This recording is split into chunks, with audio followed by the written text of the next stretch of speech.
Good gravy. Alright. So if you only watch this series, it seems like I've been in hibernation for like 6 months. Promise that's not the case. Mostly. Oof. Welcome back to the channel, everybody. To the second half of the case that we started, God knows when. I do not remember. I could look that up, but it's kind of more fun to imagine it was 7 years ago or something like that. For those of you, and by those of you I do mean everyone, because I don't think anyone remembers this, I had to look up what we did before. We were investigating a case from the past back when Ryunosuke and Sato were still doing a case together. Before she left back for Japan, which we saw her also defend a person. It's all connected by all accounts, which is great because we've definitely kept up with all of it. But in this case, we're defending our extremely hyperbolic and hypertensive author once more. And this time he's been accused of poisoning a very poor actor, William Shakespeare. Yeah. Not to death, because he's still alive. So this is the second time he's been accused of a non-lethal murder attempt. Which at this point, it is a bit of a pattern.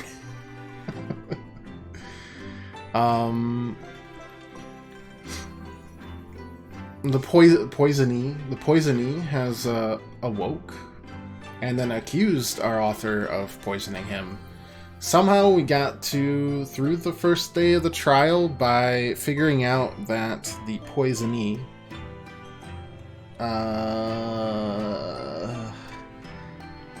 cheated on his heating bill, and somehow that gave us an entire day to figure out what the heck we're actually trying to do, because at the moment we have no idea who tried to kill this person. It could have been himself.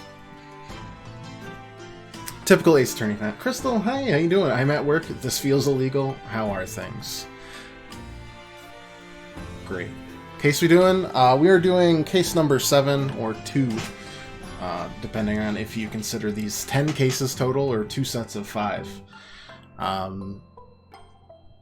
Trying to find the person that poisoned this down on his luck actor, who's accused the wrong man already. Don't know why. We still don't know. All we found out is that he lies about his heating bill.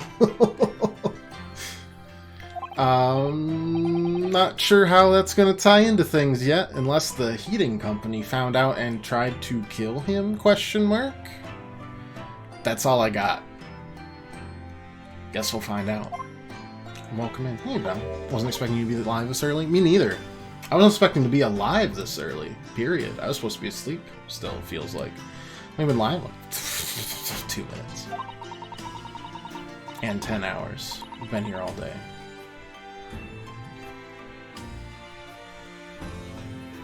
Still doing the melting case. Yep, we're on the second half of it. At least I hope it's the second half and not the second third or something. We still have zero idea who did this. I mean, it kind of feels like the actor did it to himself or something, but that seems extreme. But why would he... why would he accuse the wrong person? I don't know. Probably just like the heating company is really upset that he's cheated them out of like 6 pounds worth of heat. And killed him. I tried to. Unsuccessfully. I don't know. Yeah, we are going to need new court case clues.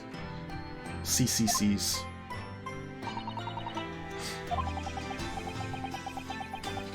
Things are good. Things are good. Slow weekend. Chelsea's out of town. So I'm free. Didn't really have too much to do. Don Tigre. Don't remind me about Don Tigre.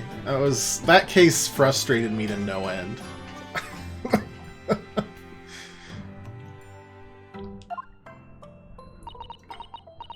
Immensely. Oh, the 2B mouse from Copy Factory. Very nice. Nice drop. Nice roll.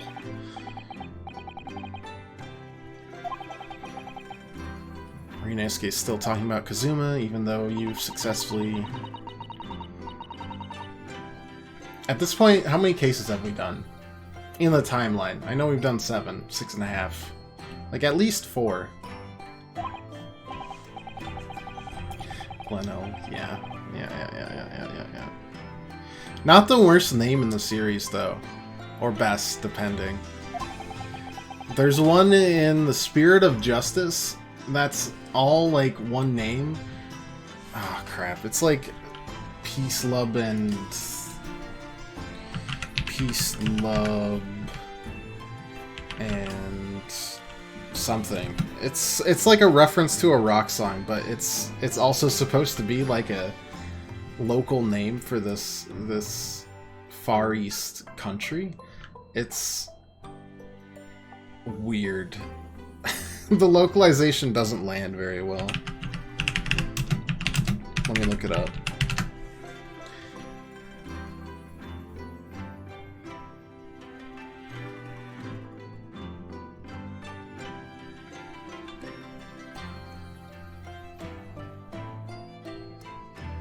This has not helped me.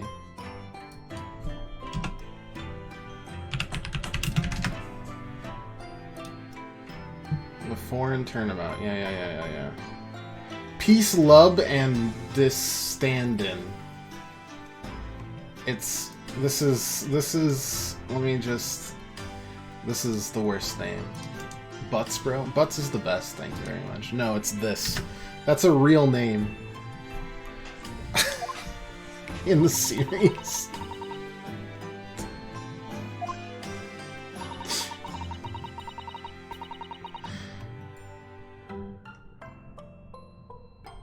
It's the worst one. I don't think... I don't think there's a worse one. Butts, at least, you know, he's the butts of jokes. It makes sense.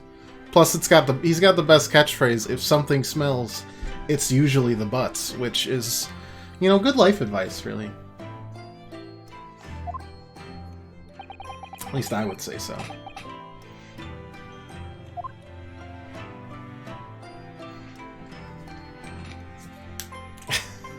It's bad. The worst part is I really like that game. I mean, I like all the Ace Attorney games. I still think that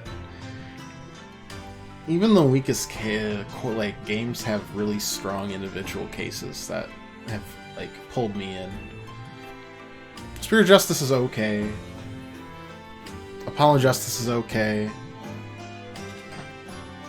Justice for All is okay, but, like, all of them have really standout cases. Especially Justice for All. The last case in Justice for All was so good.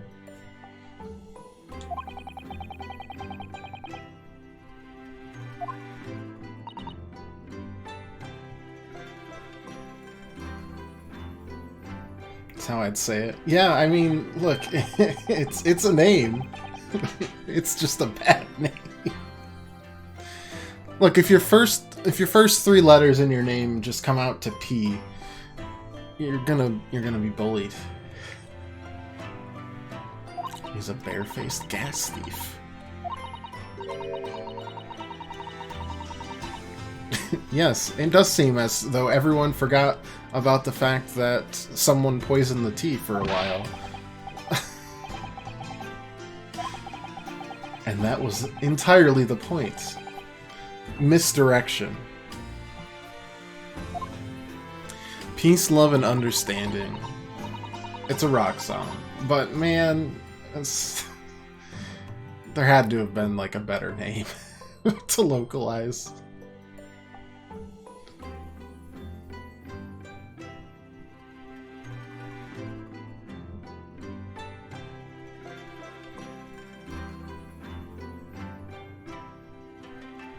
That is a bad name. Shakespeare? Yeah, he's a failed actor. Remember they had, between him and Saseki, in the first part of the case, they had a apparent wrestling match to decide who between Romeo and Juliet was the stronger person, and so Seki dressed up as Juliet and won the wrestling. Yeah.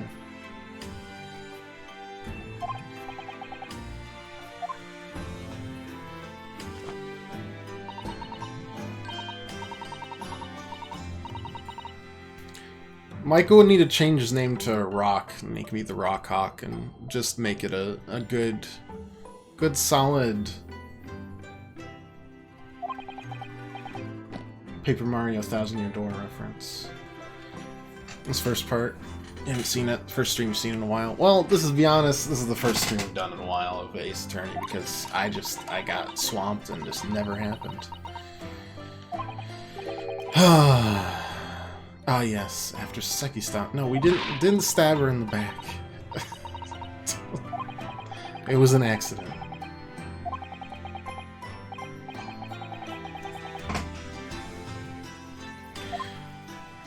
So at some point, we have to figure out why it's tied to the first part of this. The other case. The third case in the first game. Or was it the fourth case in the first game? It was the fourth case in the first game. God, that went fast. Like he saw him took his tea to the victim on the night in question, but as he's on the culprit, then obviously the poison wasn't in the tea. But if that's the case, how on earth did the poison get into Shamspeare's body? I'm sure we'll find a clue at the scene, even though we didn't find it yesterday. There's gotta be something in his room that will help solve the mystery. Actually, Scotland Yard detective's been over the place already, but couldn't hurt for us to have another look around, I think. Waiting on my food to be air fried, then it's dinner time. Very nice. I should get an air fryer. And a rice cooker.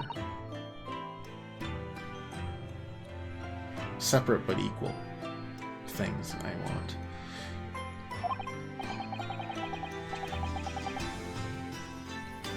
Right. Currently they're testing the tea for poison, from what I remember. It's also weird because we know Gregson was in on a conspiracy. We still don't know what the conspiracy was. It's from the first game.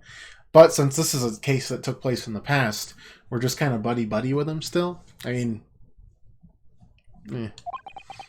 buddy-buddy is probably too strong a word, but hey.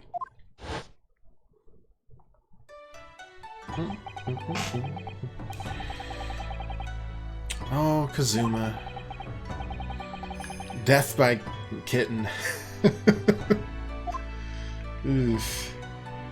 Still the most undignified death I think I've seen in the series.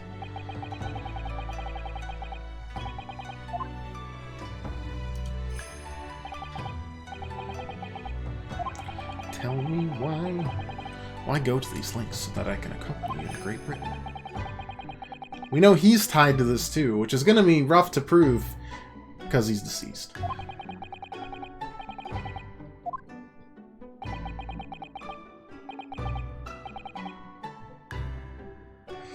What is he making? Obviously he's frying air, Crystal. Have you not had fried air before? Empty calories, I'll tell you. How's work?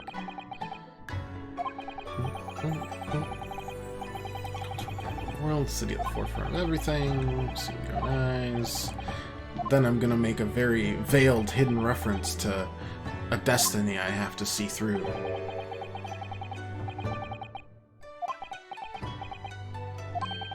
One day what? Oh, nothing. Never mind. I won't tell you and leave you in suspense for 2 full games. Thanks, Kazuma.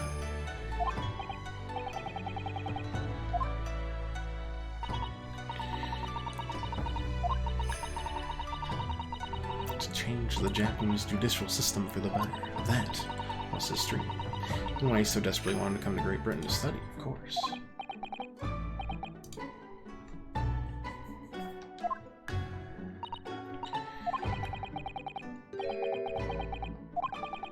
I would say his true intentions did lay elsewhere.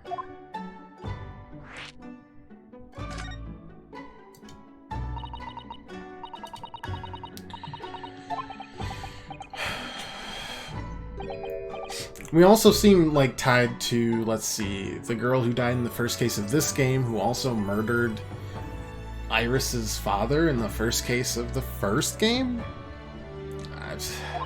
It's a tangled web. I'm excited to unravel it. Probably not until the last case of the game, but you know, such is life in the Ace Attorney world.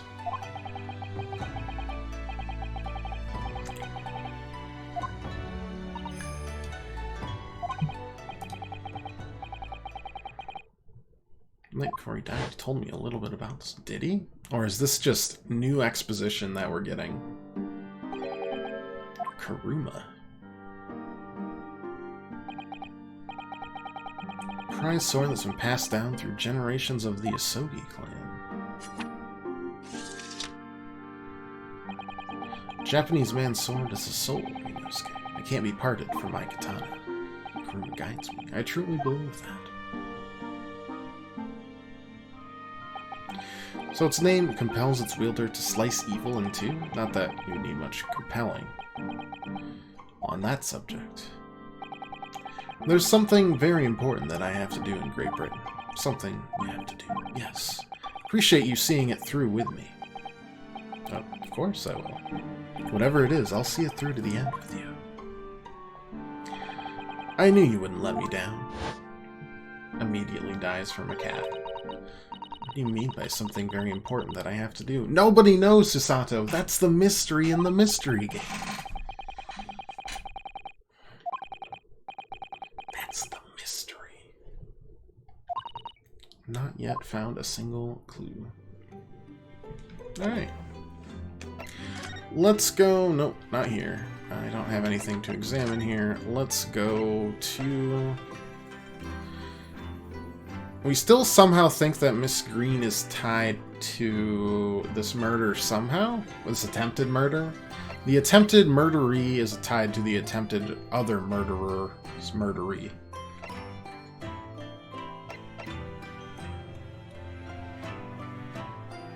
But first, let's go see Herlock Sholmes, if he's there. Saturday Twice stream. Have I slipped into an alternate universe? Yeah.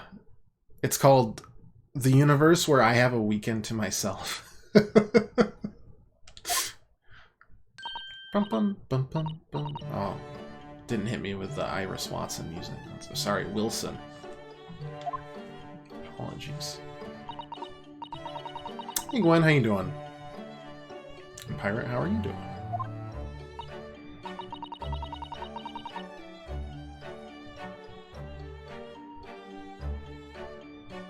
Gwen, as you see from the title, it's a sequel to the long-tenured Recess cartoon show on the Disney Channel.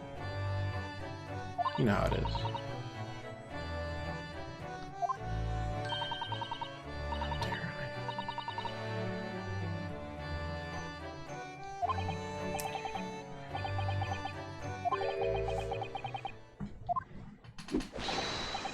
The Wanderers return at last. Where on earth have the pair of you been? We've been in court? Oh, for Mr. Mustache's sake. That was today, wasn't it? Isn't it about Xenoblade Chronicles 3? I don't even own Xenoblade Chronicles 3. I don't even own it.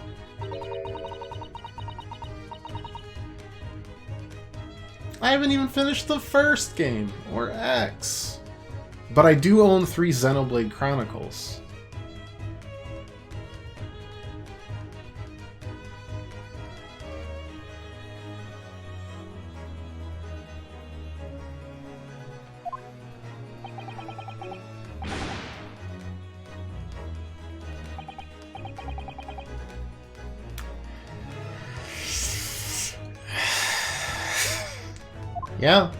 Yeah, I do. Game like 100 hours plus. Oh yeah, 100%. 100 hours. All of them, really. At least if you do like a reasonable amount of the side content. I assume if you like smash through it, 60? Isn't Wild Arms? I don't own Wild Arms, and while I may or may not donate to that Kickstarter, that's not coming out for very long. If it ever does, because Kickstarter is kind of like a flip of the coin. Ownership is overrated. That's true. And it hasn't stopped us before.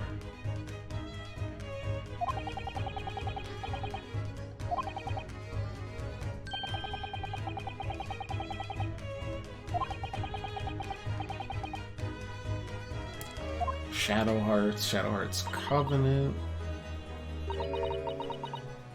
Wild Arms 3. Final Fantasy Tactics, Vagrant Story. I mean, there's a lot I gotta toss in the pile. The Scent of Victory. Victory in science. Alright, well, bite. Okay, just gonna stare at each other for a while. Barak van Zieks. Yeah, it's an interesting sobriquet? I don't know if that was the right pronunciation. Once the legendary prosecutor has fought for someone's conviction, that person is doomed. Even if he or she is found not guilty by the court, sooner or later the hapless soul will vanish from the capital. But vanish how exactly? By falling under a passing carriage, or drowning in the Thames, or succumbing to a sudden fever, or quite out of the blue being set upon by a highwayman. There are numerous routes to one's final terminus, my dear fellow. It seems a little far-fetched, really. Well, on the bright side, Mr. Mustache is fighting fit, for the time being at least. It's not overly reassuring. He survives at least 6 months after this, because that's where the second game takes place.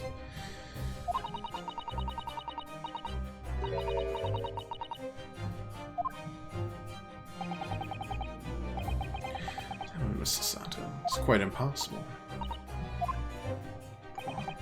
Well, naturally, the man very quickly came under such suspicion. However, whenever these incidents occurred, the Reaper always had a cast-iron alibi. Really? So his reign continued, but 5 years ago, he vanished from the courts, never to appear as a prosecutor again. It was until you arrived in the country, Mr. Naruhodo. Yes, sir. So I've heard. The very day I arrived, in fact. You're having a difficult time motivating yourself to finish Nocturne when Wild Arms and Golden Sun is there? I find myself in a similar issue, except it's just Golden Sun. Because I want the Golden Sun.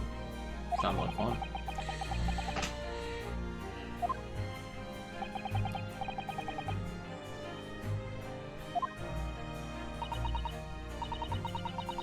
Analog Pocket tempts you. It's hard to find too much out there that wouldn't tempt you more. I sense a general loathing for all Japanese people. Okay.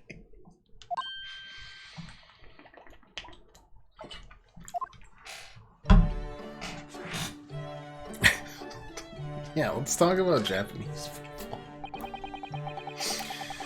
Mr. Natsumi, who I'm currently defending, being Japanese as well as Mr. Sato and myself, felt it even more keenly in court today. For some reason, Lord Van Ziek seems to have an inherent disdain of the Japanese.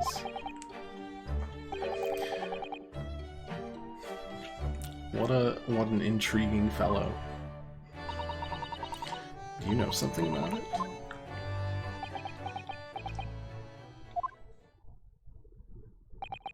It's about 10 years ago that Barak von Zieks chose to enter the legal profession. However, before that time, the young man's closest companion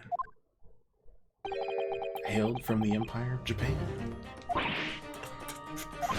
No.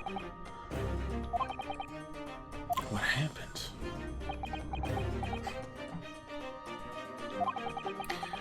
I believe I made it clear before. I'm unable to tell you anything about the affair.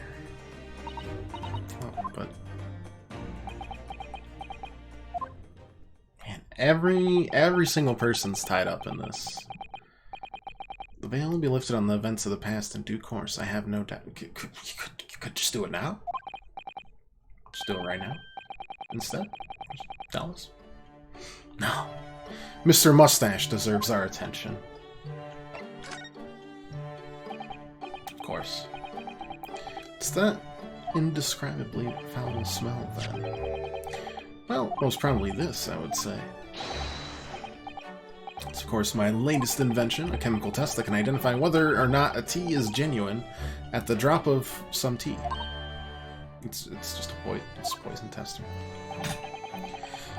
There are some unscrupulous sorts manning the stalls along some of London's less frequented streets. They regularly sell what purports to be high-quality tea, but is in fact merely dyed leaves of drab flavor. It's certainly unsavory behavior. So when one is presented with what appears to be black tea, one must be careful. Iris! This is some Iro nonsense. So I'm gonna drop my chemical to this cup of tea. Do you see what happens? Turned completely black. What a foul odor it's giving off. Indeed, the blacker the tea becomes and the more foul the odor, the better the tea is. It would appear that this cup was a particularly fine Darjeeling. It's very ingenious, but what do you do with the black liquid now? Why, dispose of it, naturally. Surely you wouldn't like to drink it, would you? There does seem to be a rather obvious problem with your new invention, Mr. Shorms. Hence why this chemical test is merely a test, my dear madam. Right. Alright. Point is, we are entering a new era of science in the world of criminal investigation, also.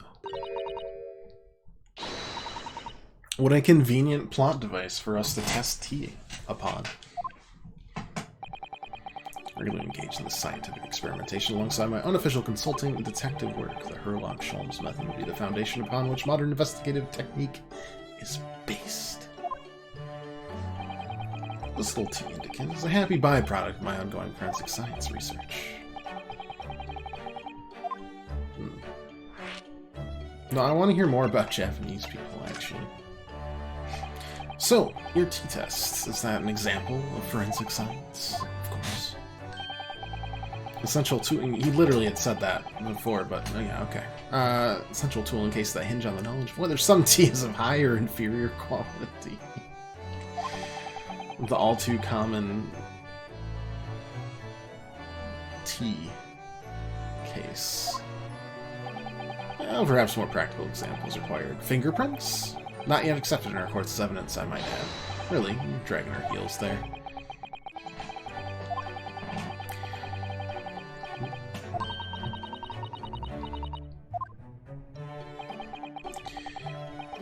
Others in the field of fingerprints already, and I'd whore the company of inferior minds. No, what I'm researching is skin prints. Skin prints? A nomenclature of my own design, as is this chemical agent that makes it possible. It instantly reveals objects touched by whichever person is under investigation.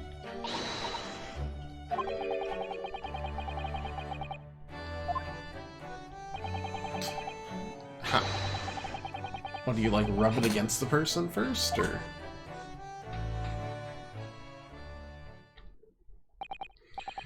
Well, we should go back to the... Oh, we're not gonna discuss that any... It's just... It's the Chekhov's gun. Okay.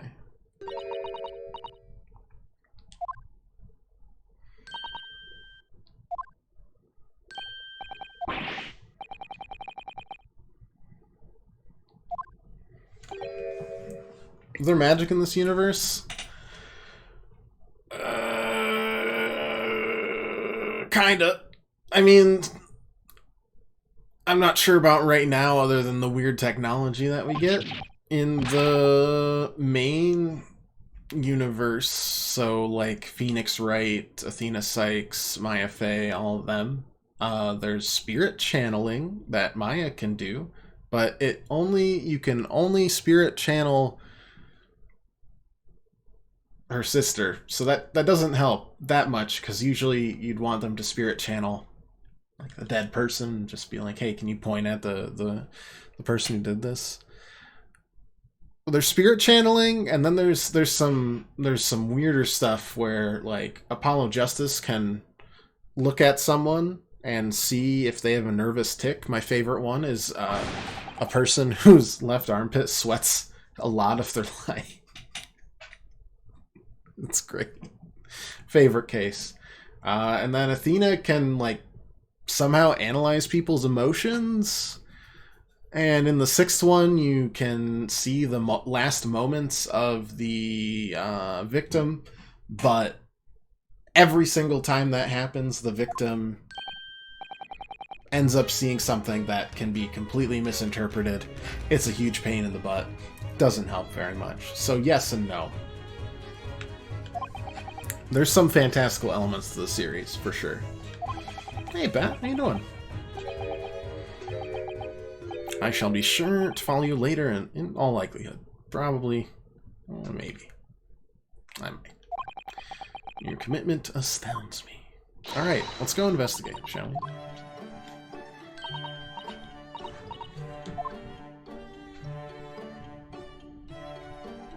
Boom, bam. Okay. So many grays. Alright. The previously almost murdered victim, but it was all an accident anyways. Somehow, she is also tied to this. Which makes no sense because she was just walking around here, but somehow tied to it. Some disturbance. Oh, why? There we go. Be not angry, O ample lady. Verily, thou art mistaken. You're looking at my painting. The eye of man hath not heard, the ear of man hath not seen. 'Twas foul indeed, the poison that mustached villain gaveth me. Forgive me, lady. I wish you died from that poison. God a mercy. But thou seest, I have vigor still, and behold, my sham spear dance. Oh, I hate that. This looks rather ominous, doesn't it?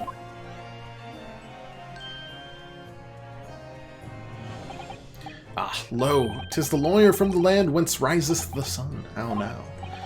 What are you doing here, Mr. Shamspear? Ah, Mary, I do believe I am returned unto another lord. He's looking, that's what I was doing. My terrible work. Eastern fellow, so dark ye clad. Faith, thy work in court this morning was wonderful. I do applaud thee. Oh, well, thank you.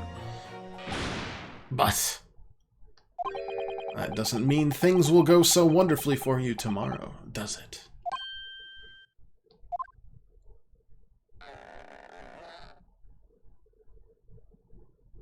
Okay. Finally able to breathe again from work, no longer drowning, just water up to your nose. Oh, that's it? That's...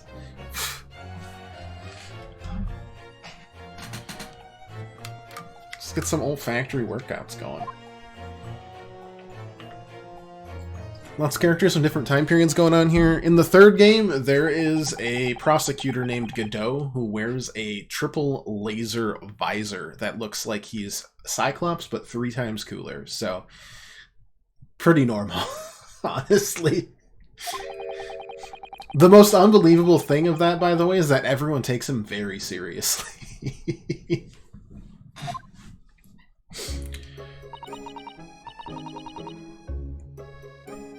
Such an awful person. I'm so sorry. Is everything alright, Miss Green? Oh, yes, I mean, don't worry about me.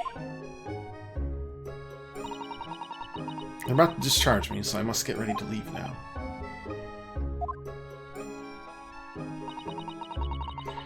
Lady will soon be well enough to go home, Miss Green. Dear, you're too kind.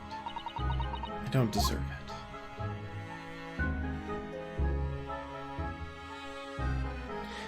One second. I'm trying to remember what her first name is, and I feel like it was Olive. It's Olive Green. Yeah. She's shaped like a green olive.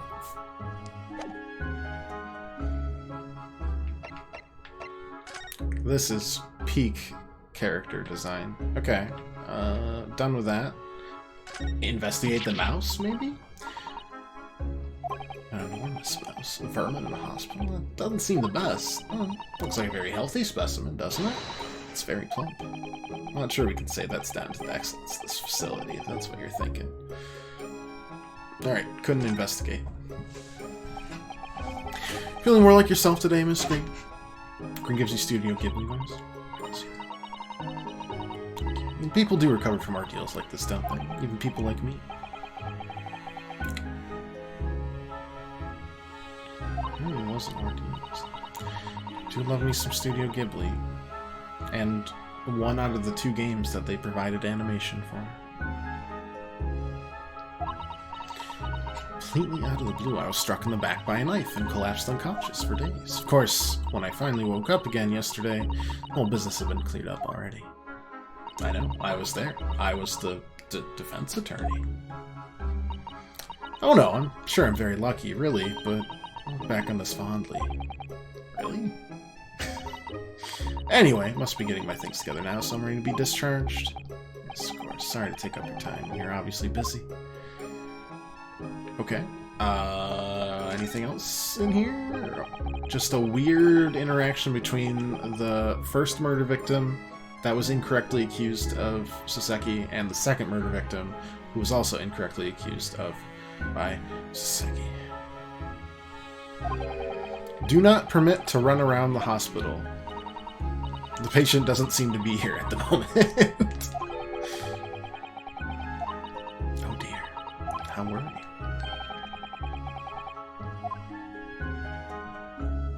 Anything there? No.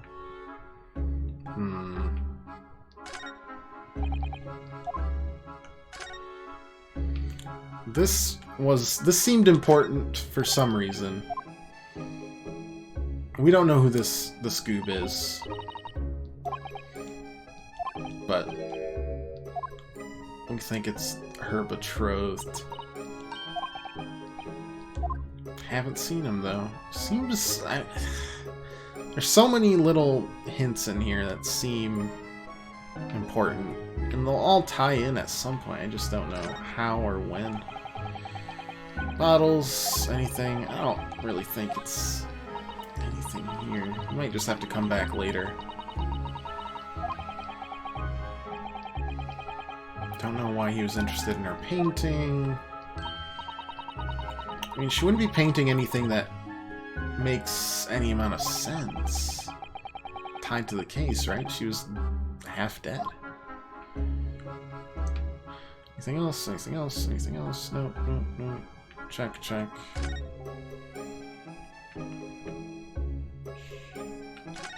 That looks dangerously red. Red lettering. Perhaps.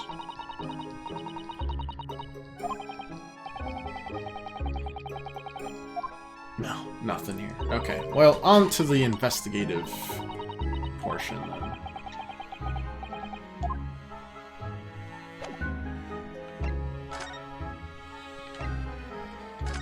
Mr. Shamspeare's room itself.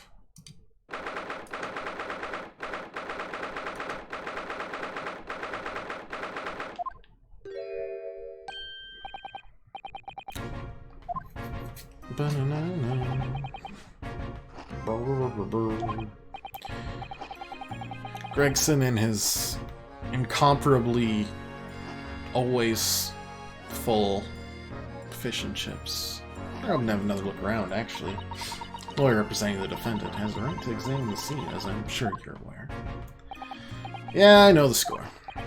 Oh, yes, one other thing. Soap on the ledge outside the window? You find it? With a T on it? Yeah, we found it alright. There was a small amount of tea in it, as you said. So the identification section at the yard now, they're looking into it. So if there's no poison in it, we'll have a pretty solid proof that it wasn't Soseki. Which will then immediately be undermined by some absolute nonsense that the prosecution pulls out from under us. Everyone votes him as guilty, we have to prove it again. Ad infinitum.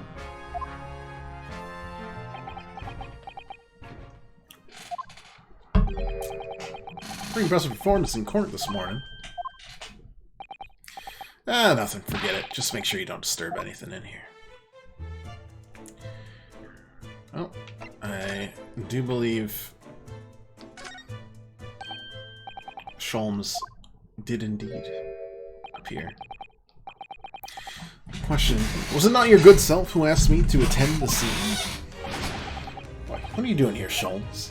What are you up to over there? What are you doing here? Dear me, once a great detective, one is always under scrutiny, it seems. Is now the time, Mr. Sholmes? Are you about to show us your forensic talents in action as you promised? Well, the greatest of pleasure, my dear madam.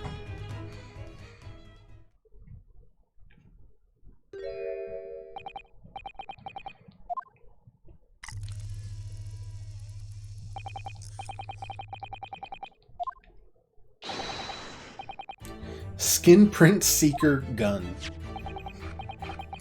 Moments ago, I took a sample from a teacup that was used by the victim. Each individual leaves a microscopic secretions on everything he or she touches.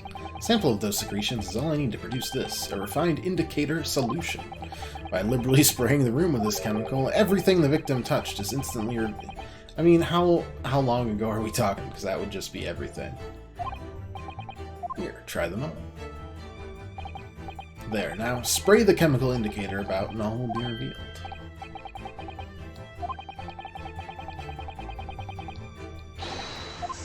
Psst. Okay, yeah.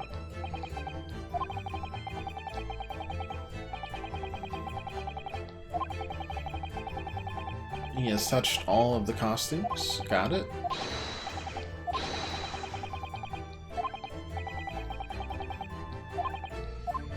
Alright, time to spritz and spray, I suppose.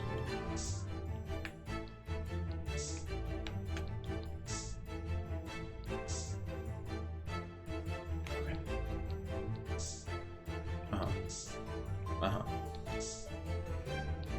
I mean, this just made... Whoa. Great many indeed. So much so it's hard to make out one individual print, in fact. Perhaps he was leaning against the wall when he admired this picture? Unlikely. I would say it's a rather dull scene, after all, and without wishing to state the obvious, you wouldn't generally admire a picture from such close quarters, I feel. Okay. Spritzing.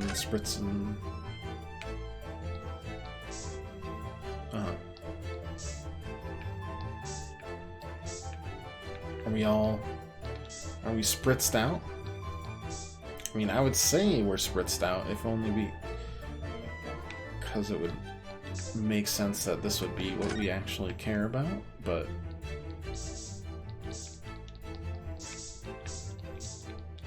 I'll just spritz a bit more. Can't be too careful. Oh, okay. I'm pretty sure we sprayed that before, but it's fine. Yes, interesting. A multitude of the victim's handprints. Did we really not look at the very loose floorboard, Inspector? Nothing obvious you would have tripped over. Personally, I often stumble when there's nothing obvious to trip over. Me too. I got something only a great detective would do. Well, this is quite a puzzle. Is it? There's a very obvious explanation. That board is literally... like... We really did spray everywhere. We did, but there are two places in particular that are of interest.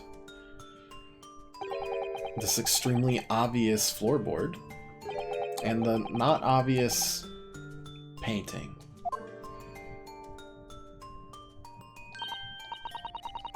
The floor warrants closer investigation. Okay.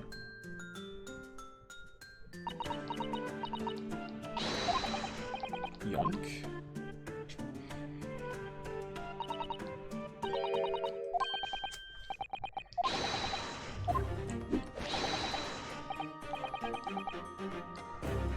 God, the police suck at their job.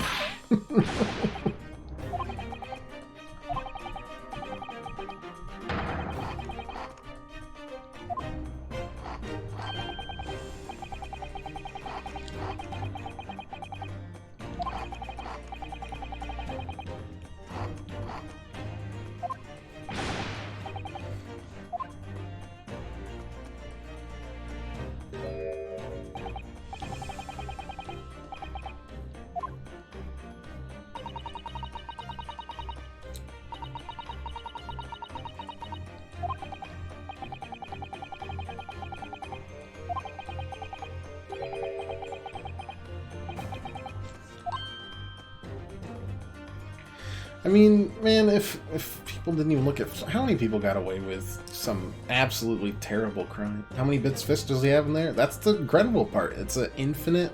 It's a bottomless fish and chips basket.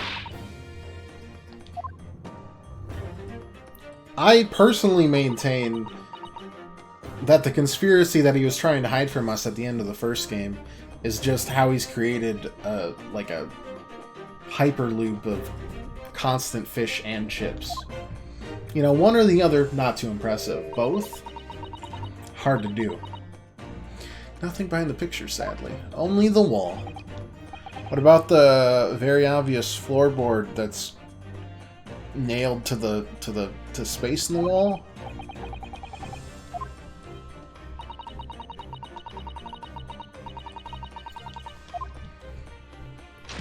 Click.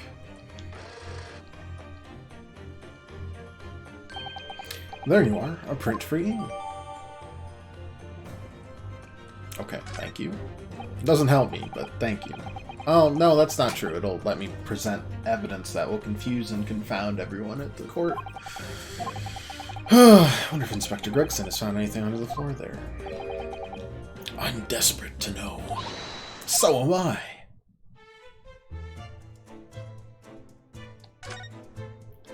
Oi. Mate.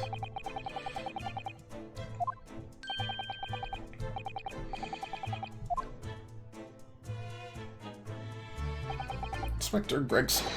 Really, it's been too long. What is it, Sholmes? Thought perhaps you might show me what you found there. Seeing as we're such good friends. We're not friends. No, I suppose not. That went really well. That's about how far I'd make it in an interrogation as well. A dismal failure. Yeah, I heard.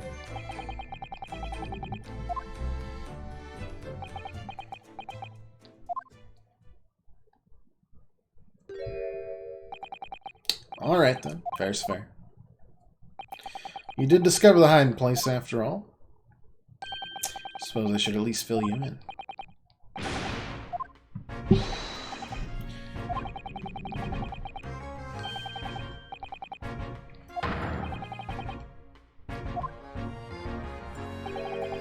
Three items under the floor: a newspaper clipping, a photographic print, and a tin box.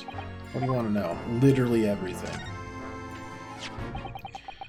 This was cut out of the paper about 3 months ago. It's about a convict who got sick and died while he was serving time up in Manchester. Okay. Made the headlines down here in London as well. Bloke had been sentenced to death, you see, but nature got him first. Man by the name of Selden. Nasty piece of work. Into burglaries and murder. Say the hoard he knocked off was worth about 100. Nope, just £1,000. I guess it was the 1800s, so it was more than £1,000, but yeah, alright. Hidden it somewhere, no one knows where. Now he's dead. Papers loved it, of course. £1,000 lost en route to hell, or some such was the headline. Does not strike you, though, why such an article would be so carefully ensconced under the floor.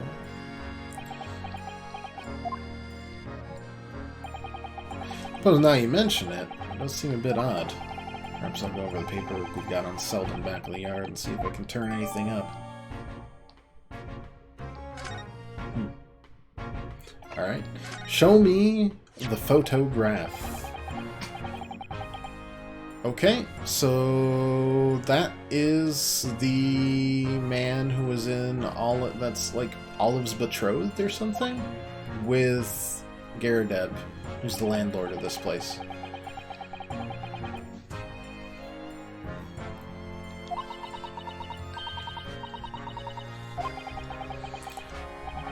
Sometimes I wish that these characters would remember things we saw before, even if they weren't mentioned outright. Alright, well, we're gonna show that to Olive and see, you know, what pops.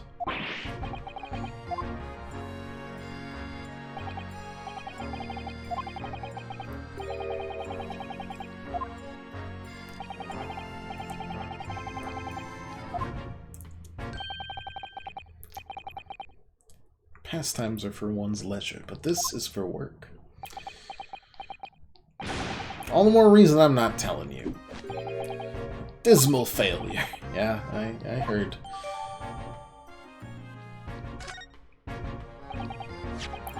Wonder why a photograph like this was hidden under the floor. I mean, Mr. Shamspeare himself isn't in it. There's still rare treasures. Imagine Mr. Garrideb was rather delighted to have been immortalized. He probably made a proud present of it. I don't think so. Now this tin box looks interesting, doesn't it? Might I suggest, Inspector, that you open it? If you were to find something inside that reveals the truth behind this case, I'd be the least surprised. Yeah, funnily enough, I've already had a look. It's completely empty. What? Shamspeare, give us a clue, man. Didn't even have the chance to utter a word. But anyway, at least we found out what's inside the box. Yeah, thin air. It's empty.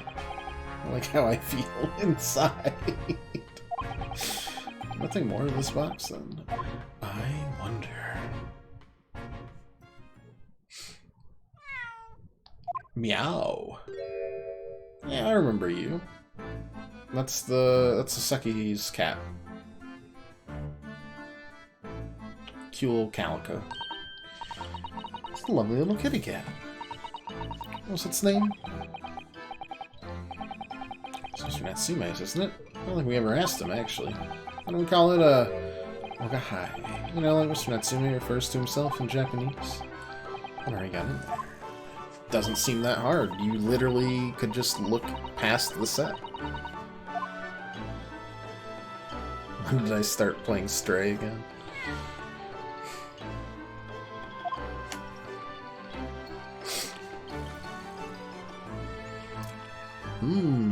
Unidentifiable meat texture. Yum.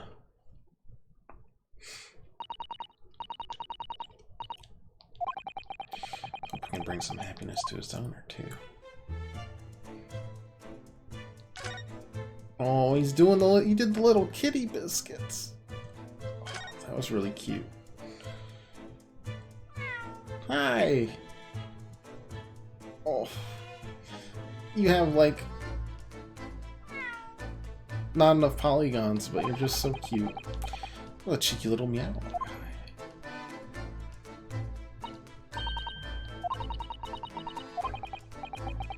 I think he may not appreciate that after a while. New investigation get back to. Fine. Let's look at... Oh, come on. He climbed up from behind this place and you're not even gonna be like, huh, I wonder what's behind...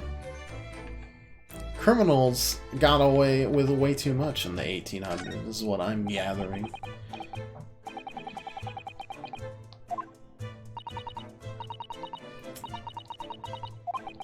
A city of gas.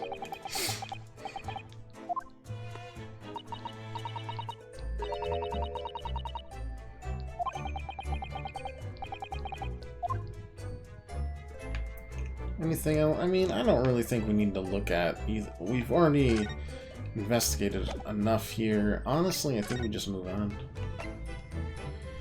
We can look at where Olive was stabbed, but I don't think much will pop here.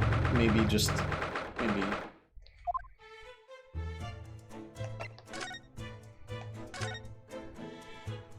No, nothing. Alright, well... have I looked at this before? The really bad bicycle? And the bicycles are extremely popular all over Great Britain at the moment, in fact. This one seems very warped, though, especially the front wheel. Not to make it more of a challenge to ride, do you think? No, I'm afraid that may be a result of the rider's incompetence. From the front wheel be so badly warped, I'm afraid the rider may have been similarly afflicted. Then there's a good chance Mr. Natsume had been practicing on this bicycle, I think. Oh dear, you may be right. Alright, well, nothing helpful, but still funny. Well, let's show this to Mr. Garrideb if he's here. Please be here, Mr. Garrideb.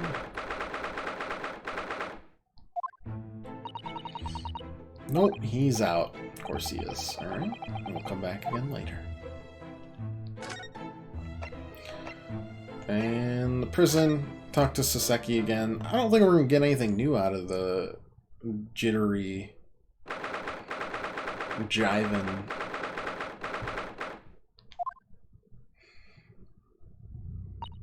person. Mr. Natsume's back. So he is. Mr. Natsume, hello.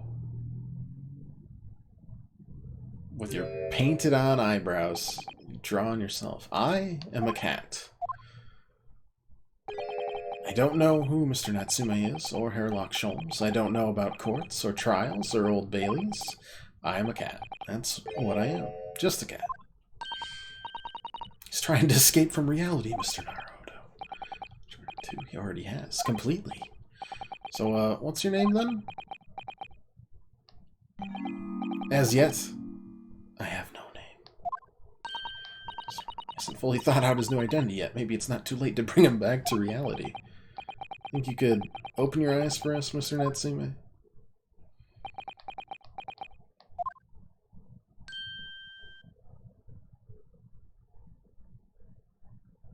Thanks. I am not a cat. It worked. He's back in the real world. What's gonna become of me? No. Don't answer that. It's obvious. My accursed soul's never going to escape this accursed fate. Mr. Natsume, no. This morning's proceedings of court prove that there's hope. Yes. Welcome, student Mr. Naruhodo Esquire was brilliant, but the Reaper is omnipresent in court, in my lodgings, here, there, everywhere. He's looking straight at me for. Are there perhaps some things we should discuss? Oh, yes, we must.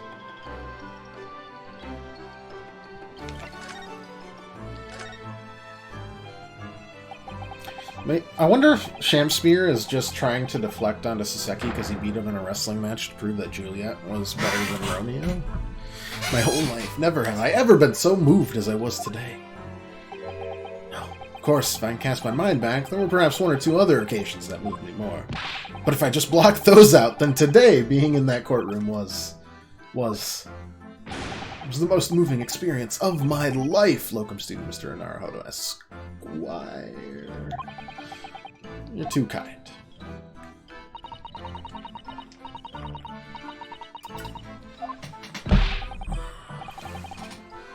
God, I hope we don't find any poison in it. That would be a problem. Solemn sworn, Saseki, certainty. Did you both drink the tea at the same time that night? Oh yes, most definitely. Remember, drink tea while it's hot. We both poured it down our throats like it was a hot bath for our bellies. At the time, you were both completely fine, as shown by the fact that he and Mr. Shamspear then engaged in the Romeo and Juliet match. Okay. Do you know why he's accusing you of murder? Attempted murder? I don't recall him taking issue with you over anything you've done recently? I've been holed up in my room, immersed in books. I don't recall anything. Anything at all. Right. But what I don't understand is why you didn't let me know sooner. You know what, Mr. Natsume? Not the soap, of course. What else? Oh, dear. Are you struggling with such a meager stipend? Of course I am. If I had money, I wouldn't have chosen to live an accursed existence in such accursed lodgings. Curse, huh? The spirit of that capital offender who lived there still haunts the place, and it's trying to kill me. Oh. You're saying that the guy, the burglar slash murderer lived there before. Can you bring scores of super soft soaps?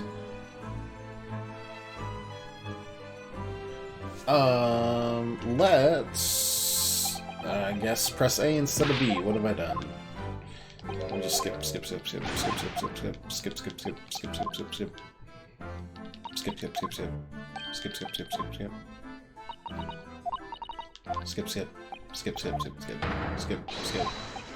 Capital offender, skip.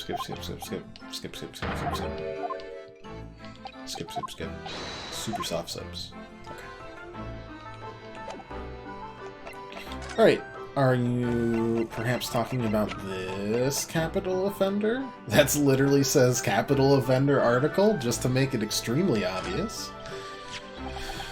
What's this? Newspaper cutting we found in Shamspeare's room. Ah, so he knew, did he? Found this man, Selden, convicted killer.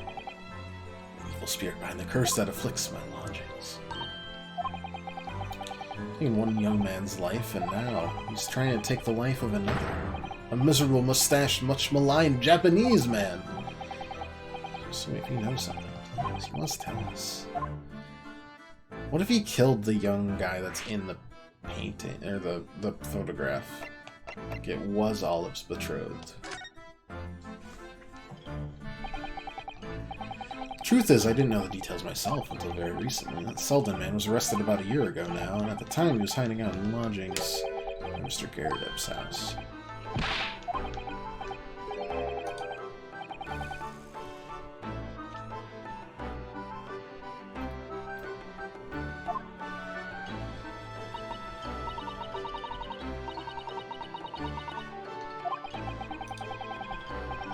Of course, sentence could be carried out and died in prison. It was 3 months ago, and that's when I started being cursed. It's already caused one death. A few months after the criminal passed away. In prison, a man died in the room. The man who rented it after Selden, in fact. Found dead in mysterious circumstances. Door was locked from the inside.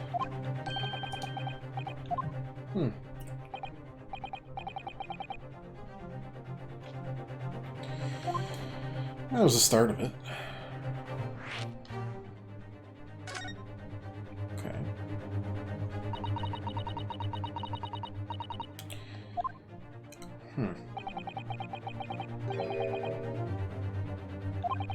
Initial cause of death was asphyxia. When they discovered the body, the room was full of gas. I only found that out after I'd signed the lease, of course. You can tell me that later. I couldn't stop myself trembling. In fact, if I'd known beforehand, I'd probably have been too scared to take the room. Landlord's lease, luckily legal!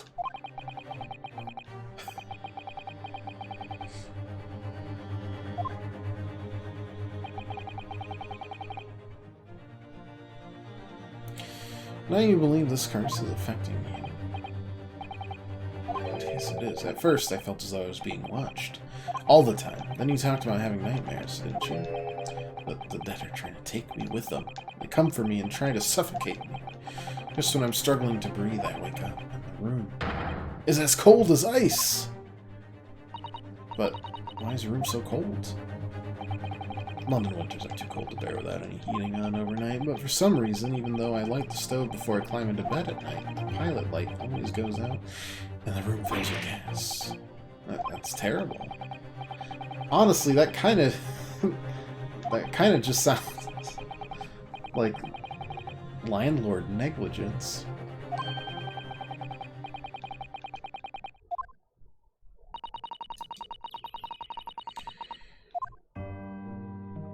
But he died from poison, not gas. Alright.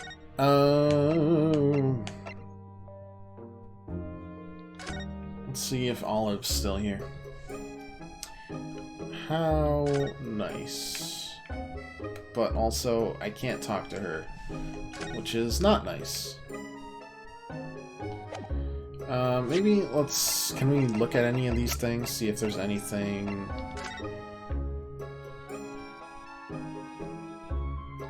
No, there's nothing. Got it. Very unhelpful.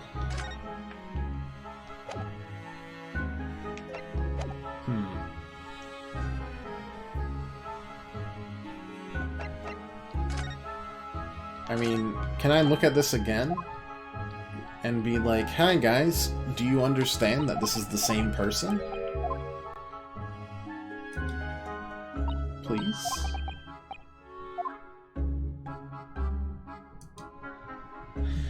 No.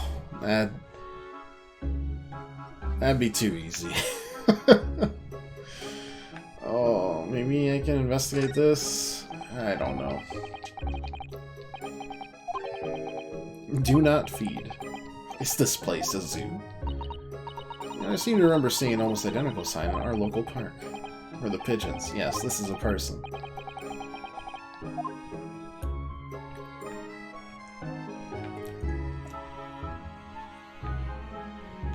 Maybe Gyarados back. Maybe Gyarados back. We need to talk to,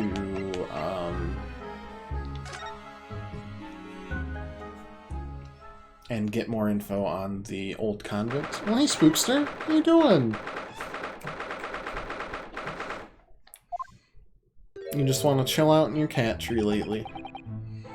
Nothing for me? No love? No cuddles? Wow. Just meows. Who knows, Mr. Gyarados? Right, bowling business it is for me, you know? Getting out and about. I got the old Bailey by any chance? Natural. Fate of my lodgings hang in the balance and all that. Not a trial to miss.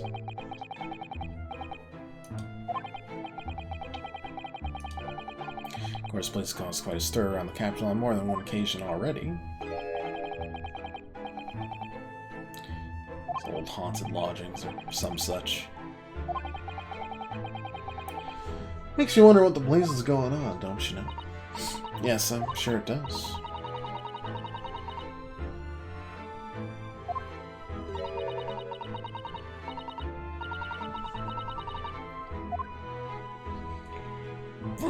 Excuse me.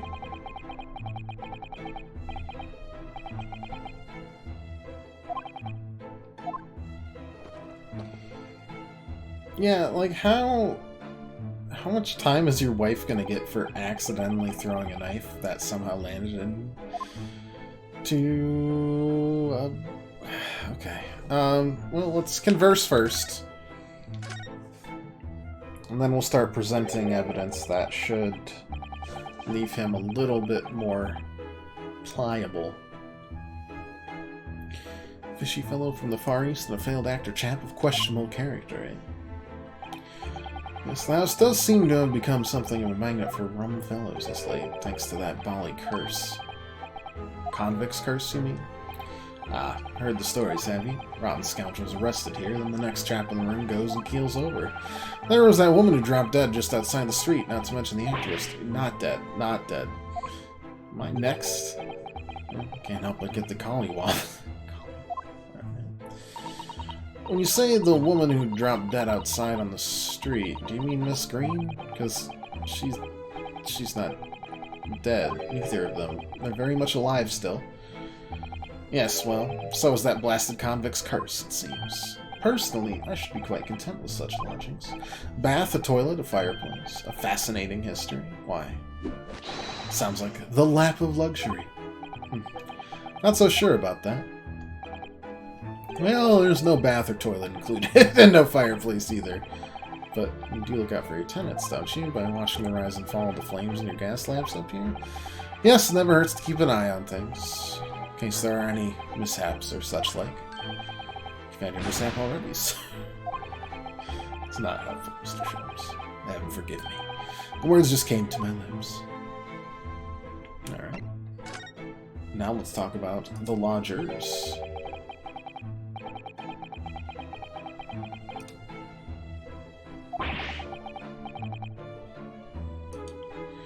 There's no need for that, Mr. Garrett.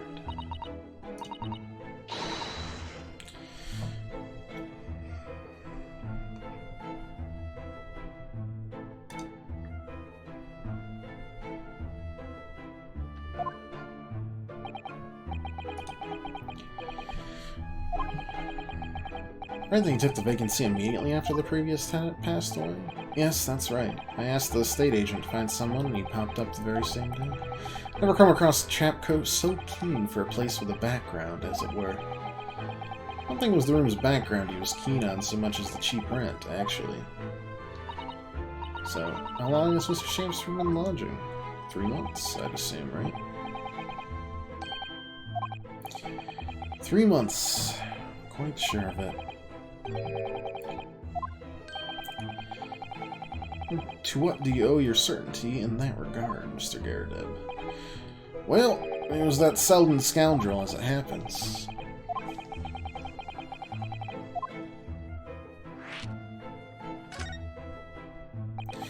That convict chap, Selden, passed away in the clink 3 months ago now, you see. Some malady or another.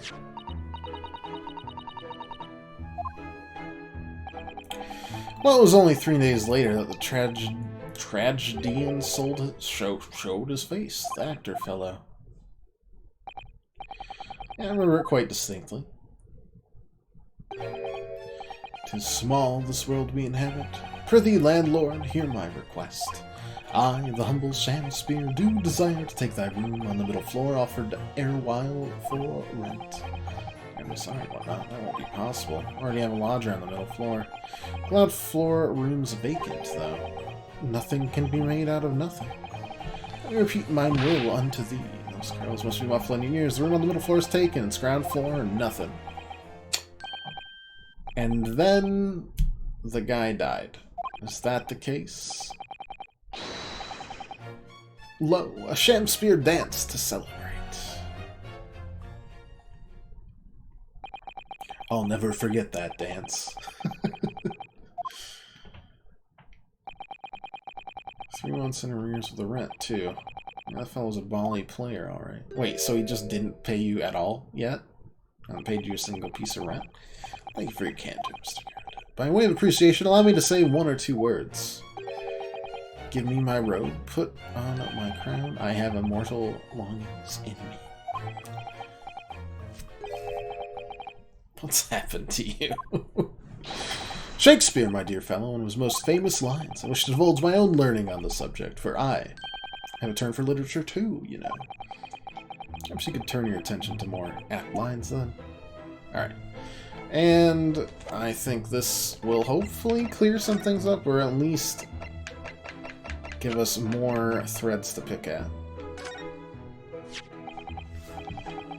Here, Neb, can I ask you to look at this photograph? Who dis? Your son was with you there? No, not at all. He was a lodger here once.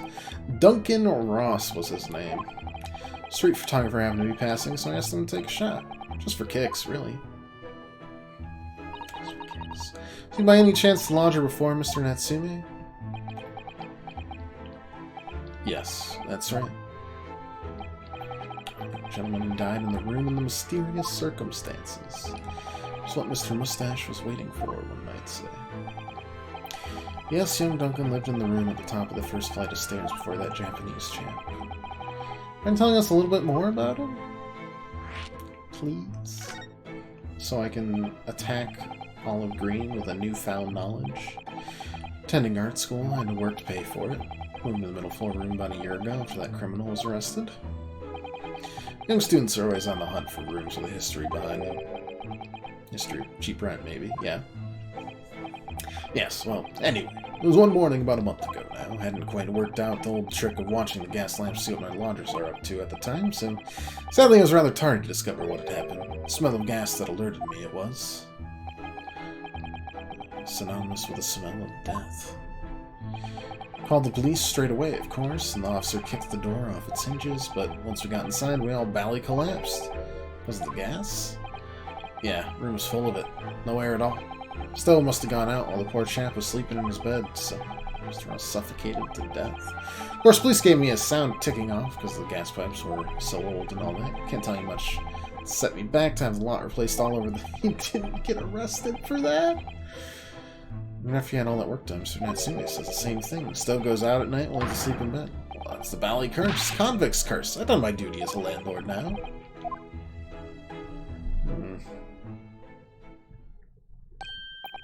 Will we get both the husband and wife team arrested on separate crimes?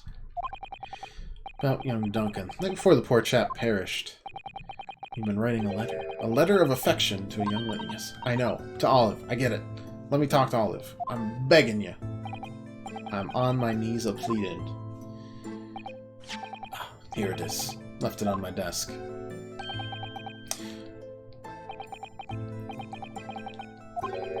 To my most beautiful and charming sweetheart. You should be reading such a personal piece of correspondence. My dear Mrs. Santo, that is precisely why I prefaced my reading with, if you'll excuse me. I will not excuse you. Sadly, he didn't address it, though, so I have no means of delivering the thing. Rather sad, really. Let me see.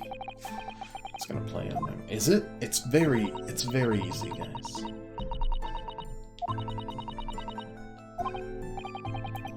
Yes, I'm sure it has no bearing on the case whatsoever. Uh-huh. There's a name attributed here.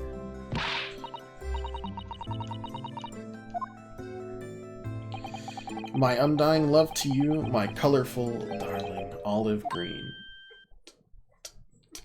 Thank you.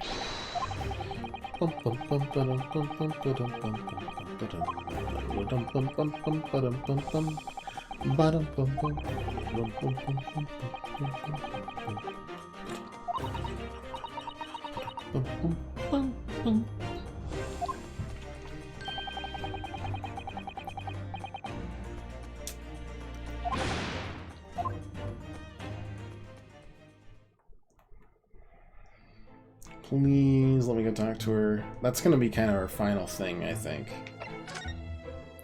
I don't see much more happening. This will be our final clue before we're thrust into the court once more.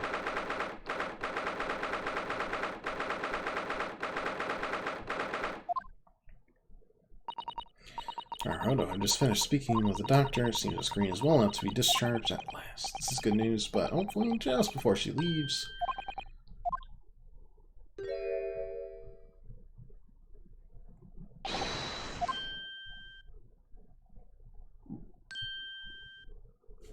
Okay. Also looked like she was drinking out of an ink pot.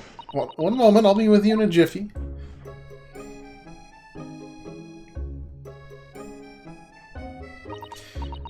Hello, everyone. What are you doing here? The doctor said I could be discharged, so I'm just getting my things together.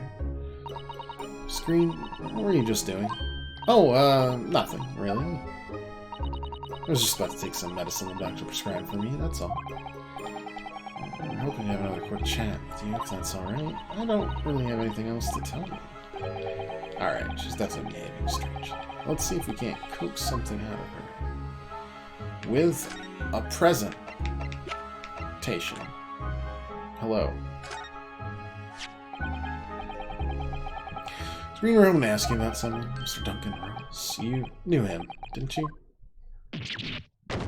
Well, she's dead. I'm so sorry.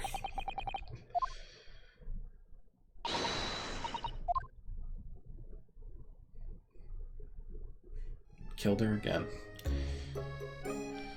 I'm so sorry. I didn't mean to startle you like that. Oh, no, it's alright. I just wasn't expecting it. But how do you know about Duncan? Mr. Ross has been writing a letter when he passed away. Landlord found it in his room. It's a very personal letter to you. I was at the art school. That's where I met Duncan. A year ago now. He was working to fund his studies. Dreamt of becoming a professional artist one day.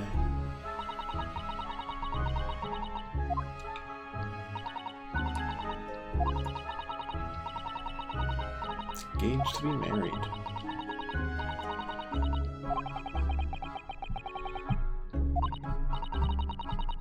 He'd found the worst but cheapest room in the entire East End. Then 1 month ago, that's when it happened. I'm so terribly sorry, Miss Green. Well, it's all in the past now, I suppose. Miss Green, she looks desperately sad. I was starting to think it was just her look. But now I see that she has every reason to feel the universe is against her.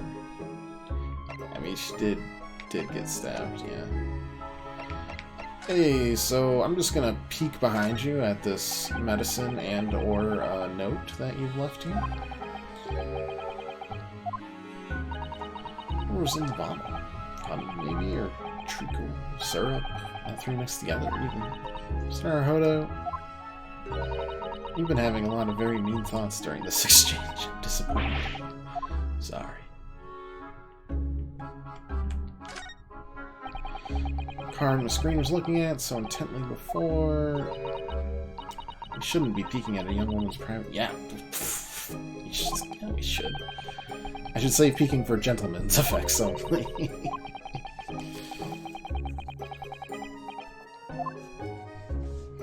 Alright, that did not help, so instead, let's converse. It's wonderful news that you're going to be discharged, Miss Green. Oh yes, I mean, thank you. Once people are better, the hospital staff don't want them lingering and wasting space. Not people like me, anyway. I don't think I should keep anyone waiting. Probably shouldn't stand around and chat. Certainly doesn't seem to be in the mood to talk, that's for sure.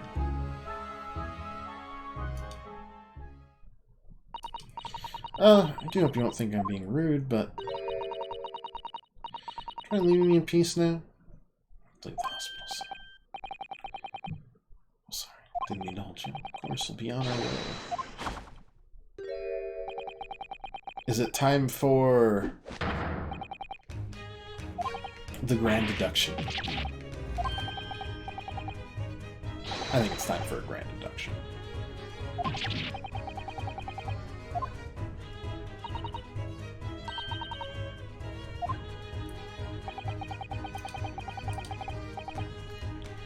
Something which occurs to me with some regularity, Mrs. Sato, is this. Why do detectives insist on such an ex post facto modus operandi? Why solve the case after it's happened instead of preventing a case before it happens? That is what sets a great detective apart. Did that rat just die? Was she actually about to commit suicide? Case waiting to happen under our very noses, Mr. Naruhodo. That rat is either knocked out or dead as a doornail. This need to set her before you. Need only look, and you cannot fail to see. You can do it! Let's prove a suicide intention. Yeah, I know. I'm looking at this very dead rat. Mouse. Rodent. The mouse seems to be dead. That's correct. Denotes that it wasn't dead before. Drank the medicine that spilled out of the bottle. It's either that or that note was telling her to do something, and this was set up by somebody. You don't think... Ah, I see you've come to appreciate the true nature of this scene. That of a tragedy about to take place. Yeah, I mean, it's one of two, and whatever Sholmes says, it's the opposite. That's life. Screen the contents of the bottle we had before has spilt out onto the floor, and the poor mouse that drank it has sadly died. I think it's clear the bottle must have contained a powerful poison.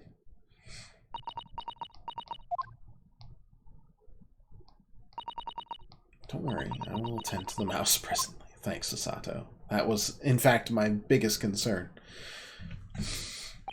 Miss Green, were you intending to go the same way as that rodent?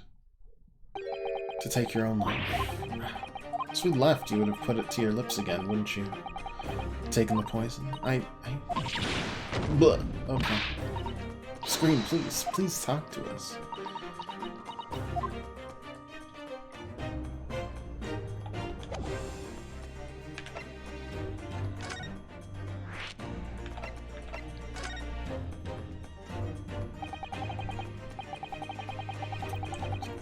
A very different scene here. In all probability, we would not have enjoyed this most delightful conversation. Of course, perhaps it hasn't been quite so delightful from your perspective, Miss Green.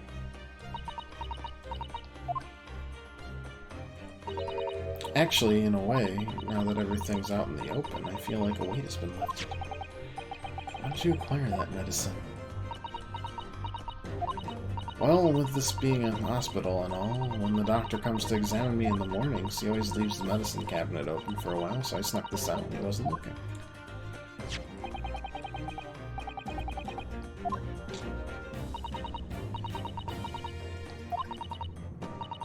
Well, if I drink it, it might just stop the pain somehow.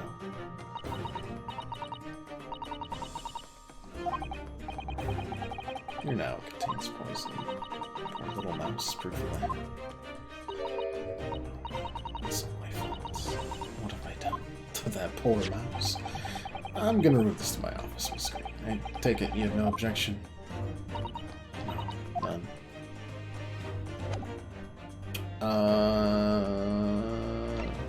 Can I look at this note now? Definitely feels this card must be relevant. I mean, when we first arrived, Miss Green was standing with it in her hand in what can only be described as a very tense atmosphere. Now we can pry into people's personal effects. Alright. Just kidding. We're gonna continue to ask her about it.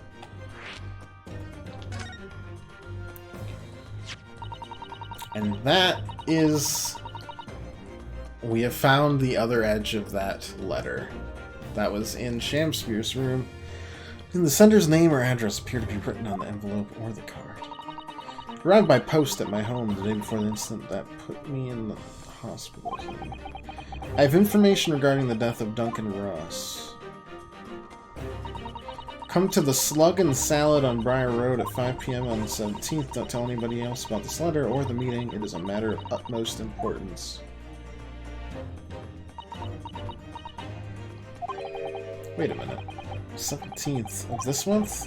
It's the day you were stabbed on Briar Road. And 5 p.m. Precisely the time when the incident occurred. The Slug and Salad, yeah. Pub on the northern corner of Briar Road.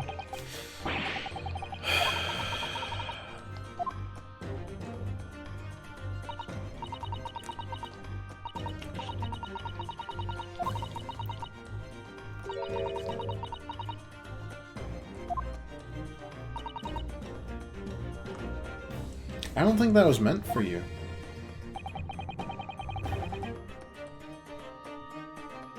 Or it was, but it got into Shamspeare's hands. It's one or the other. But that's tied directly to it. I really will have to ask you to excuse me. I told you everything. Very sorry to have had to drag up some painful memories for me. We're just leaving her with no. Okay.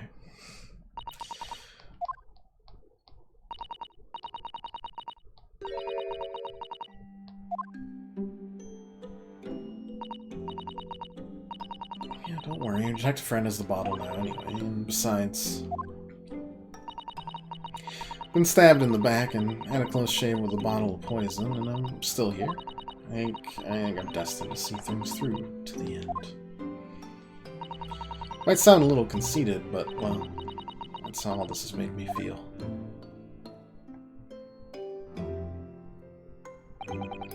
Leaving Miss Green and St. Bartholomew's behind, we made our way back to Baker Street and Mr. Sholmes. It's time. It's court case time.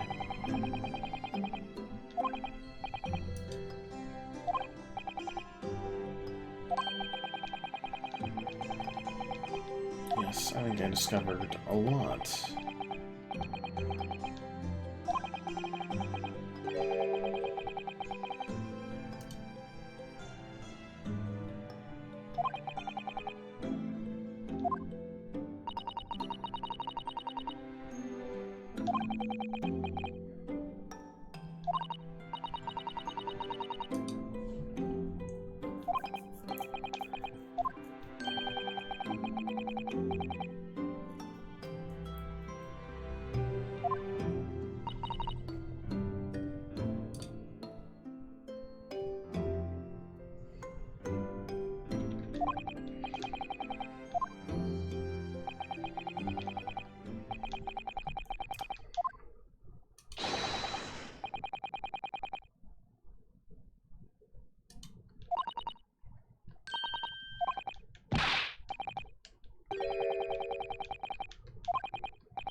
It is court case time. One way or another, we're bringing a close to this one. But away from the razzle-dazzle, the lonely lurk.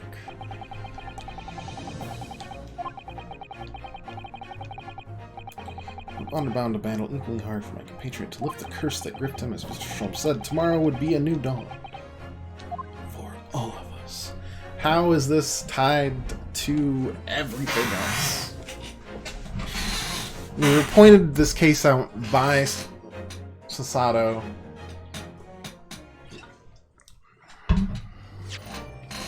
So we're not only solving this specific case, but we're also solving...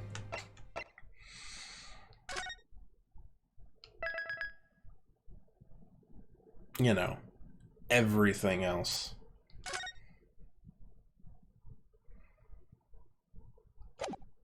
Or at least tying it to everything else. 23rd of February, Old Bailey.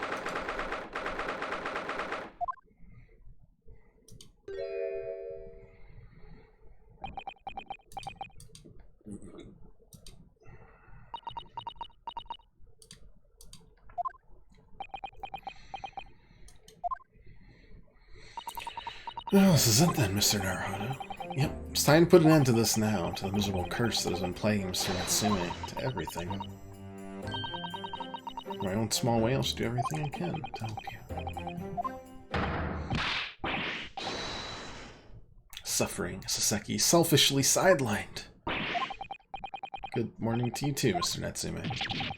Good morning! Good morning, locum student, Mr. Naruhodo, Esquire. Listen to you two, chatting away happily as if the main player of today's trial isn't here.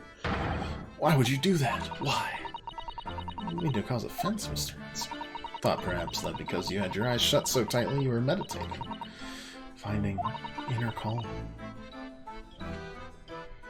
It seemed wrong to disturb you. I was waiting. What's the matter, Mr. Natsume? You seem different somehow today. Why, naturally. That's because I've attained spiritual enlightenment. The path of literature, you see, is a journey to discover one's own death, or perception. That's the sort of morning conversation I was hoping for. That's why I had my eyes shut.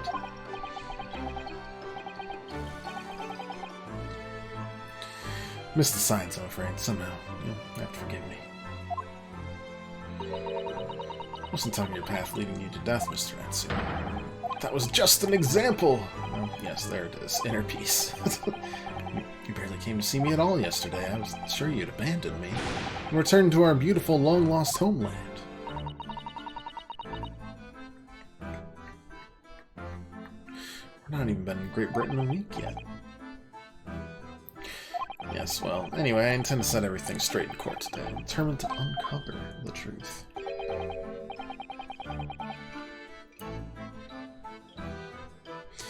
I reached an important decision myself. I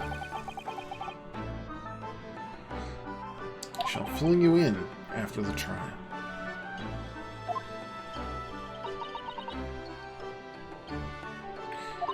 It seems Mr. Sholmes isn't coming today after all. Very clever message, I think. My dear fellows, you must win this battle on your own merits. I think it's a very clear message that he overslept again.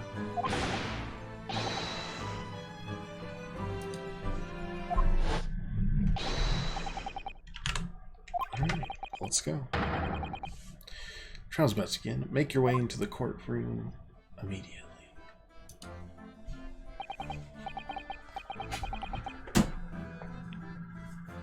Gonna work on this fan. Alright, time to face the Reaper once more.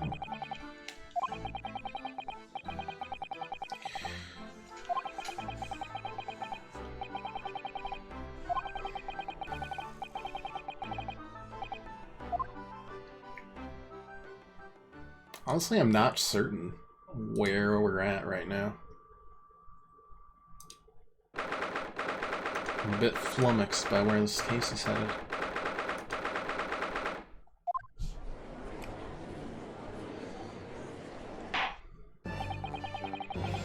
Your Majesty Queen, I hereby declare this court to be in session. I call upon the counsels for the prosecution and the defense to declare their willingness to proceed.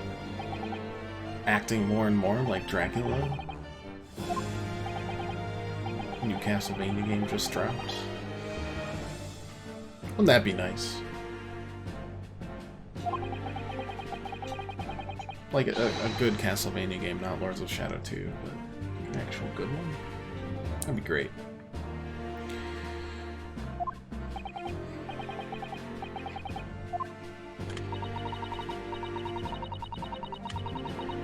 I feel especially ruthless on days when my hat is sitting just right.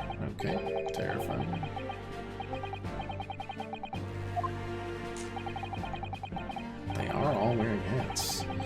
thieves deserve to die, if you ask me. Especially gas thieves. I have no sympathy for the man at all.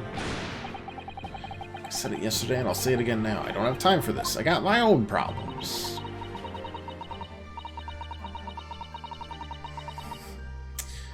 Juror number 6 is suddenly converted, seems like.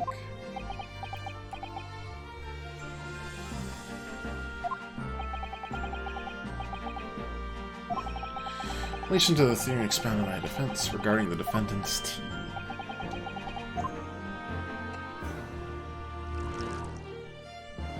That little portion, that little transition, the music always sounds like a cat meowing, and it makes me, like, double take. Where the prosecution delivers the black news about the black tea belonging to the blackguard and the duck. Pray, allow me a moment to savor a liquid of more sanguine hue. In fact, I'll defer to the good detective for the report. Here's to you, Inspector. Yes, sir. Thank you, sir. As indicated by the defense, we found a bar of soap just outside the victim's window in the snow, and there was indeed a frozen reddish liquid in a little depression on top of it. Yes, that's the tea. I brains the yard analyzed it, and yes, you're right, it was tea. And there wasn't a trace of strychnine or any other toxic substance in it. In other words, the tea that the defendant brought with him to the victim's room is innocent. It's in the clear. What a revelation. Can't wait for them to BS their way into making me look guilty again. This makes it quite clear. The defendant, Mr. Seki Natsume, is blameless. Objection! My learned friend is jumping to conclusions again. A typical Nipponese reaction. Yes, it's true, no poison was found in the few drops of liquid recovered from the soap on the window ledge, but what logic is that? Would you take a drop from the Thames and conclude that the water in the ocean isn't salty? That's the most severe straw man I've seen since the Wizard of Oz. Exactly! Unfit for drinking, just as the victim's tea was on the night in question, as the court has already heard. Bitter was the precise word from the lips of Mr. William Shakespeare, whom the prosecution now calls back to the stand.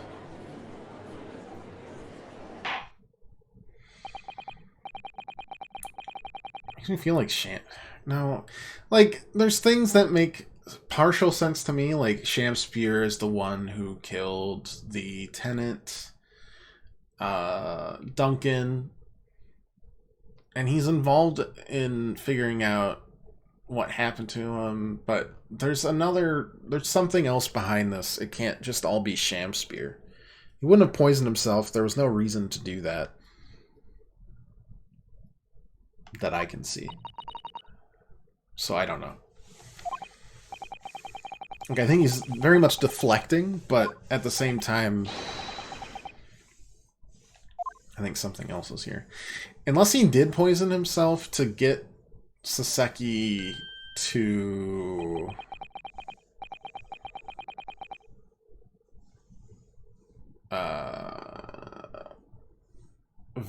No, because he was in the bottom. No, none of this.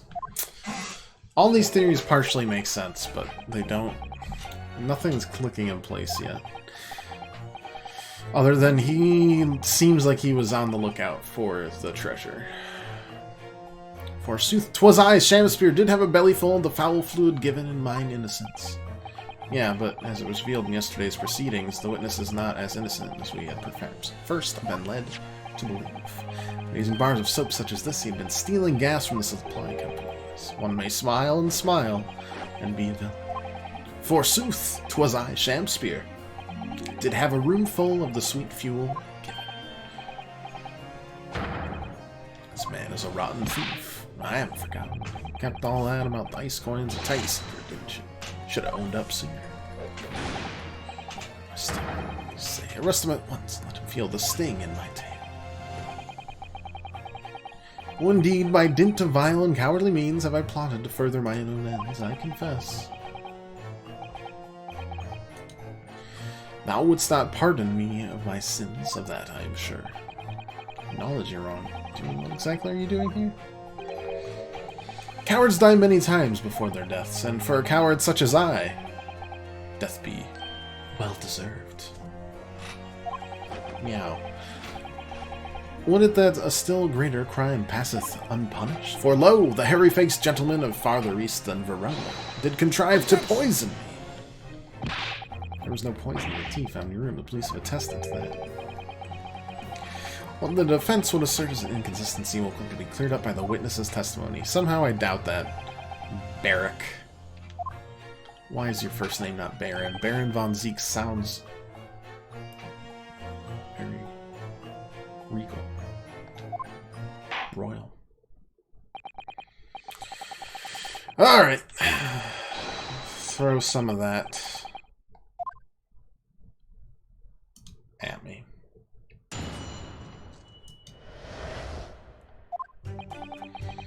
Japanese man did come to my chamber with tea brewed in a pot. 'Twas in my cup alone that the wicked miscreant secretly poured his wicked poison, while feigning distraction in our debate, near did a drop of his own drink pass his lips. He said he drank it, though, whatever. When he departed by and by, I did use the tea that remained in his cup to make my coins vice, thus 'tis no surprise that poison be not found in the tea I did pour in the molds of soap.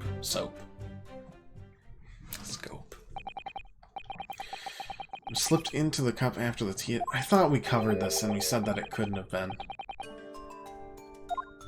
the normal way for poison to be administered, in my experience. Otherwise it would be disastrous if the poisoner were to mix up the concentrations. But there wasn't a poison bottle found at the scene. Took the bottle back to his own room. Absence of a vessel containing the poison only becomes problematic when considering suicide. By now it should be perfectly. Bar or two of cheap soap is wholly insufficient to wash the deep stains of guilt from the accused hands. Sirs, madams, 'tis true that I, Shakespeare, be a common thief of gas. But, listen here, ladies and gentlemen.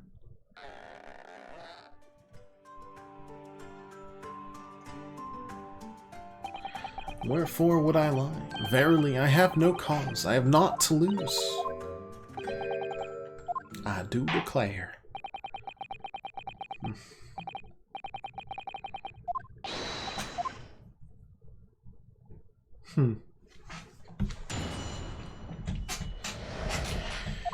Alright. I mean, let's look at the court record here first.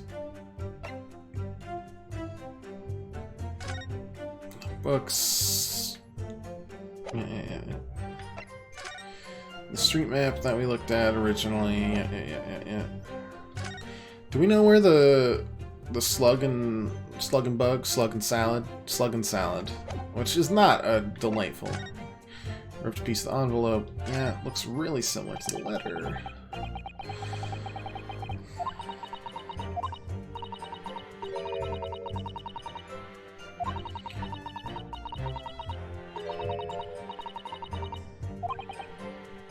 Right-handed.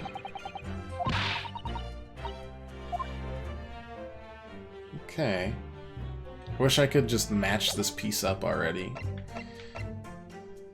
But alas. There's no T-ring because he drank it already. There's no T-ring in Mr. Right, we did do this because there was a T-ring in the other cup because it had sat there. There wasn't a T-ring in Mr. Natsume's cup because he drank it all.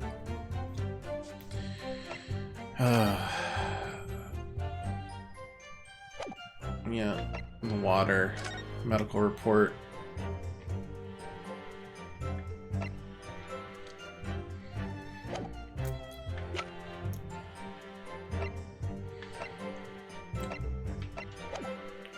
Team brewed in a pot.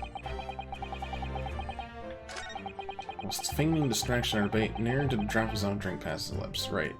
So,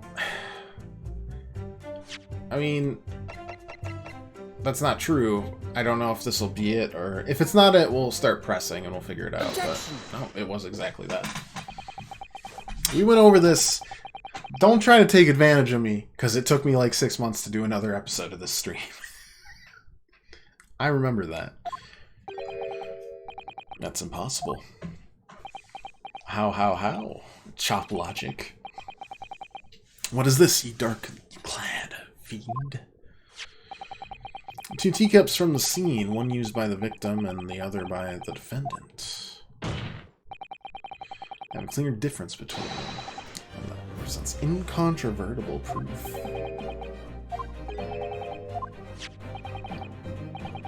In-game, this was yesterday.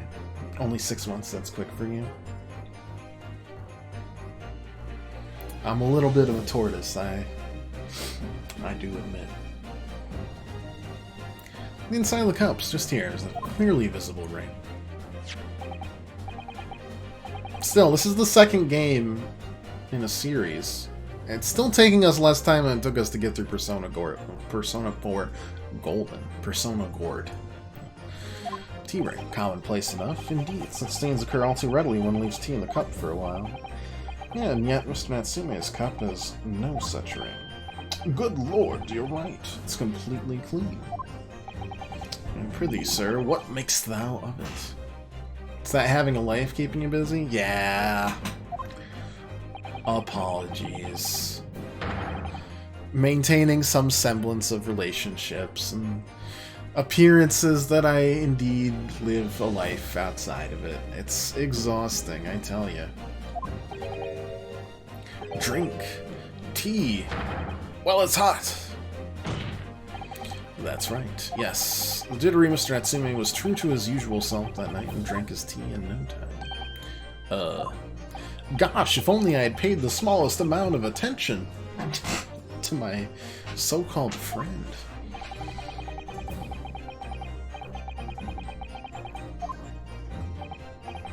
But, Short Mr. Shamspear clearly lied to the court. Again. You're a terrible liar. Get thee to a nunnery! Objection! We're already on 1 glass lost already. As a rule, I fill my hollowed chalice up to 7 times during any one trial. Might want to keep that information to yourself. It's gone again. Did he swig it all, or did he just toss it? Yet on occasion, tedium distracts me, pouring more times than I intended until the bottle's dry. Your drinking habits are fascinating, but irrelevant. On the contrary, they illustrate the fickleness of human memory. To William Shamspear? Yes, my liege. Though you previously stated that you made the coins of ice from the leftover tea in the accused cup, could it be that you were perhaps mistaken? Could it be that, yes, perhaps there was some tea remaining in the small teapot left at the scene? Fact that had vanished from your memory until... That's... Oh my god, the leading of the witness is so extreme. Thou art a magician. For verily, 'tis as though thou hast seen with thine own eyes that night. This guy sucks, man. Forsooth, I was mistook. I did plan to use tea from the Japanese fellow cup, but lo, when I looked, 'twas empty, and thus did I use the dregs that festered in the teapot as my liege did suggest. And you've just suddenly remembered now that you made a mistake before. Are we supposed to believe that? Objection! People's memories are imperfect, my learned friend, which is why we rely on evidence instead. But I just gave you evidence. Victim's most recent testimony tells us 2 things of note. Firstly, that the poison was put into the victim's teacup only. No. And secondly, that the spoiled cup was not the source of the insipid ice coins that have bewitched this court, even though they are. Prosecution makes a fine summary of the facts. Furthermore, that testimony remains valid and in full support of the established facts. In other words, I'm a big, terrible liar. But we got him to throw his cape off. And that's progress. The inconsistency claimed by the defense simply does not exist. What does this mean, then? Gosh! He said it, and so it must be so.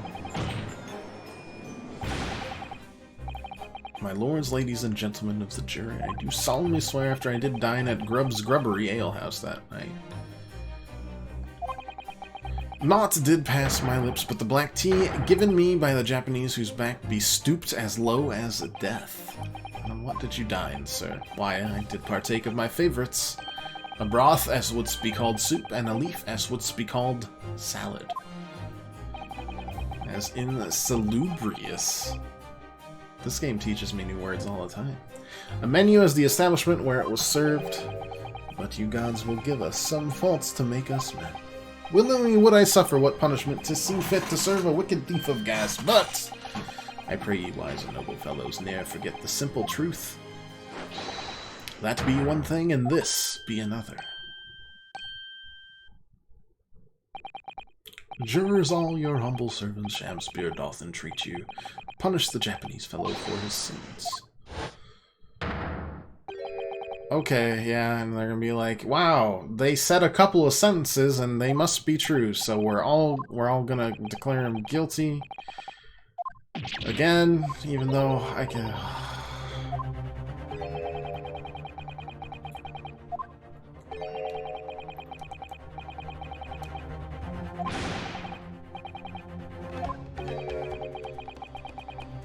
I really never said anything like that.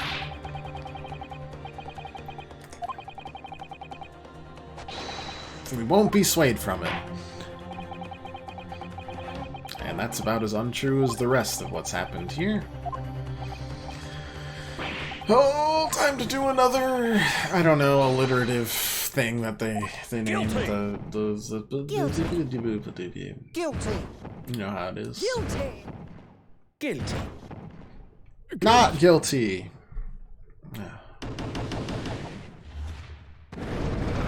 Actually, you know what? I changed my mind. There is magic in this universe because they all apparently have pyromancy.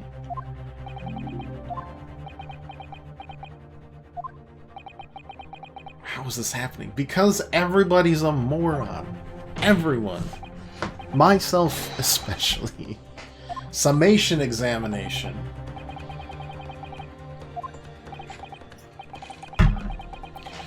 Unable to accept the obvious truth. I hate this guy, man.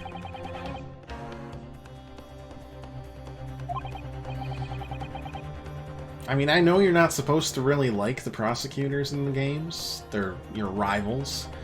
But man, this guy's the worst. They're gonna have to do a heck of a lot to make him seem at all like a believable human being that isn't a hateful racist.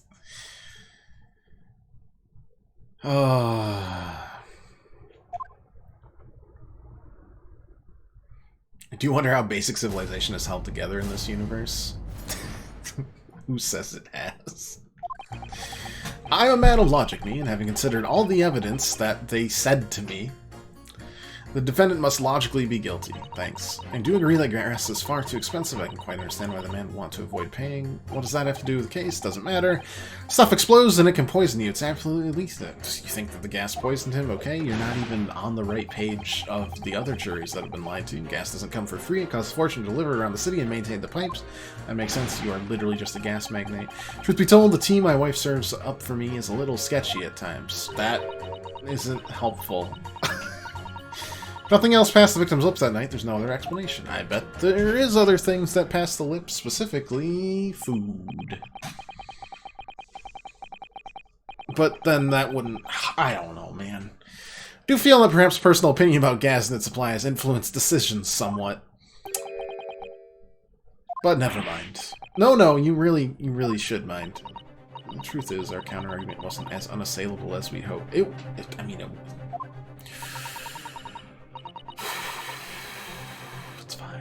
That's fine.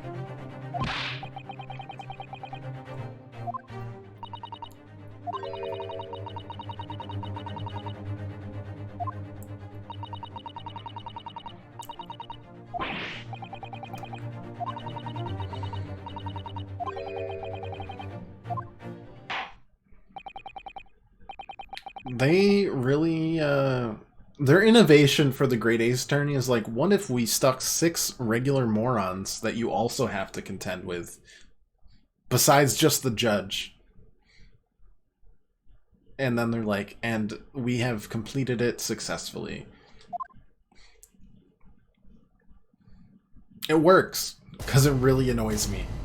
And it feels really satisfying to get it right. By Jove, it frustrates the absolute, you know, poop right out of me.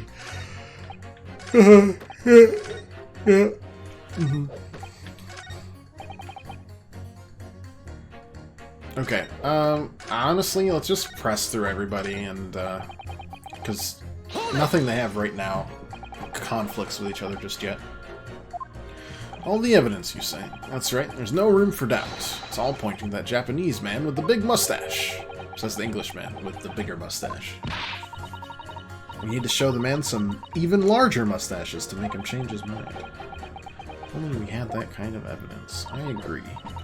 Don't worry, I'm sure we'll get it. Existing piece of evidence in new light? That would be great. That would be great. Gas is far too expensive? What do you mean by that? This isn't the time or place to be discussing the price of gas, madam. Really think of the injustice. Air is a gas, and air is free. Why should Altamont gas cost money? Makes my blood boil. I feel myself becoming more ruthless than ever. Did I hear something there? No. Okay. Time or place to be ruthless, either. I might interject here. Ah, yes, madam. Seems my fellow juror takes issue with the price our company charges for gas. It's precisely because of thieves like this man the cost goes up. Oh, what a beastly man. Unkempt mustache, those it wasn't even him that... Oh.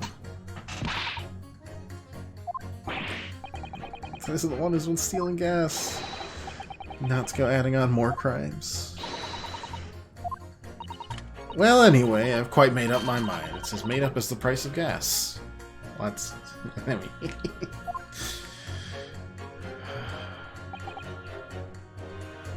Again, it wasn't the poison. Gas didn't poison. At least talk about the poison rather than the gas, do you think, sir? Well, if you like. I mean, to be honest, I'd take poison over gas every time. You'd take poison? What I mean is, poison can only poison you. It doesn't explode, does it? Goodness, what are you talking about? Set him straight, please, lawyer man. Only if you decide to change it to not guilty will I set him. I think you'll find poison also can't light or heat up a room. Ah! Basic knowledge. You're right. I hadn't considered that at all. Lawyer. Yeah? You have a good head on your shoulders. We could use someone like you as our company's legal representative. I wasn't expecting to pick up more business in the middle of a trial, that's for sure. Anyway, the point is, I haven't had the best experience with gas companies in the past. What does that have to do with anything? Hold it! Can you please refrain from all this talk of gas? There's an all-out attack underway here, in case you hadn't noticed, against my company's gas. I'm supposed to sit here and take it, am I? I don't think so. It's really buzzing. All I've heard about our wonderful fuel is explosions and poisonings. What about electricity? What about getting electrocuted? What about that? A little explosion here and there is nothing in comparison. Any explosion could hardly be described as nothing, madam. Nevertheless, the theft of your gas is deplorable. My point exactly. But the gas thieves aren't even the worst of our enemies. We have far more devious reprobates to contend with on a daily basis. Other gas companies, of course. Other gas companies? Not quite what I was expecting. We generate gas delivered to a customers fair and square. Yeah. Nobody's questioning that. That was always allowed. But there are other unscrupulous gas companies here in London that don't even have any gas at all. If they don't have any gas, how do they go about selling it to people? You wouldn't think it possible, would you? But they steal our gas, you see, and sell that. Steal your gas? How on earth is such a thing possible? Gas companies like ours deliver gas to people's homes via network pipes, but these devious reprobates secretly disconnect our pipes and divert our gas into their own rotten pipes. Then they make a contract with the household supplied by those pipes, take money for the precious gas that's rightfully ours, without us even knowing.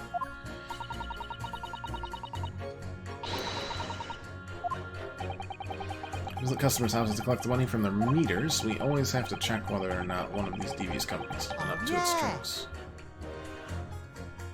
That guy's really excited about that. You got something to say about that? Excuse me. You have something to say about that, juror number 3? Oh, golly. You mean me? Terribly sorry. I'm just thinking to myself. Thinking about what the lady next to you was saying, correct? Well, yes. I just got a little riled up about it recently, you see. Altamont gas worker visited my home the other day to investigate the pipe work. Need to ask for your cooperation while we carry out a secret check of your property, sir, the fellow said.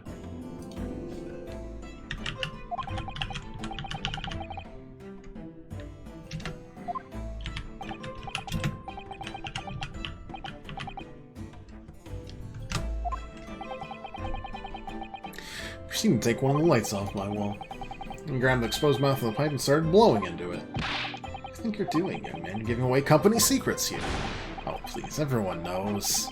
It's near death to me, I can tell you. I'll explain, if you don't mind. As I said before, those unscrupulous other gas companies connect their customers to our pipe network. Explain the pipes come into it? Obviously, there's gas in the pipes, and it's at a fairly low pressure. By blowing air through the pipe, you can make the pressure drop temporarily. And if you do that, any lights connected to the same pipe will flicker for a moment. If upon blowing into that pipe, the lights of an adjacent property that has no contract with your company flicker, you can know that these devious scoundrels have been meddling with the pipes. There is a light.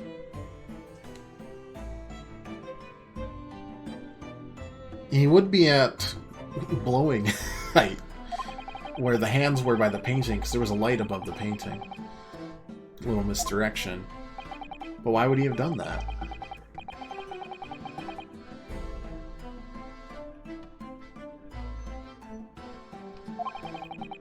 Blew down the pipe with all his might, and... I mean... Lights went out. Oh. Oh. Gas started pouring into that. So maybe Shamspear was trying to kill Saseki every night? Because I'm gonna guess that's how he killed the other one. Duncan. But he started... If he's looking for the riches, right? He started in the basement. He got up to the middle floor. Or the first floor. He got up to the middle floor and then decided, no, actually, I do need to be in the first floor? Is that what it is? Oh, I don't know.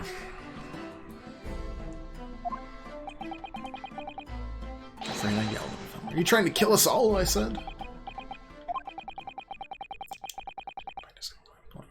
It's possible to extinguish lamps and stoves connected to the same network of pipes. When gas starts flowing again, it just silently seeps into the room.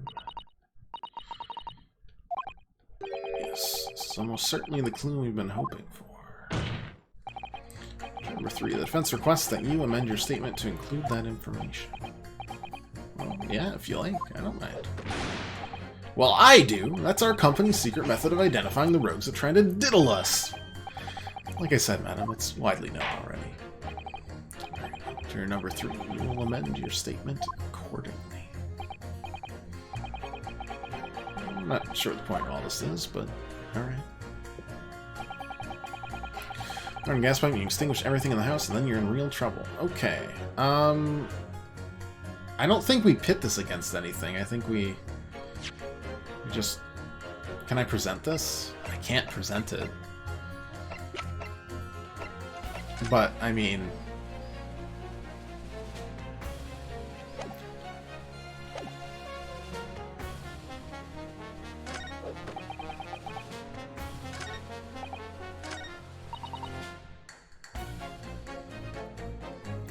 Got it.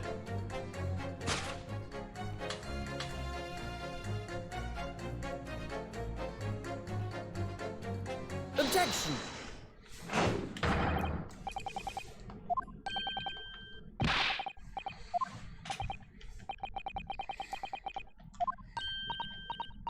Yeah, of course. I heard him mumbling about something or other.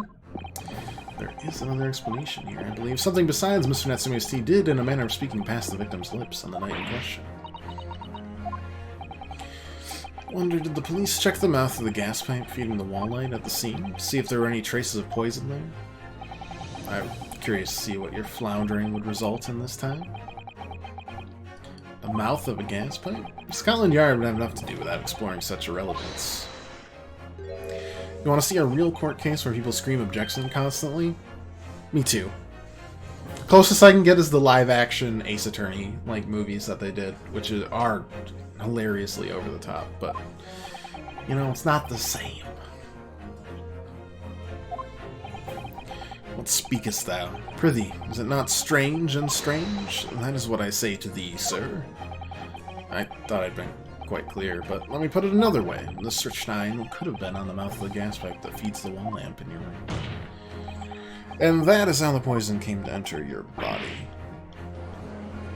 I don't think that's exactly how it happened, but I guess.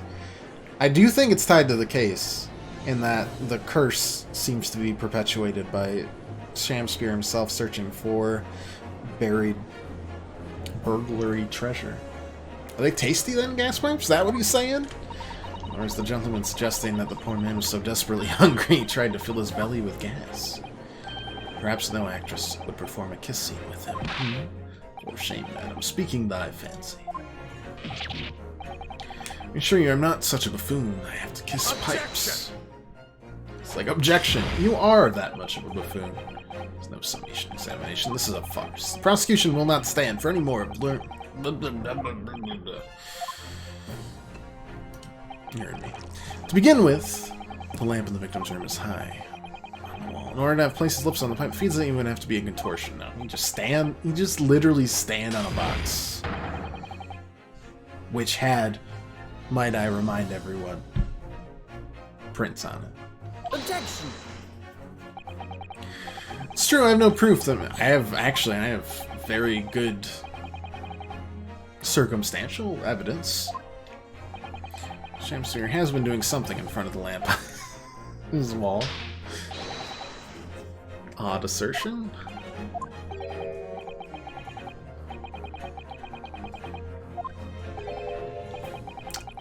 Yep, evidence. Yep.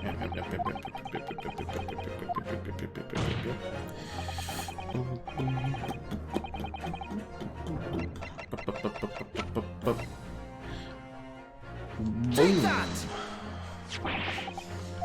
Oh, what the?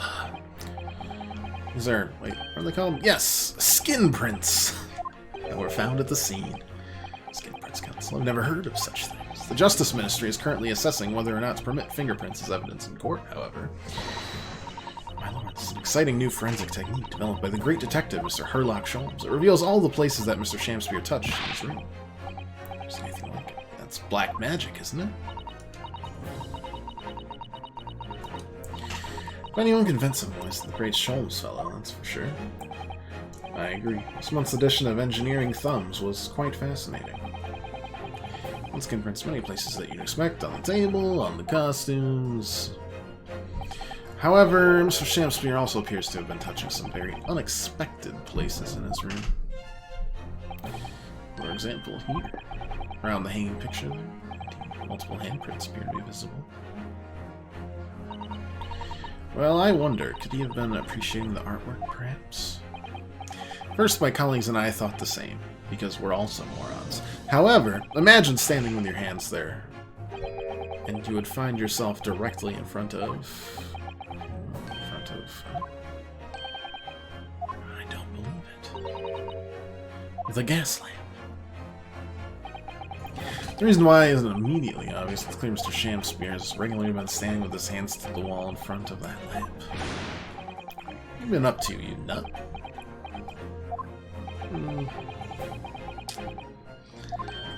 Call juror number 4 statement. You said that blowing into a gas pipe would make the lights in the entire building flicker. I've called juror number 3's statement.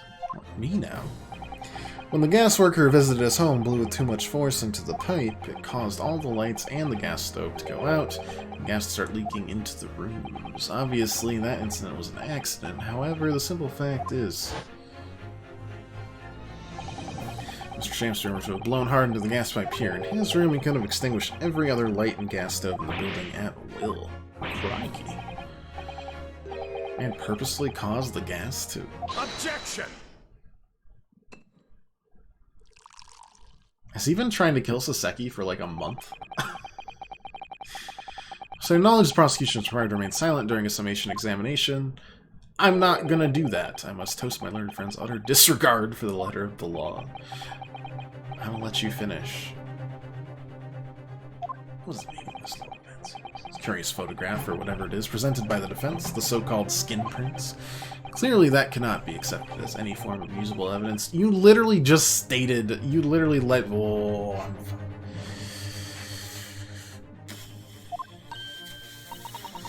I've about had enough. It's nothing. A mere toy developed by an amateur sleuth with too much time on his hands.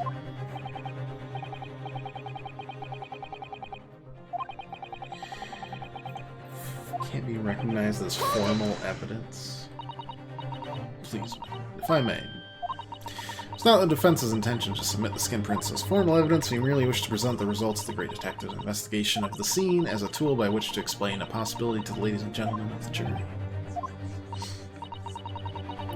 If the trial were come to an end now, we should never learn the truth behind these mysterious handprints that everyone has now seen. I don't believe we can allow that to happen. I'm sure the jurors would agree.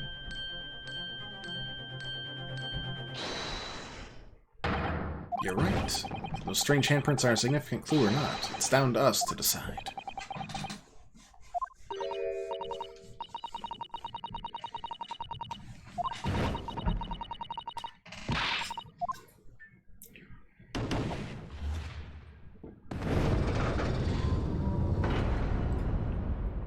Okay.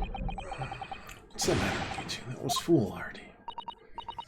Well, I did say it, didn't I? Yeah, I don't like to break a promise. Wait, dear His Lordship, it's not fair to dinkum evidence. Yeah, I don't care. On the plus side, you know, they are morons.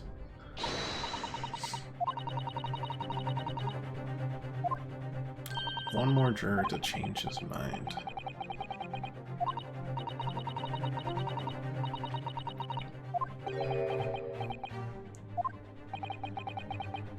That was an ugly face. Just one more juror, Mr. Naruto. You can do it.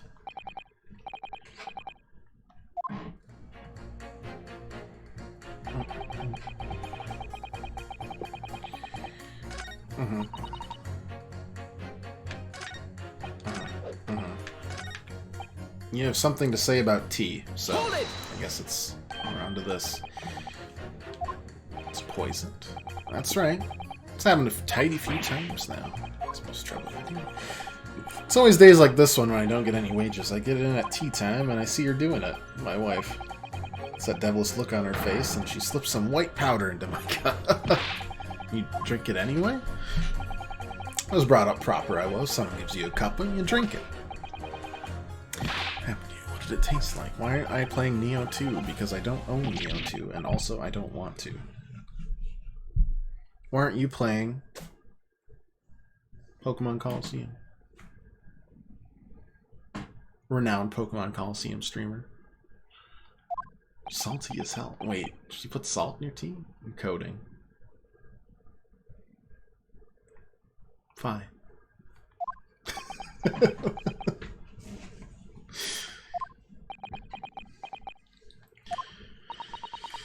I think perhaps what your wife put in your tea was salt? No. So, she doesn't even care enough to poison me properly? Unbelievable. Let's move on. No, I want to hear more.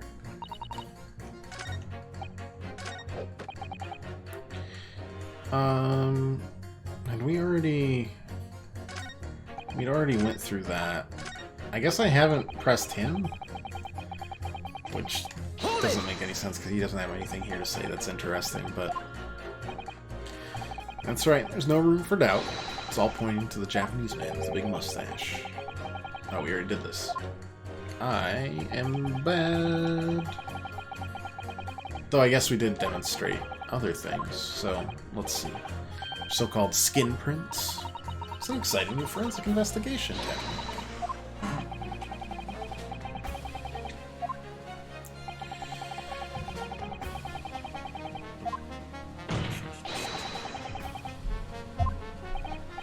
Well, yes, I won't deny it's playing on my mind. But as the prosecution rightly says, we should pay no heed to unacceptable forms of evidence, and besides, even if fellow had been up to some mischief with a gas pipe dozens of times before, it doesn't mean he got up to the same shenanigans on the night in question, does it? Probably does, but okay.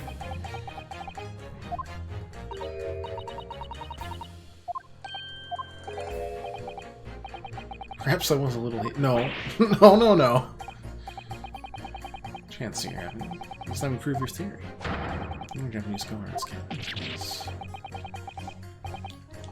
Yes, please stop. Change position, change the back. Can I do? Is there any more proof I can give here? Can I show that Mr. Shamspeare really did blow down the gas pipe on the in question? Do I have supporting testimony? Books, street map, ripped off, bar, blah blah blah. I think I have supporting testimony. In truth, I don't have evidence, but there is witness testimony that substantiates it. Whose testimony? I don't know. It happened 6 months ago. Person whose testimony revealed details about the gas in the Garda residence that night, namely, Mr. Garda itself, right? He talked about it. I mean, it's either that or, you know, the meterman who was actually witnessed it. I mean, it's one of those two. They won't take Natsume's because they're mean. I mean, it's either Garadeb or it's Meterman. I don't know. He always kept an eye on it. Take that! I don't like that happened, so it's gotta be Meterman.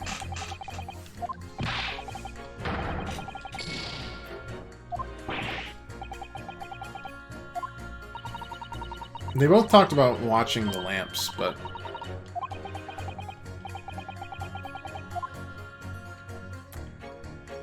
okay. Yeah. Go back. Hold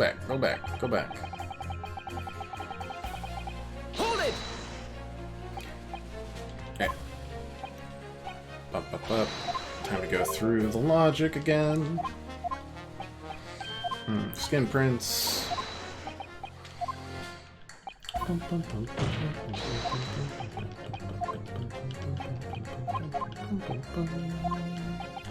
Yep. Better than that. And they almost change their minds. We freak out. Their pants.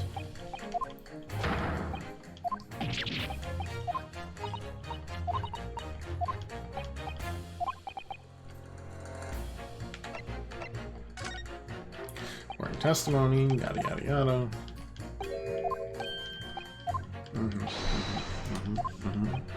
Okay, so we're bringing back Meterman.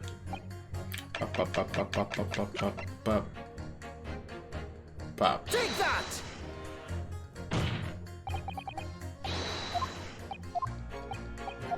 Okay, it wasn't Meterman? I assume they wouldn't take testimony from Natsume. Only I hadn't done this 6 months ago.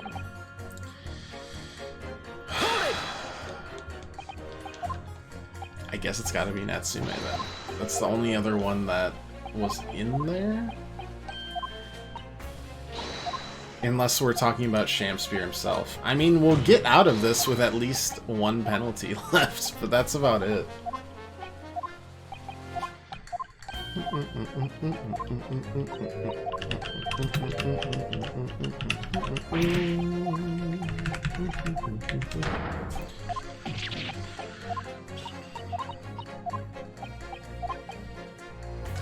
No! Why did I click on that? I went.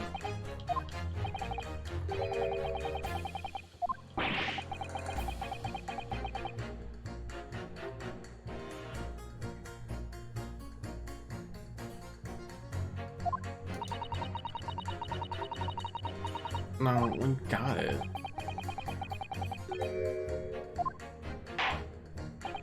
Ugh.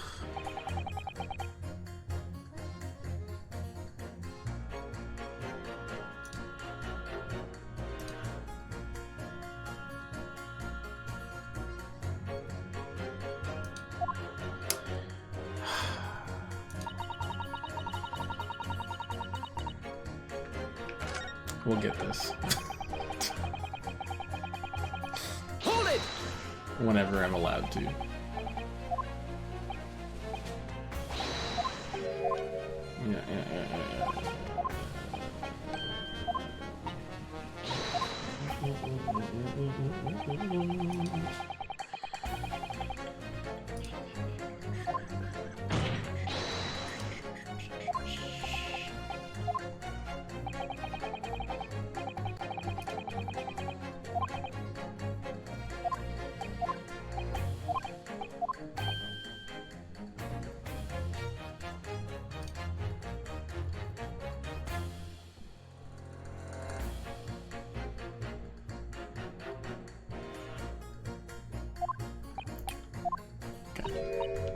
Well, it's either going to be Natsume or it's going to be Shamspear. Natsume, as we said, was next, so...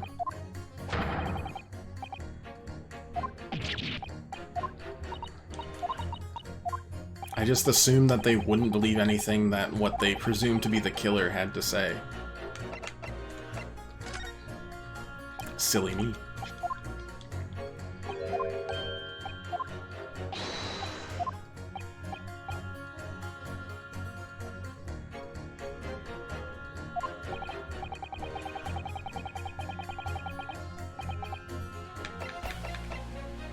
Take that! Okay. Took a little while. We're good. We're good. We're good.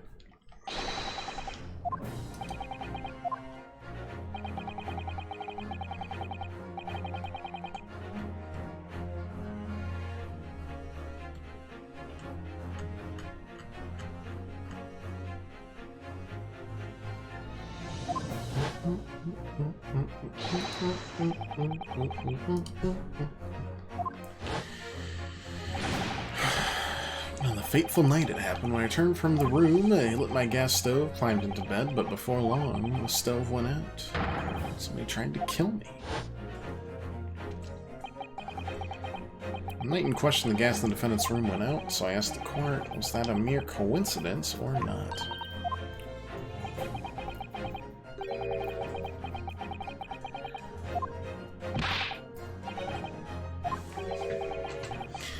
Looking pretty guilty there, Mr. Shamspear. Let me get something to drink, and we shall continue.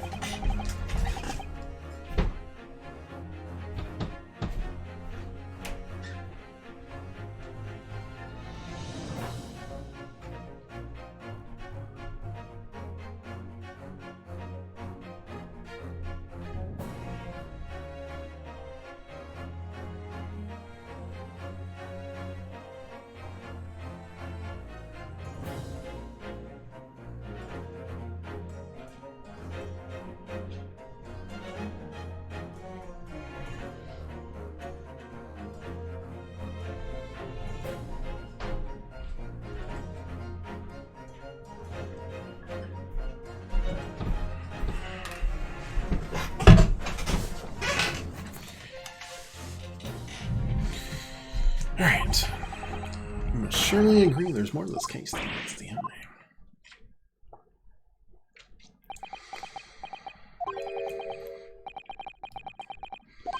Fair enough. I'm a man of logic first and foremost. Alright. We fought off something yet again. This forger is leaning towards not guilty, my lord. We've overturned the decision, therefore. The trial shall continue. Objection! No, not yet. As defense is rightfully indicated, the summation examination is concluded with the majority of voters altering their decisions. Two jury members now called guilty, four now called not guilty. Let's go. Shamspear is looking pretty uncomfortable. What say you in response to the various revelations made during the summation examination? It's funny because he could have just not gone on the stand, and then it wouldn't have happened. So let me try to recall aught of either the lamp or the pipe. Your handprints have made a tidy mess all over the wall there. How do you explain that, eh? There goes the bottle. I'm done with this. The dignity of this great courtroom has been sullied enough already. Juror number 5. Ooh, me? As I went to some pains to point out already, a print from the self-professed detective's toy has no place in a British court of law.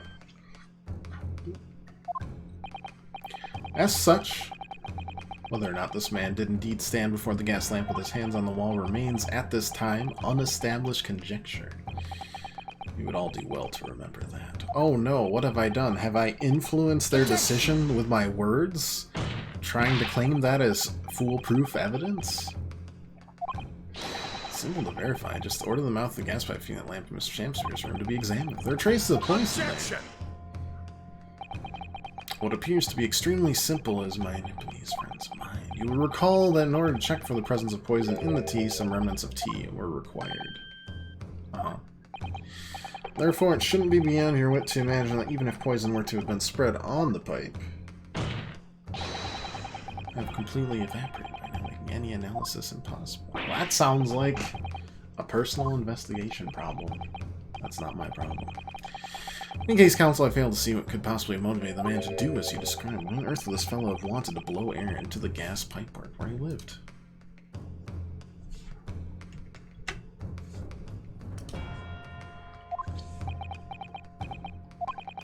There's only one possibility I can think of, and that is using gas to commit murder.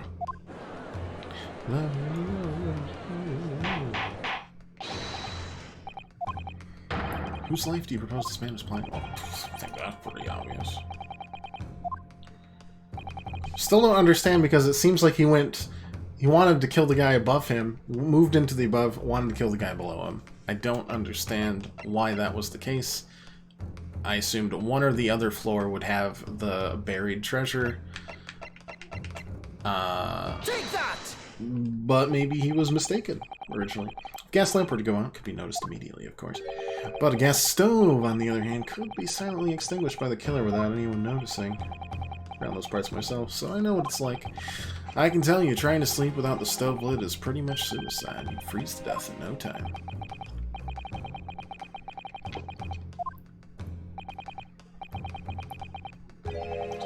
But a fellow lodger whose life Mr. Shamspear was trying to end.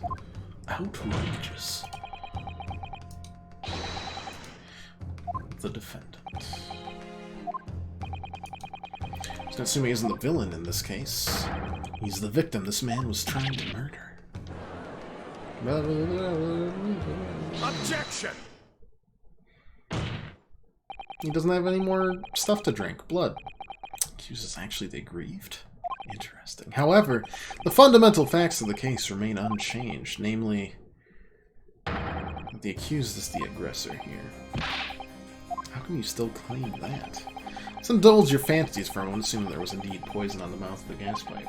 Well, then, who put it there? Yeah, that's the $1,000,000 question. The logical conclusion that the person responsible was aware of this man's trickery with the gas supply and hid his intent to kill. That would indeed seem logical. If the assailant were unaware, how would he or she have known to lace the end of the gas pipe with poison? I must ask, how could anyone have known of Shamspear's murderous designs? Naturally, the sole possible answer to that question could be more obvious. Only the man whose life was being threatened could possibly have known. Even though he's being watched like every night, but alright. In other words, the person who put the poison on the gas pipe and was clear retaliatory attack can only have been the accused, Mr. Sekinetsu.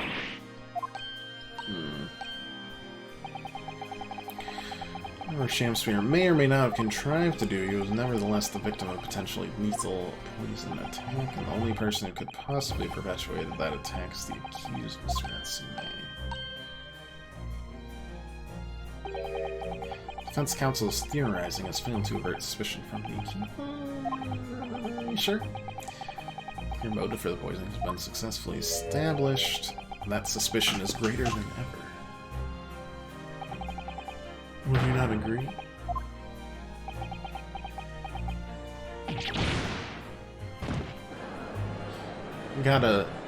Your bedside manner needs a little bit of work. Inosuke. Hide those cards a little closer to the chest, maybe.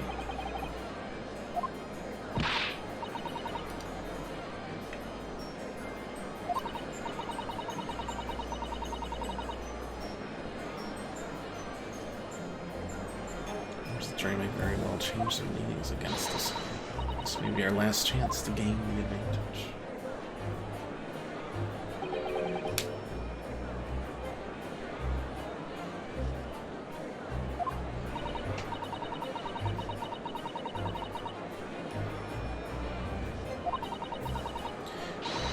Name the person now.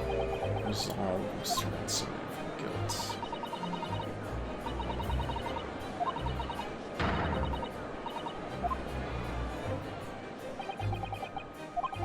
One possible culprit does come to mind. The evidence, the poison, it's all pointing to our particular.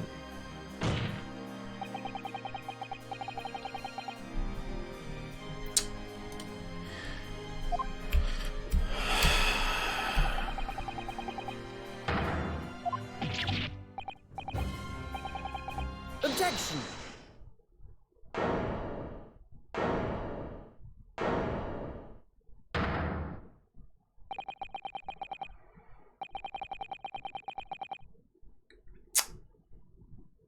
Oh. Oh.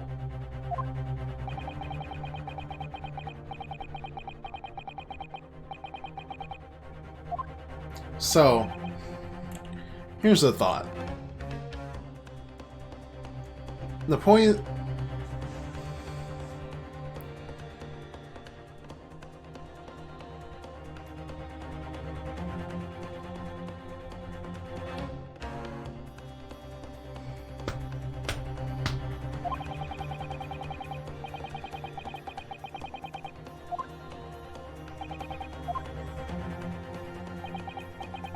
Tell us, what is your latest theory? Who is the so-called true culprit of this crime? Okay. What if she wasn't going to the Slug and Salad and had just left from poisoning the gas? She would have probably figured out that the reason he died was because of this gas trick, right? She did have poison with her.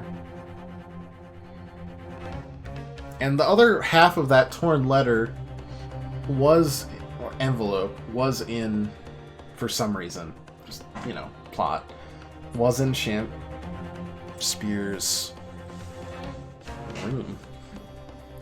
I mean, he couldn't have poisoned himself. That doesn't make sense. Garida is legitimately too incompetent. He can barely walk. Obviously not him. Doesn't make sense to I mean, okay, I guess like it could poison the gas, but like there's too many things tying Olive here to it to not be, I guess, the killer. Take that! Which is pretty nuts. And then she got knifed in the back on accident, which gave her a perfect alibi because she was unconscious in a coma while this was happening. But she had already poisoned it.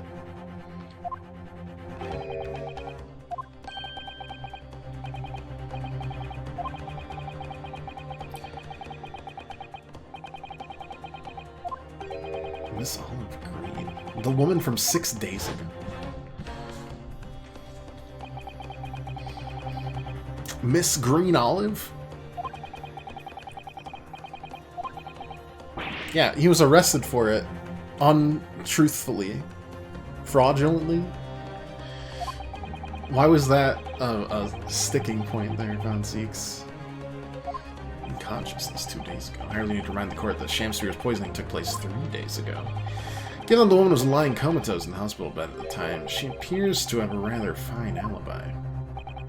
And you have a great alibi for all these people that seemingly die after they face you in court, but yet here we are.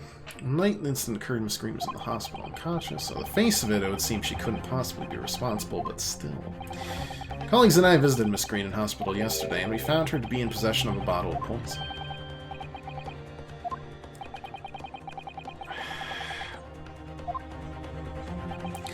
Defense requests that she be brought to the witness stand in order to explain the details to the court.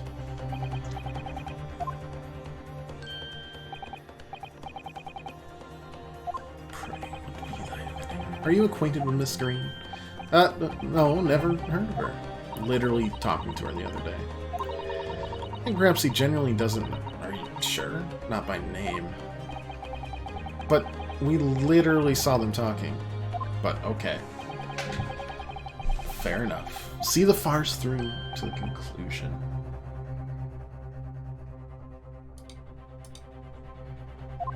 I appreciate that. Prosecution requests a sort of recess matter in order to subpoena witness.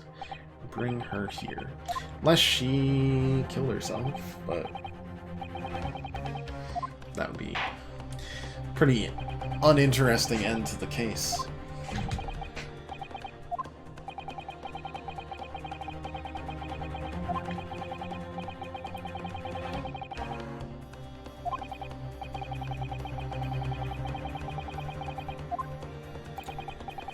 Alright. Reconvene in an hour. Let's do it.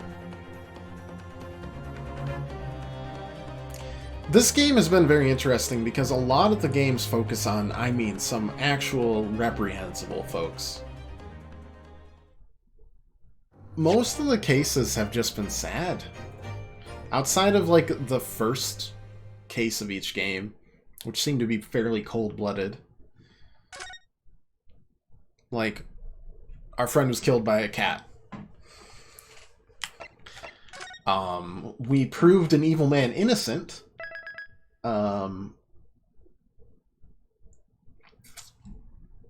Then there was a complete accident that happened. And then there was a murder, but it's still... That one hasn't even been resolved yet. The murder was resolved, but the reason for it's still very confusing. And then this one, again, this first case was fairly straightforward and upset. And then this one, again, seems very motivated by... I mean, Shamspeare himself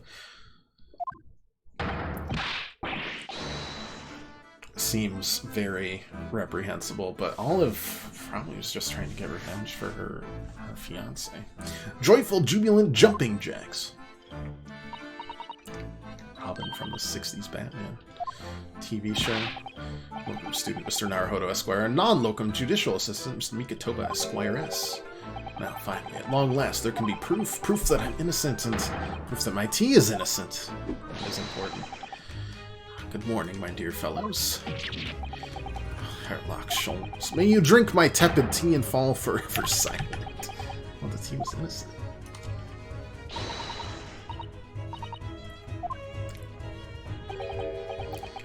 Save your derision. I know what you're all thinking. Good morning, he says, when it's very nearly time for luncheon. Your scorn is written clearly across your faces. No one said in their thought anything of the sort. Truth is, I was determined that today would be the day. As sleep seduced me last night, I thought, tomorrow for once I shall not oversleep. I'll rise early and be present in court to support my companions. Such spirited determination has beauty all of its own, isn't it? Oh, yes. And then I began to muse on the subject. Why do people oversleep? I queried. queried. Why, time after time, do they make the same foolish blunder? The answer came to me at once. It's so delightfully simple. People oversleep. Because they sleep! Well, is it not an astute insight into the matter? Yes. Upon which realization, I attempted an experiment. I didn't sleep a wink all night. And the results? By first light, I was exhausted, and began to be assailed by fits of drowsiness.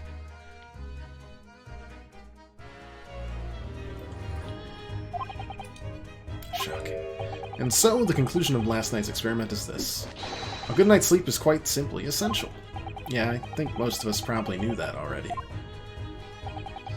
All others presuppose. I prove by experimentation that, my dear fellow, is a scientific method.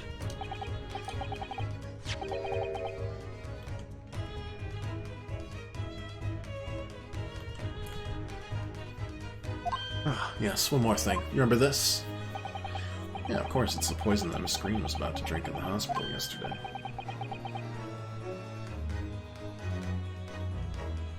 Oh, you didn't manage to... It was a laborious task. The bottle was near empty, but such inconveniences do not hinder Sholmes. We managed to confirm that it contains strychnine. Circumstantial evidence doesn't prove Mrs. Green's guilt. I shall leave the bottle in your care now. Licking the inside of the neck is not recommended.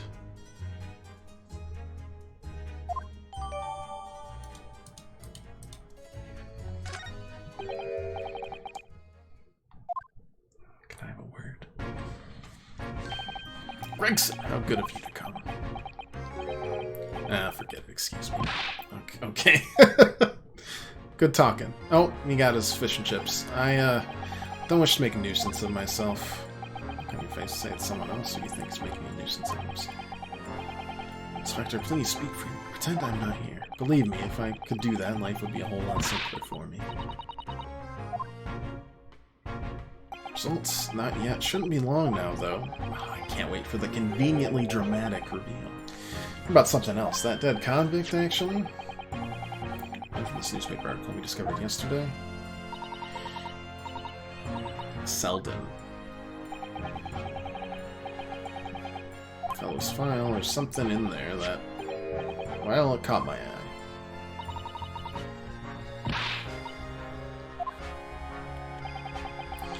Comment the relevant parts for you so you can read it yourselves. Okay.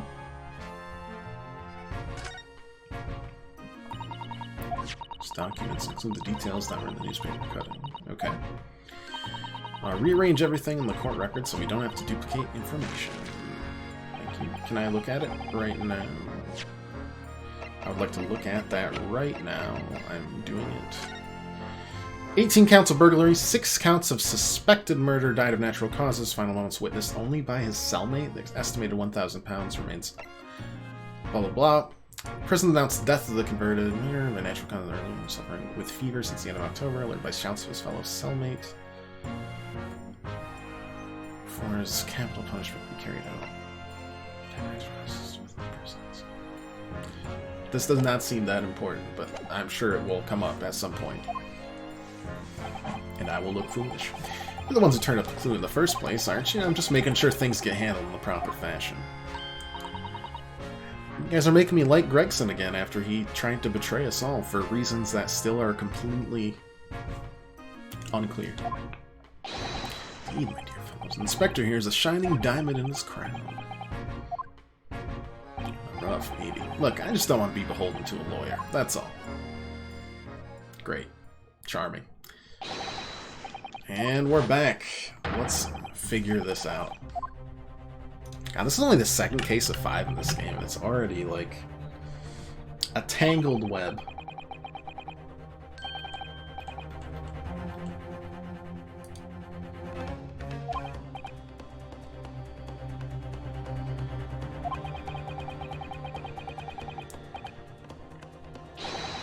I'm tired of seeing Mr. Mustache in floods of tears personally, so best of luck to you. It's time, isn't it? Yes. This is it. Solid Green and Mr. William Sham's experience is going to be the final battle.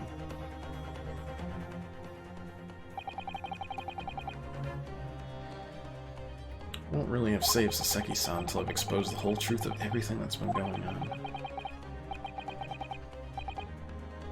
It's all coming to a head now. You can do it, Renosuke. You have to.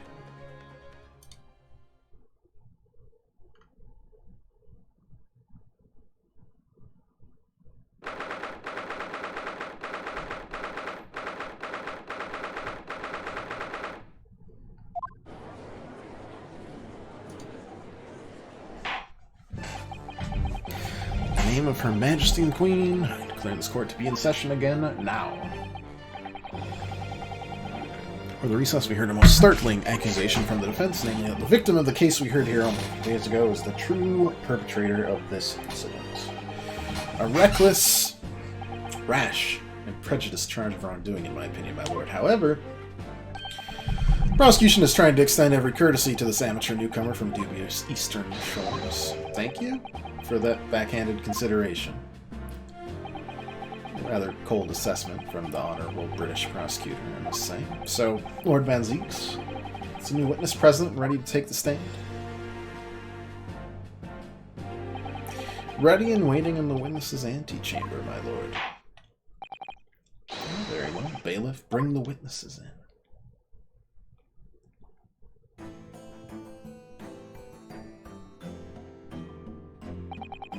Witnesses, state your names and occupations for the court, please.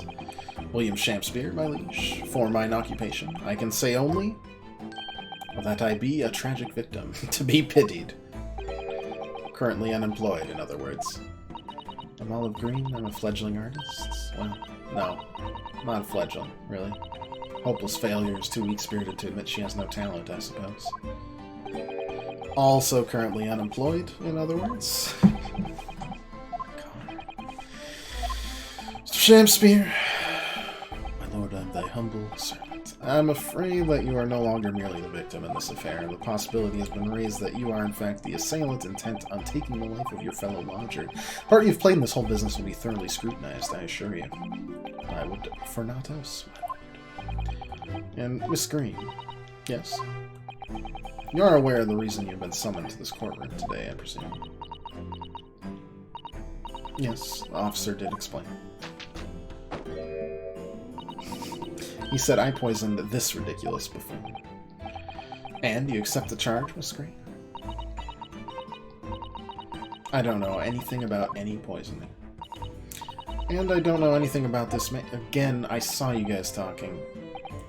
Come, lady, die to live. Verily, I know not thy prickly pea-pigmented personage. Very well. Let us proceed with the matter at hand, that being to ascertain whether or not Miss Green has any involvement in this affair. It's all very strange indeed. Why would you suspect me? I barely ever go to the East End anyway. It so happens that I passed by that neighborhood 6 days ago, that's all. And on the night this man was poisoned, I was still in hospital fighting for my life. Yes, having been unfortunate. Fighting for your life and you're out in 6 days doesn't make sense to me, but alright. Having been unfortunately caught up in an incident on the street outside of Garadeb household. Incident that rendered you unconscious for some 3 days. Struck in the middle of my back with a knife, though through no fault of my own, and now I'm under suspicion. What other irrelevant things might I be suspected of? Well, it's all very disturbing. Energies may be better spent worrying about random knife attacks, I feel. At this point in time, all that appears to connect you with Mr. Shakespeare's lodgings is the Briar Road incident of 6 days ago. That's why. I would like you to testify formally now about exactly what happened. You mean you want me to relive that awful accident? Unfortunately, yes. Please tell the court what happened that day. And of course, I'd be interested to hear from you about your movements that day too, Mr. Shakespeare. But what happened 6 days ago has nothing to do with me being poisoned. Let us proceed then. The witnesses will present their formal testimony to the court. The subject of the incident that took place on Briar Road the evening of the 17th of February.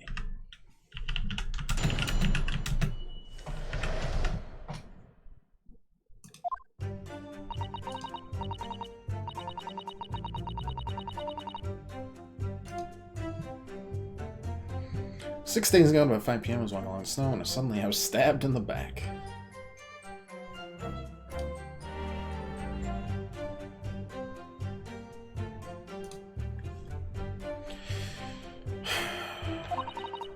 Coincidentally, I happen to be just outside the house where the men in this case had their lodgings. I'm at the tavern on the eve of which thou speakest, for I had bespoke my supper.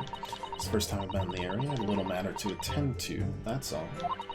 Anyway, I will be pressing on that, or presenting the actual letter. Anyway, I was admitted straight to the hospital, so I knew nothing about all this business. Okay, we'll press on that. If it doesn't pop up anything, we'll present it. Yes, a second incident inside a weekend, what I believe to be aptly described as the haunted lodgings. One can only presume this is a most unfortunate coincidence. Meanwhile, you say you were not in your room, Mr. Shamspeare? 'Twas the following morn, when I did awaken, that I learned of the dire events. Mary, what a commotion did the officer's law make on the floor above mine? Oh, wait. No, then the murder makes perfect sense, because he killed the person on the middle floor. But I thought he had moved into the middle floor after that, but no, he's moved... Soseki moved into there. So he needed him killed as well? Until, I assume, nobody wanted to come there anymore, and then could move in and take the treasure that I assume to be there.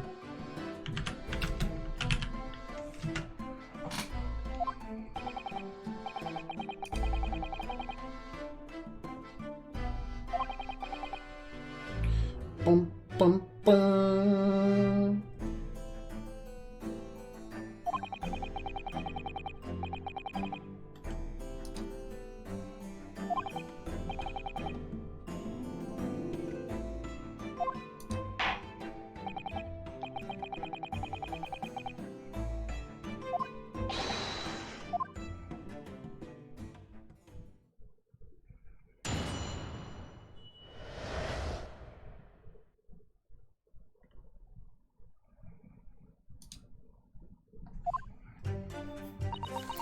Six days ago, 5 p.m., yeah. Just having back. Suddenly happened to be... How is that not staining your face? The tavern on the eve which thou speakest for, I had spoken. So, it's the first time I've been in the area, a little bit history. You want to tell us about that? That little incident?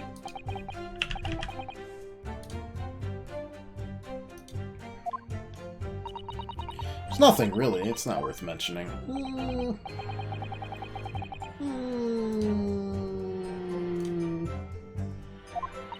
Mentioned it to us yesterday in the hospital, though.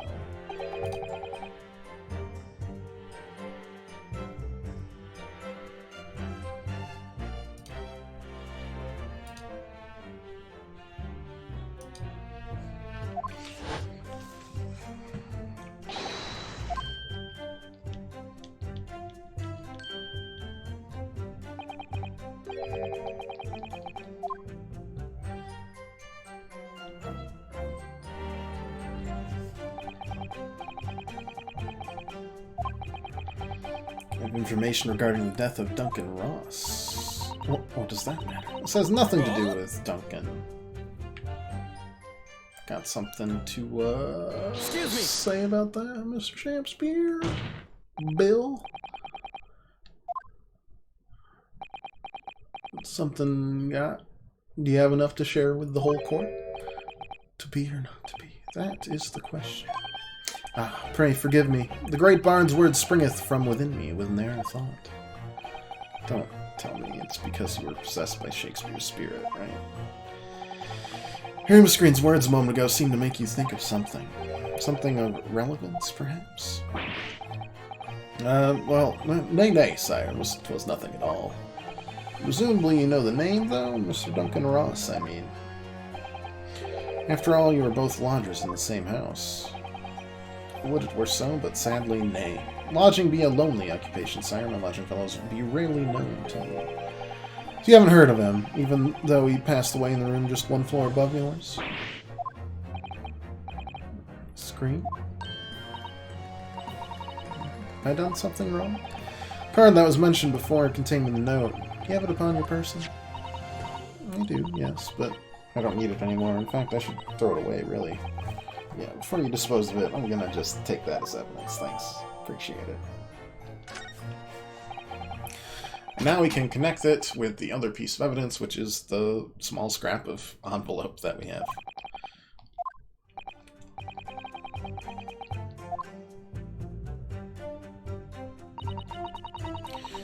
It's straight to the hospital, so I knew nothing all about all this business. First time.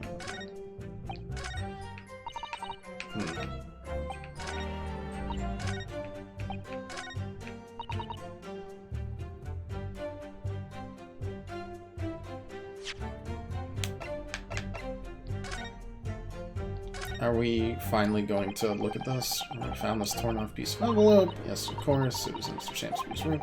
For some reason, it suddenly started to bother me. Just suddenly?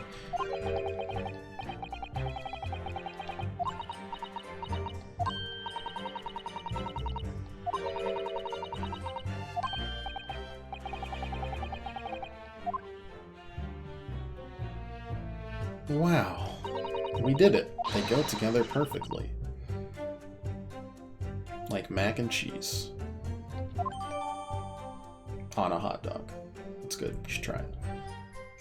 And that should also only be the only thing you eat that day, because calories are astronomical. Okay.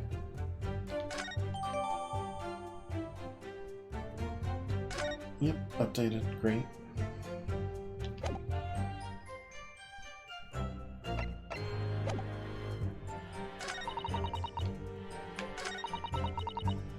Though I don't know if presenting that... Oh, no. First time I've been in the area, right? Nothing about all this with it. First time you've been in the area seems incorrect. If I can prove that this fits perfectly. I assume either or. Objection! Nope.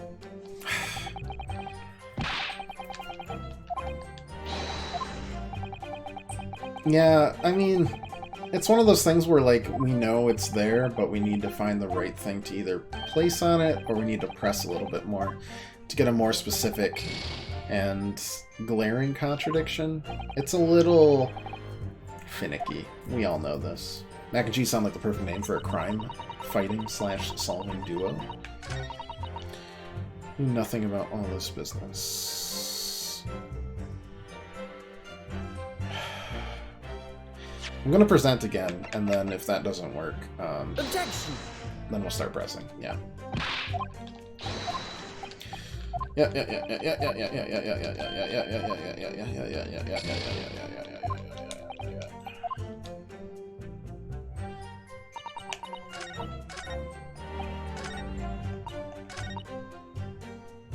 Okay, so let's just press on everything. I think the second statement is going to be the one we want to press on, but we're going to go through this just in case.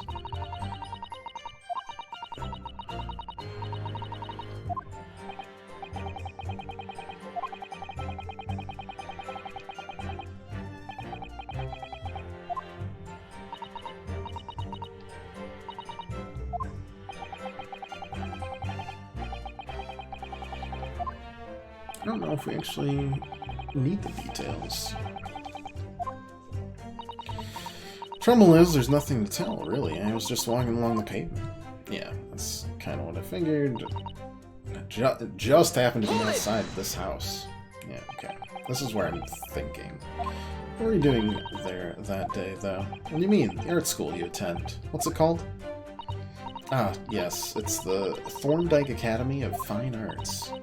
According to Mr. Sholmes, that's just in the vicinity of Brixton Road, which is some 10 stops away from the scene on the Underground. You live in Brixton as well, so why then would you have been walking along Briar Road? I mean, she's gonna say... the letter might make a nice picture. City-dwelling artists can't all paint grand urban vistas. That's right. I happen to like the crumbling look of that part of town. Perhaps quaint would have been a less grating term. Point is, she's definitely hiding something. Yeah, I just need them to expose that they have met before or they've existed in the same room before.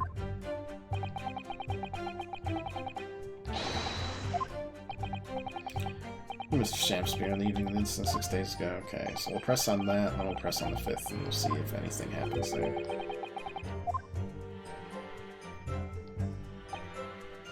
Hold it! Tavern. Which one? The Slug and Salad.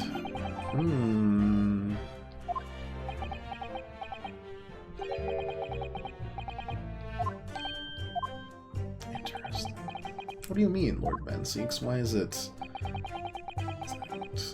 Slug and Salad offers unusually fine dining for the locality, at least. Not an establishment you'd expect to be patronized by a man with not even a crumb of bread in his room. It's true, the menu lists premium crusts of bread and glasses of water in different levels of cloudiness. I would expect a grub's grubbery in the local vicinity more appropriate for your means. Watery soup and mushy peas, or rather, soupy water and pea-like mush. All equally appetizing. I just want to try some water in a different pub for once. What's wrong with that? How different can water really be?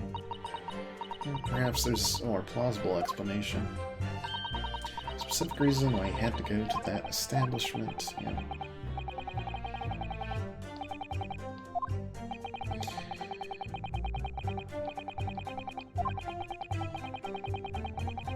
Yeah, we do have some evidence.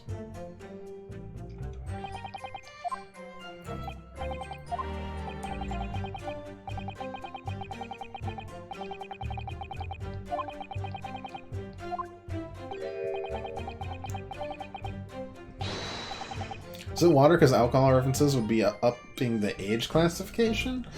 Maybe. Rating systems are just so jank in general. It's like, murders? Alcohol?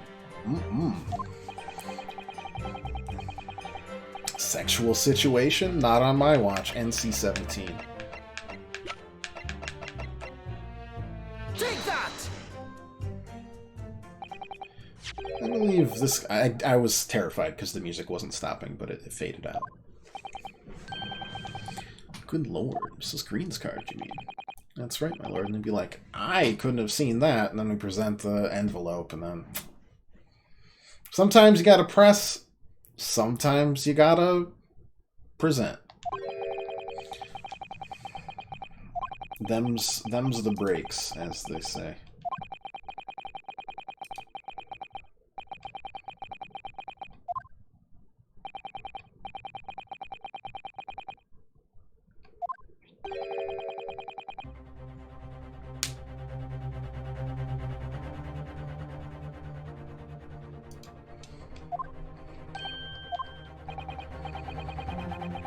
Kind of hard to believe that's a coincidence.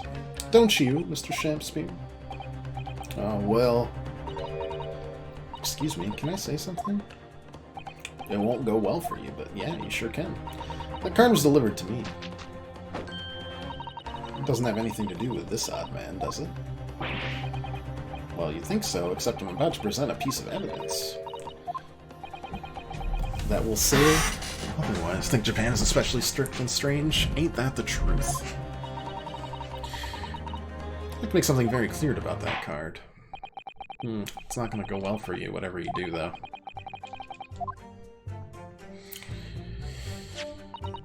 This note was delivered to me at my address. It's nothing to do with the odd man next to me. Oof. Not a great look, friend. Not a great look. Anyways, I found this directly at Objection! Mr. Shakespeare's room. Day before the incident, exactly 1 week ago now, this note was delivered to your address. Upon carrying out the instructions in the note, you found yourself in the hospital.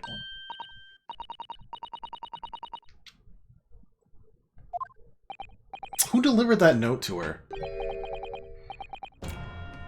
Who delivered that note to her? Shakespeare wouldn't have wanted that to come out. Like, I feel like we're really close. She killed him, or tried to, because he killed the fiancé in an attempt to gain access to the treasure that was hidden by the convict. And then he was continuing to try to kill Natsume.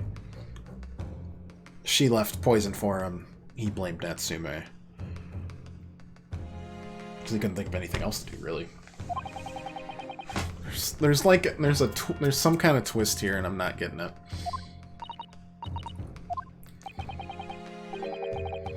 Really cool on nudity, or the edge of nudity, but there's no alcohol mentions. It's true. Everybody's rating system is different and strange in its own way. You know, American TV, it's like blood, guts, gore. Nice. T. Or like PG-13. Is that a reference to being gay? R. And also not shown in several countries. Is that the hint of a nipple? R.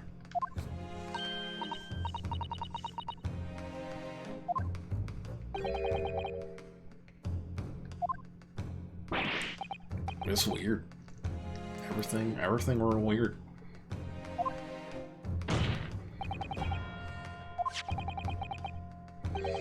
Perhaps remember this note from somewhere, Mr. Shamspear? Well, your actions that afternoon follow the instructions in the note to the letter. Come to the Slug and Salad by Road 5 p.m. on 17th, and that's exactly where you went. Probably should have said a different place, maybe? Bill's not that smart. You already knew about this note, didn't you? Why would did he send it? This torn off end of the envelope proves the note was originally in Mr. Shamspear's room, so how is it that it came to be in your possession? Oh. I don't have the first idea. I'm just a fledgling artist after all. There's only one explanation. You broke into Mr. Shamspear's room and stole it. You did what? Sorry. Thou hast what?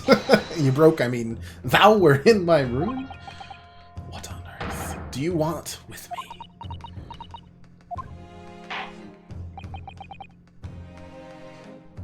Was Shamspear being blackmailed?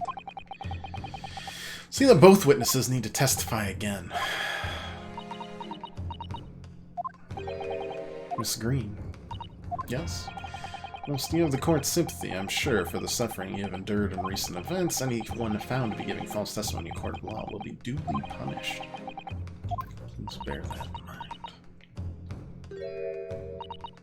Von Zeke's always drifts to the back whenever we finally prove something. He just doesn't talk anymore. It's interesting. I still hate his guts, but usually, like, a prosecutor will fight to the bitter end in this game. It's intriguing.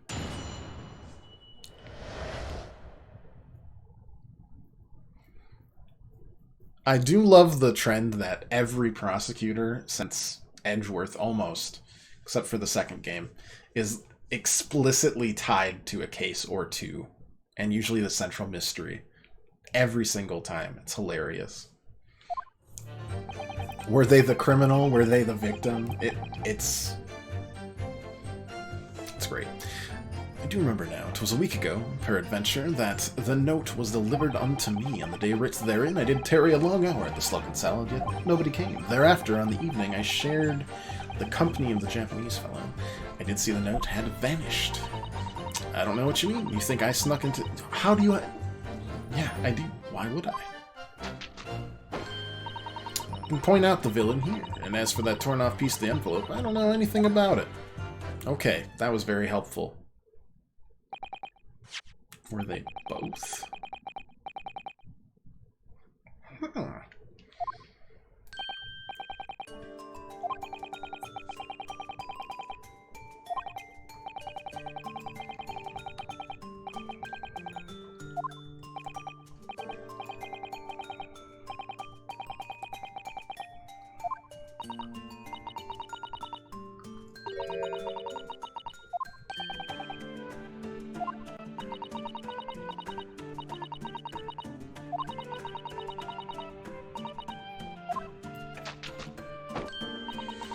That note was delivered to me at my address. We all know who the liar around here is. That's true, Miss Green. How do you explain the facts? This part of the envelope was without question found in Mr. Shamspear's room. I don't see why I should explain. Sorry. Fledgling artist. Stop saying that. Job here is just say what happened, that's all. It's your job to give the explanations and the proofs. You, the fledgling lawyer. Evidently, my learned friend's cross-examination is our only hope of learning the truth. Well, counsel, let's do it. The defense will now proceed with the cross-examination of the witness. Screen clearly did break into Mr. Shakespeare's room. There'd be no question of that. That's how she acquired the note. There's two facts that are starting to lead me to a possible explanation for all of this, and it's not a pretty one. No, it is not. The anomaly of the note. I do remember now. 'Twas a week prior to the day right there, and I turned one hour. Nobody came. After in the evening, I shared the company of the Japanese fellow. I did see the note. Like, did she send? She sent it to him. She sent it to him. She sent it. Already had known about it. She sent it. Went in, grabbed the note. Didn't see the other scrap. Poisoned it, left. Got stabbed on accident immediately after.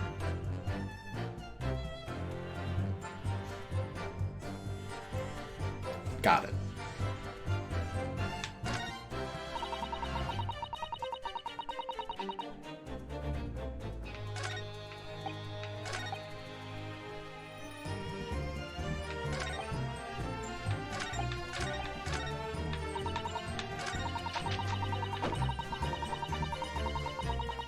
I don't know anything that's not helpful. Olive. I'm gonna start pressing to see what happens. I don't see an utter contradiction, even though we know what's happening. And we've got to make sure that works.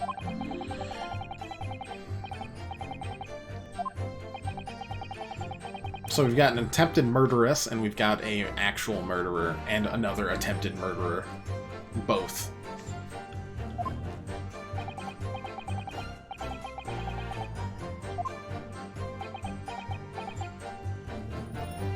If she hadn't been stabbed, I don't think we would have found this out.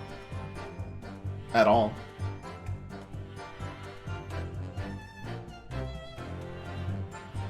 Imagine trying to... Those two cases from two separate games, smash them together. That would have been just a clusterfuck. Foreboding, I'd be forced to declare, we were by some small measure acquainted. Despite your claims, though, you followed the note's instructions and went to the Slug and Salad. Presumably that was nothing to do with your knowledge of literature? Mary, Moth will have the better of me, sir, save for the lure of curiosity. So 'tis true, I was compelled by my own eager heart to betake myself to the tavern. Yet in the end, my curiosity was not satiated. Hold it! And that's why nobody came. So now we... yeah, okay. Nobody's black... well, he was being blackmailed, kind of, but only to set up as a killer. 'Tis as thou sayest. You paused for a moment before you answered. In truth, when thou asked whether nobody appeared, I did suddenly recall... I was not alone that night at the Slug and Salad, my lord. No, 'tis returning to me now. I did treat my lips to almost clear water, and mine innards to a premium crust of bread, and all around me danced a great many companions. Flies, sire, flies. The name of Beelzebub, what were they? Fairies, perchance, from a Midsummer Night's Dream, come to talk to me? I think they were just flies. Can't help thinking that flies have to choose something more wholesome to buzz around.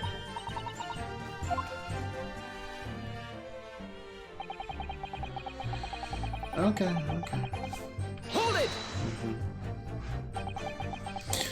Exactly what you noticed that had gone missing. Idle thoughts in there occupy my mind. I am busied with greater ideas. In other words, you didn't notice. Several days passed between your outing to the tavern and Mr. Natsume's visit to your room. 6, 5, 4, I don't know. Appear the note disappeared sometime in that interval. Such idle thoughts in there occupy my mind. I am busied with greater ideas. Yet during that time, Miss Green was comatose in the hospital, was she not? Clearly, then, she could not have been stealing things. Ah, yes, yes, of course. There was a episode of Monk, which I adore, along with Psych, is my, like, comfort food detective shows where a guy accidentally, like, set himself into a coma. Oh no, he purposely set himself into a coma to give himself an alibi. It was quite something.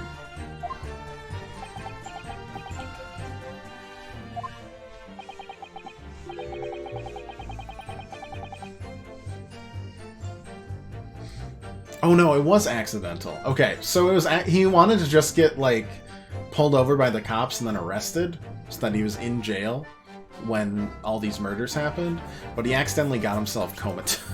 He got, like, T-boned during the car chase. That's what this is reminding me of right now, which gave him an even better alibi. I'm here to advocate for your defense, man. I won't tolerate inconsistencies in your story. You do well to remember that.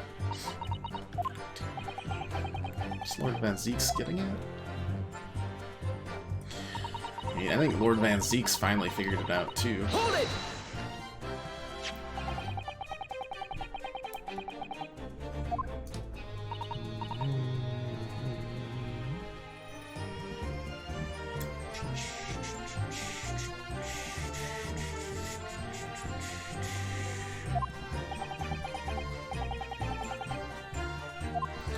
Did end up in your possession.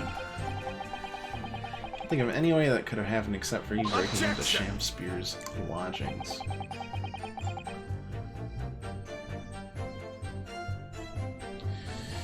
There's no reason to have done that. The screen's possession of the note appeared to defy logic. However, until and unless her involvement in this case may be proven in some other way.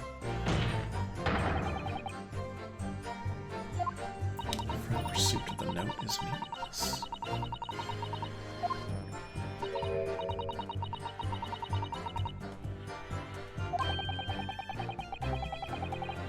Yeah, poison.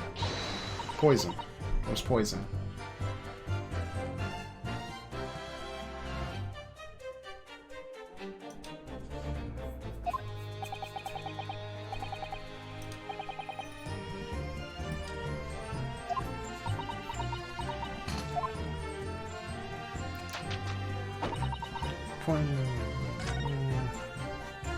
Why would I? To poison them. Do we have poison? No, we do have poison. Yeah. Objection! I saw you with this bottle, and though the contents spilt during the course of our meeting, a small quantity remained.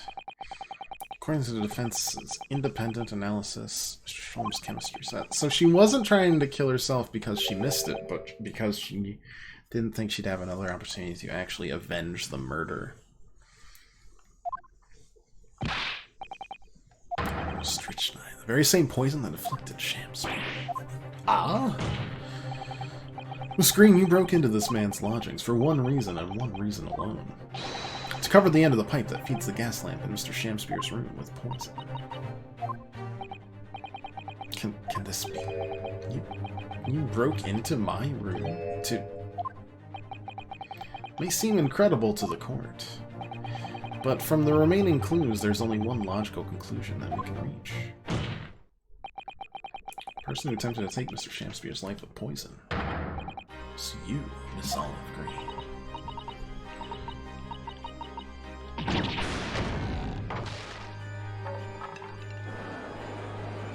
Pretty solid reaction there. Counselor, are you seriously suggesting this woman put poison on the end of the gas pipe with the intent to kill? Yes, my lord. There's no other way. But it took 5 days before he had done it. Again. For some reason.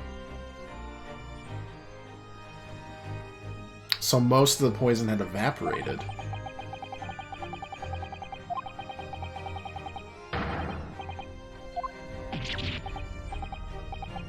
Which is why he didn't actually die.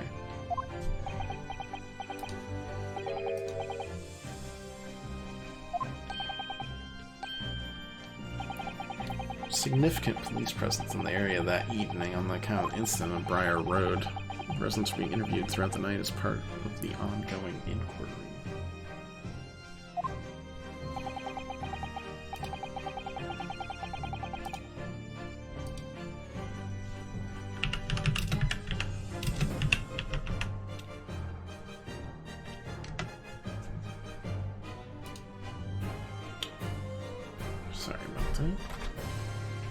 Circumspect criminal would likely have chosen not to carry out any wrongdoing at that time. And of course, the following morning there was more activity on Mr. Shamspeare's address. So Natsume wasn't there, which is why he didn't ever do it. That's right. The defense already proposed Shamspeare's meddling with the gas. Very sinister reason himself. To cause the gas stove in the room to go out and then asphyxiate the occupant. Once Mr. Natsume had been arrested, his room was under constant surveillance by the police. Circumstances, Mr. Shamspeare had no reason to blow air into the gas pipe. The intended victim being in a prison cell. With the need to tamper the gas removed, the poison on the pipe lay dormant. And then, 3 days ago, now the situation changed again. The trial came to an end, he went back. As soon as that happened, he tried to kill him again.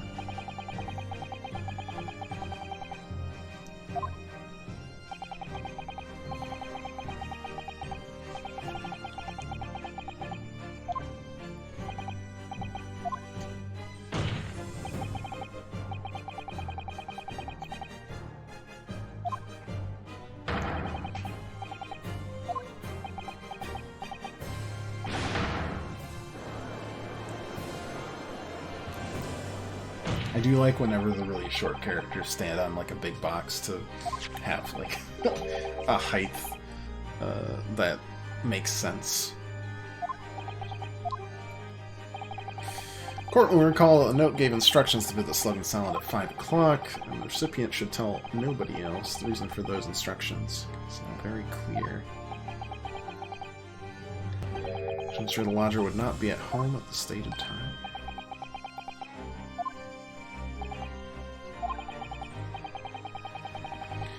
While you're out, Miss Green could safely slip in the room knowing she wouldn't be disturbed.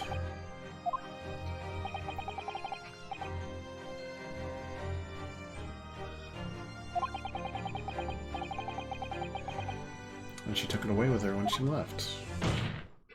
Makes sense to me.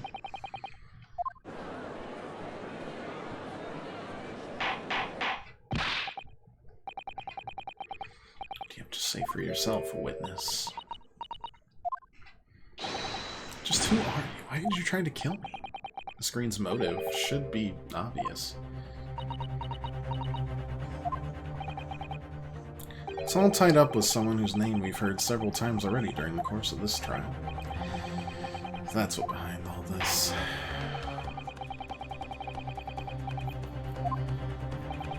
Which person is behind this woman's motive for the attack on the victim's wife? Okay, boop, boop, boop, boop, boop, boop, boop, boop, boop, boop. This poor chap we never met. That's right. Before the offendant took up residence in the lodgings at Mr. Garadeb, someone else was renting the room. Mr. Duncan Ross. We'd heard the name somewhere else. It was all over the papers a month ago, and the man died in strange circumstances at the haunted lodgings.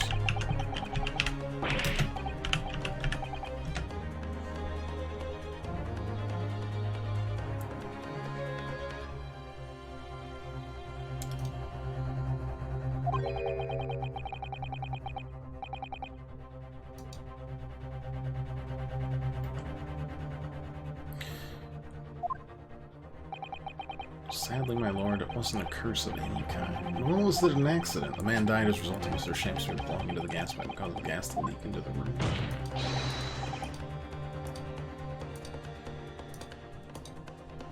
So murder, plain and simple.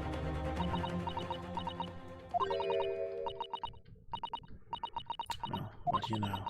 The world is so unfair. Curses, curious deaths. It's all people care about. If it's an interesting story, they want to know. It doesn't cross their minds that real people are involved, and once they're bored, just 1 month later, once the story's lost its appeal, everyone's forgotten him. Duncan was. Mr. Ross was Miss Green's fiancé. Fiancé? You know, I've known until now who Miss Green really is, Mr. Shamspeare. But she's known exactly who you are all along, because you're her sworn enemy. The murderer took the life of the man she was to marry. Miss Green, is it not the case that in order to exact revenge on Miss Shamspear, you smeared poison over the end of the gas pipe?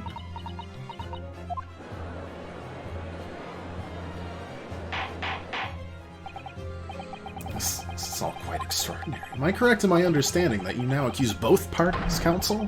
Each on different counts of murder? Yeah. You're darned too. Objection!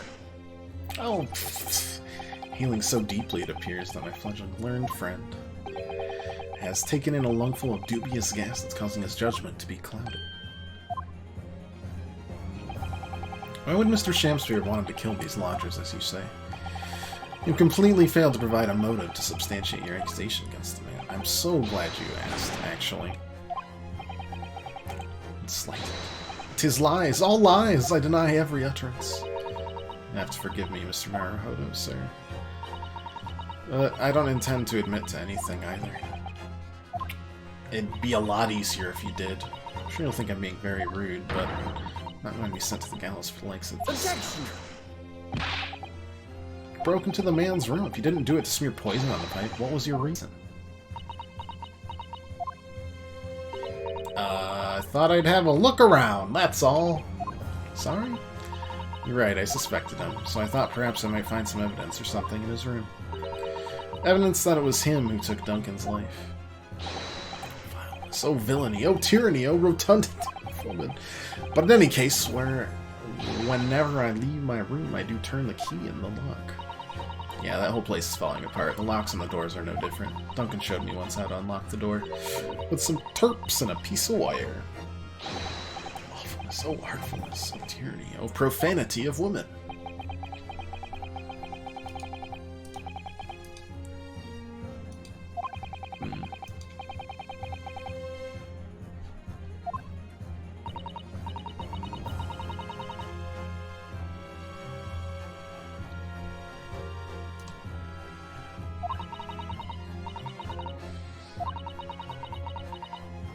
Floorboards was loose, and underneath it, I discovered a secret hiding place.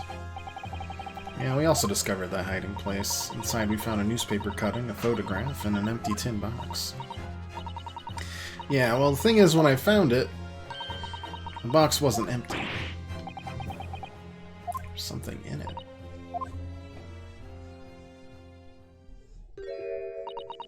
That's a rather nice key.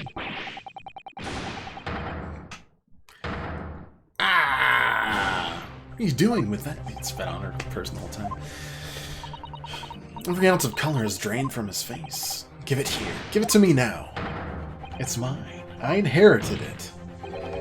What was that, witness? What did you say? You inherited it? No, what's all this about? You inherited that key? It's obviously important to you since you've gone to such lengths to hide it, so I took it. I don't know what it's for, but you took something precious from me, so I took something precious from you. So what if it means you can't open something now? I don't care. That's so petty. Give this back this minute. Give it to me now.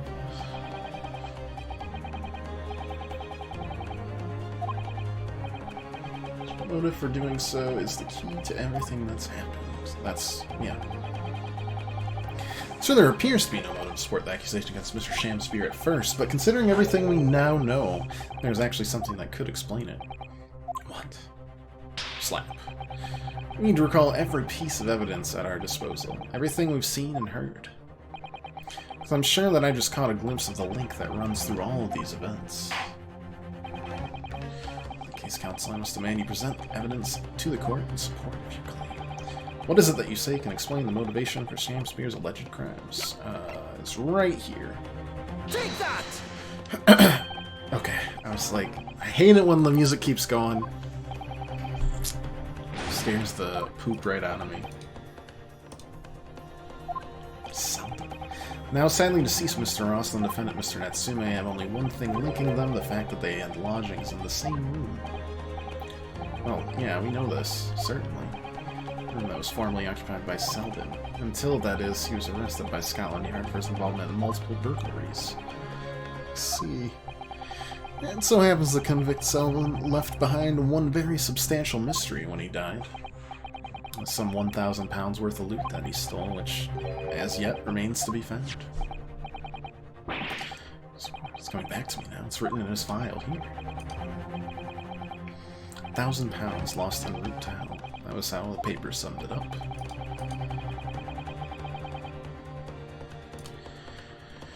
Seems one particular fellow inmate was with the convict in his final moments. It's not hard to imagine Selden entrusting that inmate with his most closely guarded secret, the location of the stolen loot, and perhaps a key to unlock whatever container the valuables were in.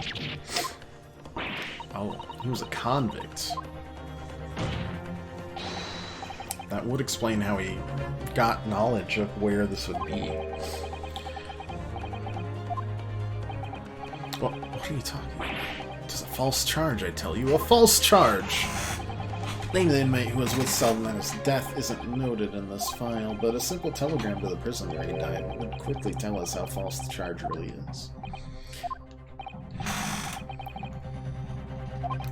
Even if it's true, why would the man be so intent on killing every subsequent occupant of the lodgings? Well, there's only one explanation for that. It was in that very room that Selden hid his loot.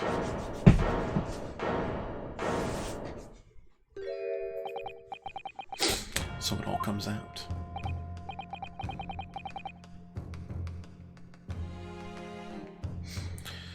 So we established that all of Mr. Shamspeare's subsequent actions start to make perfect sense.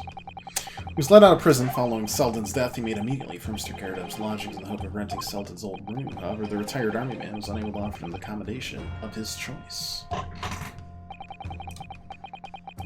Because Selden's old room had already been let to someone else, Mr. Duncan Rose.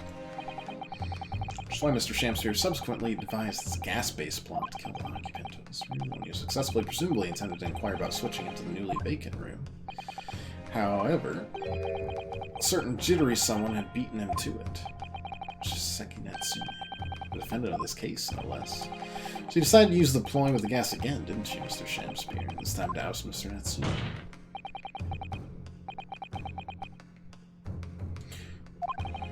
Simple and avaricious reason to get your hands on the 1,000 pounds of loot left behind by the dead convict. Ah! As they say.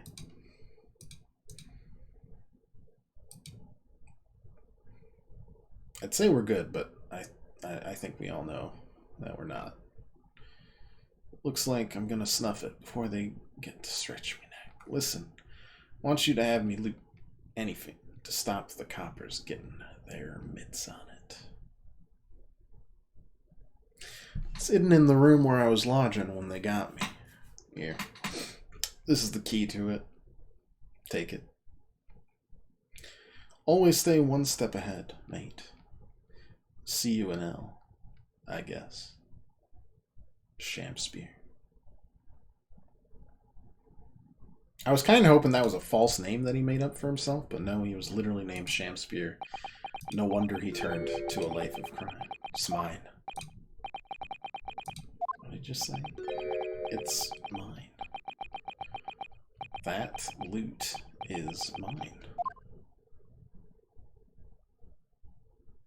Ooh. Alright, looking a little wacky. Mr. Shamspeare. It's all lies. I don't accept any of it. Why should I? After all, you don't have a shred of evidence. You can't prove I killed that fellow. Forsooth, I'm the victim here, remember? Isn't that right, ladies and gentlemen? If I don't admit to it, there's nothing you can do. You can't arrest me. For the time being, anyway. There. You can't arrest the victim, can you? Isn't that right, ladies and gentlemen? So close. I just need a few more hours. I swore to myself that I'd get my hands on it, and I can almost taste it now. Do you think I'd just give up? There's no question in my mind now. This man is guilty through and through. But he seems so utterly intoxicated by the idea of that loot. 1,000 pounds. Afraid that however hard you press him, he'll never admit to what he's done, Mr. Naruto. There is a way. There's one way I can finish him. He's already committed the most heinous crimes to get his hands on that loot, which means all we need to do is find it first. A fine plan, were it not for the fact that the police thoroughly searched the room following the death of Mr. Ross. If it's there at all, it must be very well hidden indeed. They were so bad at searching already. Shamspeare's room was... like, we went the second day and there was still a ton of stuff. But okay. If only there was some way we could find the convict's loot quickly.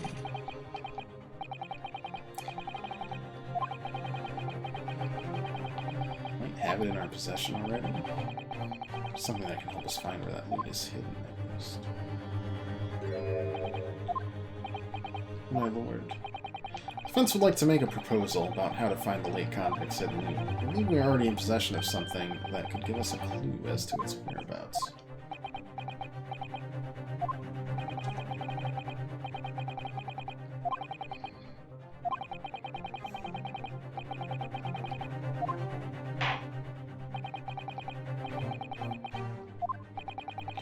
New pros we can use in order to locate the hiding place. This is Convict's Hall.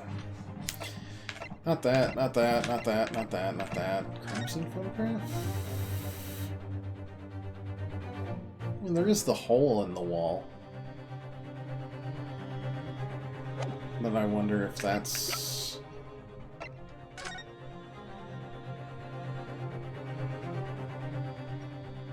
Oh, we can use the... No, we can use the skin print seeker. Even if it's not official evidence, we can say, let's use it on the... Yeah. That's good. Mr. Shamspeare's handprints on the wall of his lodgings. That's right, but...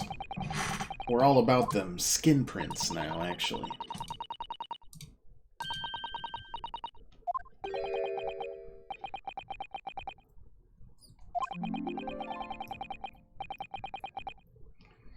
I think I'm going to be daunted by a man with such a ridiculous title. I should think the great bard ought to recognize such a title when he hears one, Mr. Shamspeare. Perhaps we should compete for the honor of most ridiculous title? Doing here, great detective. Usual haunts are the filthy back streets of the capital, are they not? Mr. Reader, it's been too long, and I see your complexion has worsened since we last met. I'll have to say something like that in any case. Mr. Holmes, Lady Harold is a great detective by the population at large.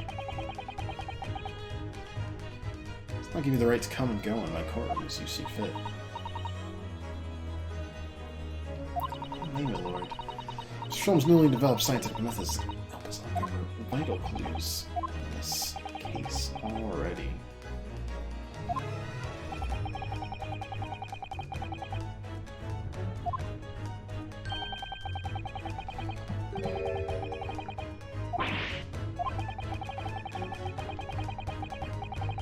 I only need a small sample of something that individuals previously touched. In your case, I used the teacup you'd been holding.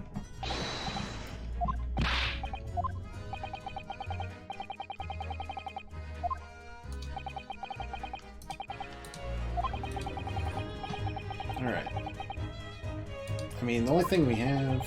use sample to help locate Sullivan's loot. Hidden in his old room. What form will the sample take? I don't think we have anything in our evidence that he would have touched, right? No.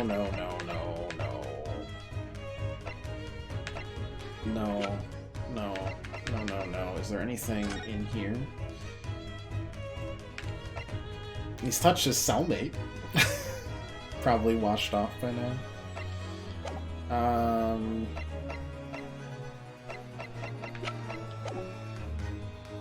Person, I guess, right?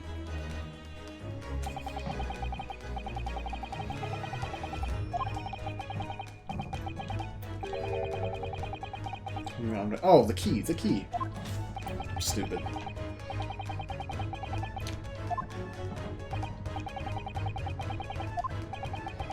can we obtain possession of the late convict Selden? The key. Take that! Voila.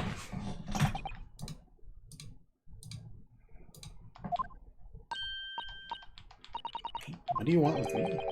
The key around your neck, if you please. Sorry? The key belonged to Selden. Remnants of secretions from a man's skin on its surface we can use. I don't know if that holds up scientifically, but hey, it'll work.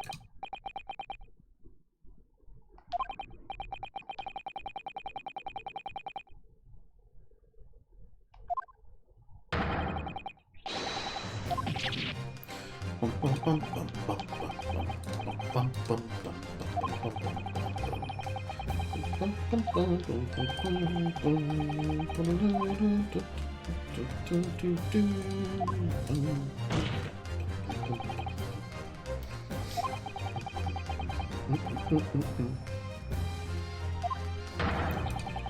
your hands on Selden's stolen wealth. In that case, I'm glad they let Mr. Sholmes have this key. No, give the key to me. The detective shan't have it. It's over, Mr. Shamspear. No. You're out of options now. There's only one thing left for you to do. Admit your guilt.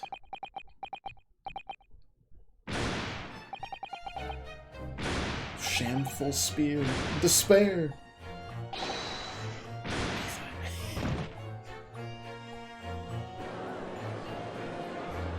He hide confetti in his trousers? Oh, man.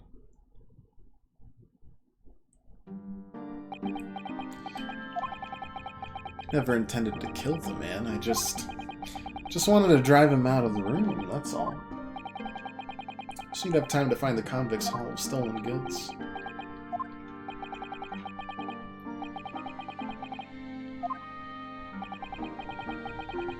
Asked landlord, of course. I pleaded with him, but he refused. Why? I was 3 months behind with the rent. Yeah, that probably checks out. He had the gas repair work done immediately afterwards, putting the room out of action for a while. And this Japanese man swooped in just the right moment to sign the new lease.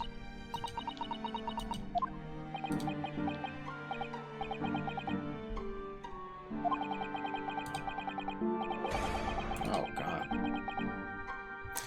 Set on Briar Road when the Japanese fellow got himself arrested, I thought I'd finally have my chance. It wasn't to be.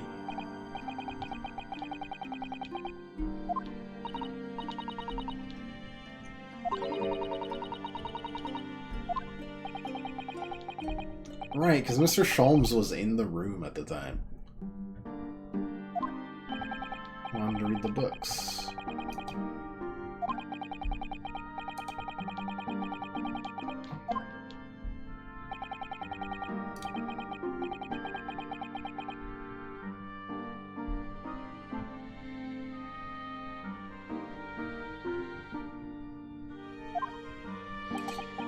Even if you say that I didn't mean to kill him, you kept on trying to do it.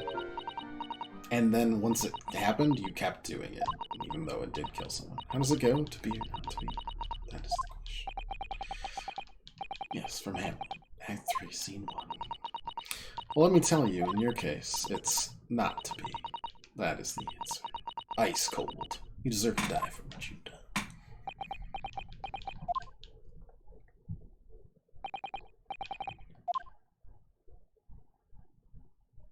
Woo! What a happy finale that was.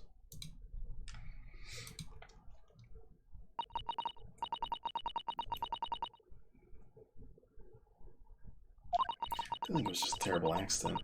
I'll never forget our conversation the night before Duncan died. Gas plant in the lodge is a complete disaster, you know. Still always seems to go out in the middle of the night for some reason. It's no joke. They say it's the convict's curse. Please, don't stay there. I don't care how cheap it is. Alright then, if it's that important to you, I'll start looking for a new place. There are spare rooms at my house. Why don't you leave that horrible room tonight? No, I'd better not. We said we'd wait until we graduate before we told our parents, remember? Oof. That was the last time we ever spoke.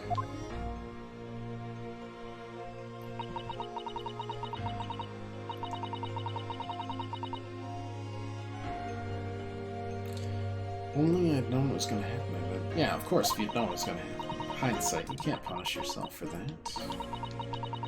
I stopped going to school, but something kept drawing me back to the house on Briar Road. Saw a stooped Eastern-looking man with a mustache coming out of the house one day when I was there. He walked up the road to Grub's Grubbery for some food, so I followed him and sat myself down next to him. He had some watery-looking soup and started to pick a quarrel with the publican. The place is cursed, I tell you. Cursed. The ghost of that convict who used to live there is trying to suffocate me. I wake up in the middle of the night, freezing to death because the stove has gone out. The room is full of gas and I can hardly breathe. Pipes have been checked, no problem there. It's like, I'm the problem.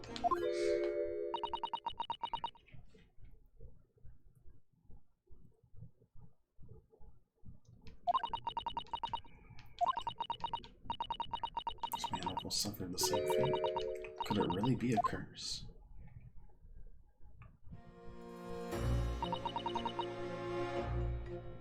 Then I remembered a rumor I'd heard about how the gas companies go around investigating the gas installations. Yeah, everyone's heard the stories, it seems, but they don't go around checking the pipes. Anything connected to the gas can be extinguished. Yep.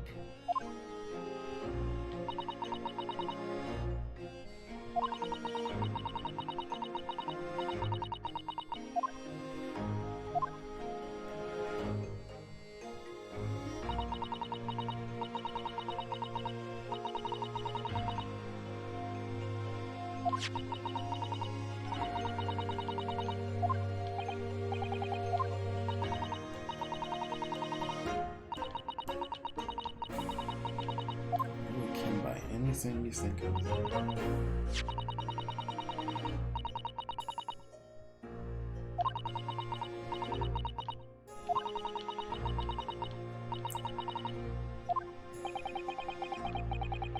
Chosen method for establishing the truth was simple but highly effective. Smear poison on the gas pipe you suspected the man of tampering with and wait. And, yeah, it makes sense. Until it kills a guy like 10 months later, trying to test the gas.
She was just trying to figure it out.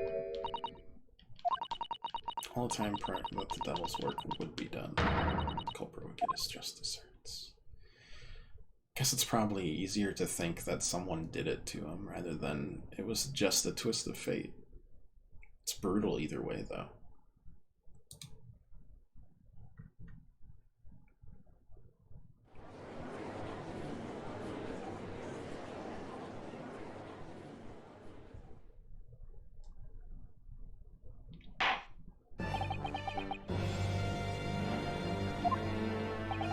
3 days ago when you first stood in the dock before me, this whole affair seemed relatively straightforward.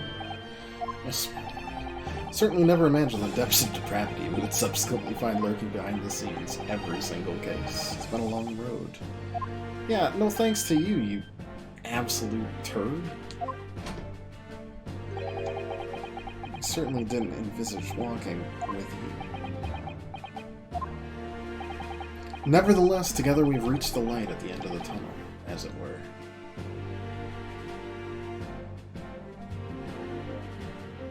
I guess this was like his No, it was the third.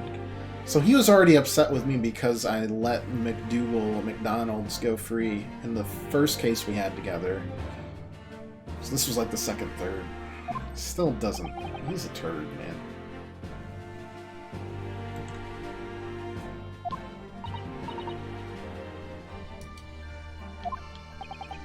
Will henceforth be stripped of your freedom as punishment for the attempted murder of Sir William Shamspeare. Yep, I know. You, Mr. Shamspeare, you will be tried for the murder of Mr. Pepperos in cold blood and the subsequent attempted murder of Mr. Sasaki Natsumi in your innocence. No.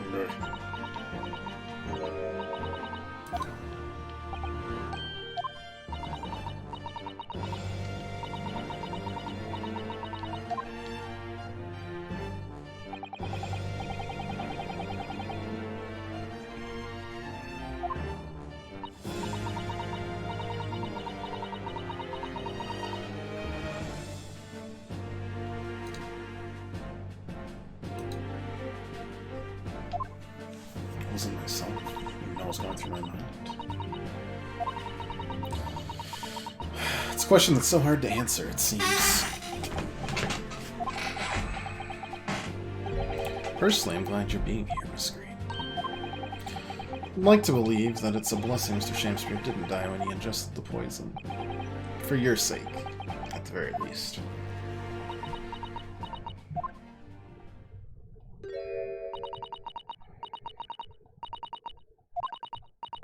I chose life, not death. Now you've made the truth come out at last. Really, I can't thank you enough. Well, enjoy prison.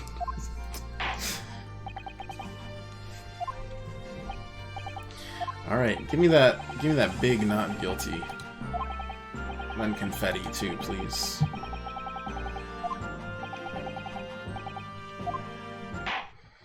Well, if the jury is not in agreement, can the jury just overrule you?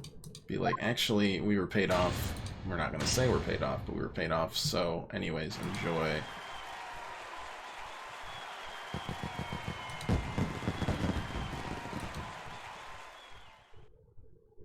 Prison.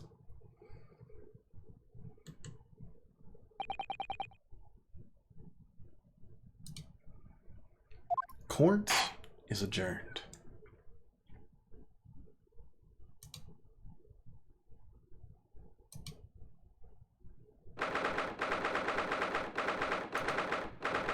Pretty great case.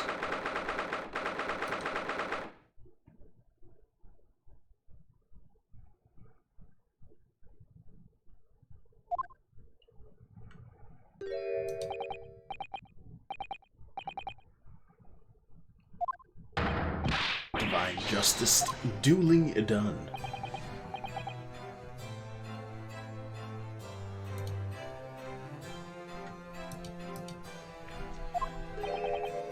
Fellow, if there were any divine justice in this world, you would shave that mustache. No, it says nothing to do with my mustache. Some say that a luxuriant mustache is a sign of physical prowess, Mr. Shrooms. Alright. At least in this third time that he was in a trial, it wasn't as the killer, it was just as a witness. That's on your acquittal, your second.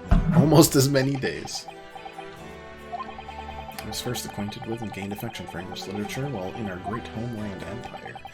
And then, by a twist of fate, I was brought to the land that bore the fruit of that literature. Only a city of bricks and mortar became my prison. Try as I might, I never found my feet here. In the end, I confined myself to my room and lived life through friendly old books.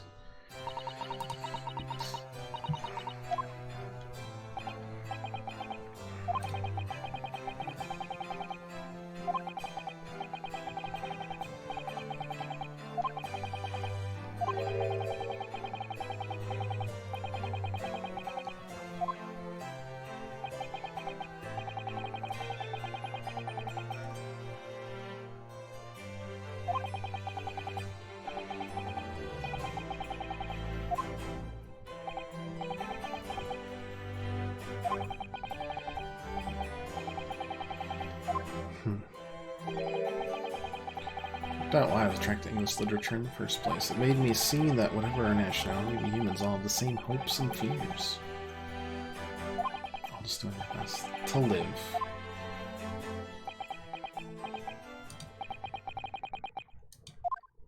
And then he's going to go back to Japan. Yep. Which we already knew because this is in the past.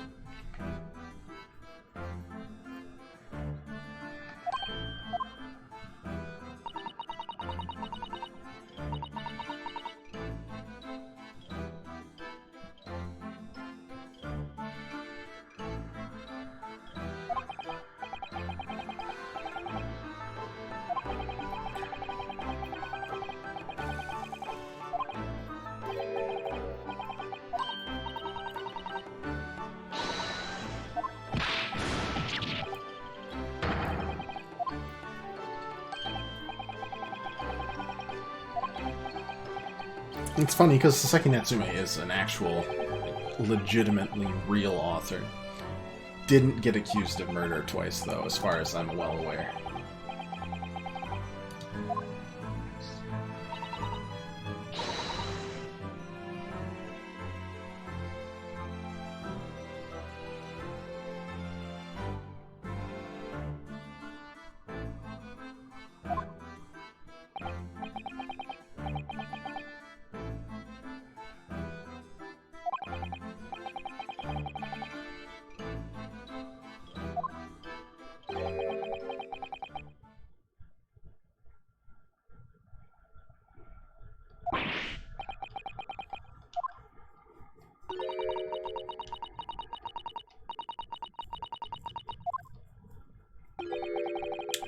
So you return post-haste to perceive safety of your homeland is one I quite understand. I mean, it kind of just...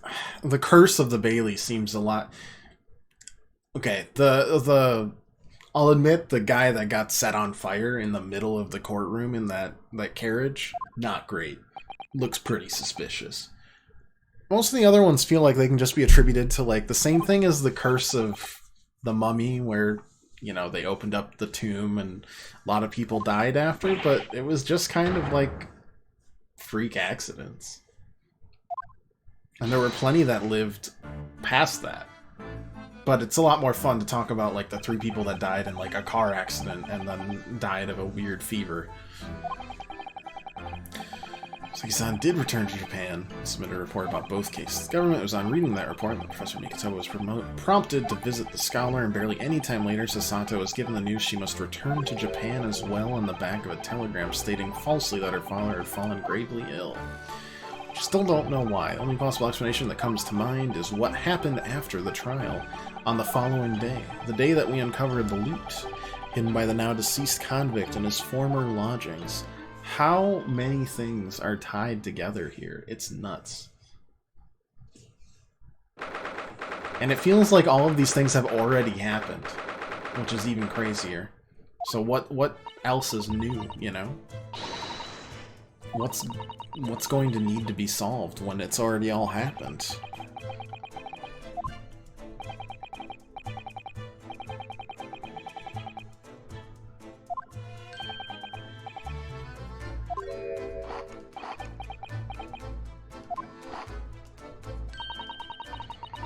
Grexy's been happily munching on green this whole time, you know her. Happily? I think perhaps humorlessly might be closer to the truth. King Tut. Close enough. Tut in common. It did also bring us one of my favorite, like, schlocky action movies of the 80s, 90s, and The Mummies. Or The Mummy. Mummy 2's pretty good, too.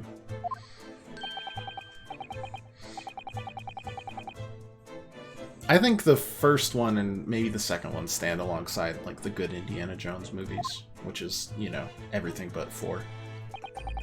And probably 5. How can they make 5 any good? They're trotting a corpse out there. Looks to be some sort of neckband or collar with blood on it.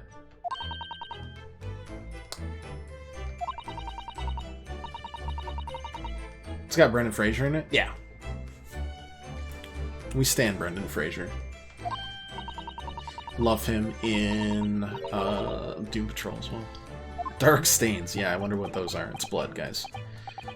I can't tell what that... Is that a B? I think it's a B. Old English always looks pretty wacky. Baskervilles. Hound of the Baskervilles.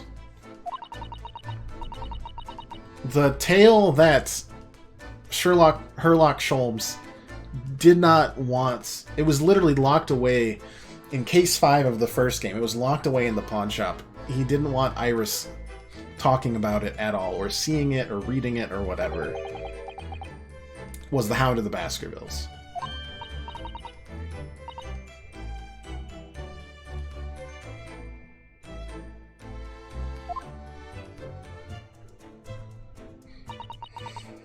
And now we've got a second thing that ties to the Hound of the Baskervilles.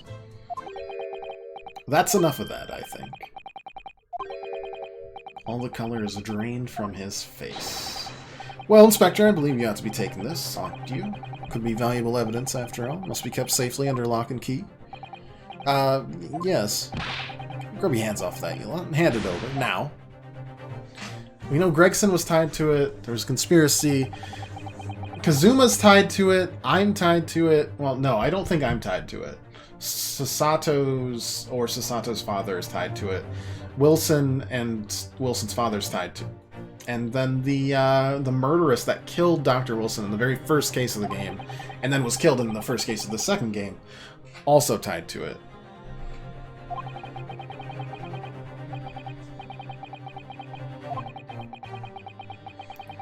Dark marks. Yes, they're blood. I know.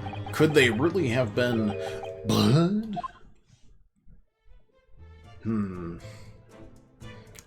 This is like a 1,000-piece puzzle, and I've got each of the corners done, and it's just a big blank in the middle. Very pleased, Iris. I am, because I was starting to wonder what I could use as the base of this month's story in the magazine.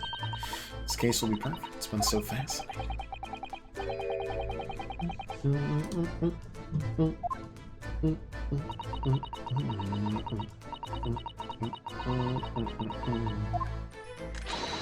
Make it a 2-part story.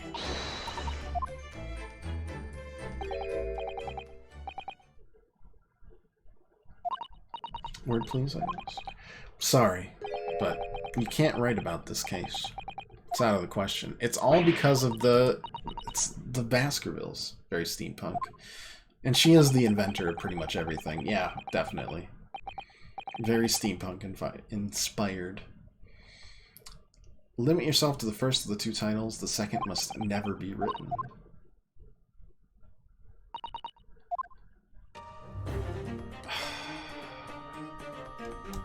I honestly... It's tied to everything. Became buried in it's obscurity. Nuts. Now, looking back, I feel I understand. I can see why Mr. Sholmes forbade Iris from publishing the story. It would take a little longer before I saw the link between everything that had happened and would happen. For it wasn't until 2 months after the arrival of Susato-san's letter that events began to unfurl again. Oh no. With an incident that took place at the very heart of the eagerly awaited Great Exhibition of London. Yep. And there was a conspiracy about that with Gregson. Had the name. I don't know. Alright, I've been pulled back in. We'll have to do more of this soon.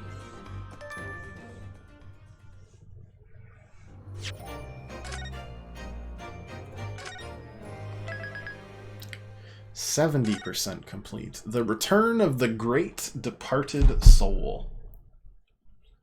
Maybe this will talk about Kazuma. Another case complete, y'all. And now it's dinner time for me. So, hope you enjoyed it. A little surprise. Thanks for watching. If you'd like to leave a follow or just come back, hang out any other time you want. We'll be back on Monday. I think we're just going to do Isaac next week. Just bunch of... I don't know about a bunch, but a lot of unlocking. I'm hoping... Obviously, next week's Labor Day weekend, not going to happen, but I'm hoping the weekend following that, we can start up case number 3/8. It's really like September 10th or 9th or something. anyways, hey, thanks for watching. Hope you enjoyed it. Just thought I'd give you guys a nice, lazy, lackadaisical stream, since I finally had some time to myself to just spit this out for you. So, see you in a couple days. Have a great rest of your weekend, as always. A great rest of your birthday weekend, in case you're pirate. And until then, toodaloo.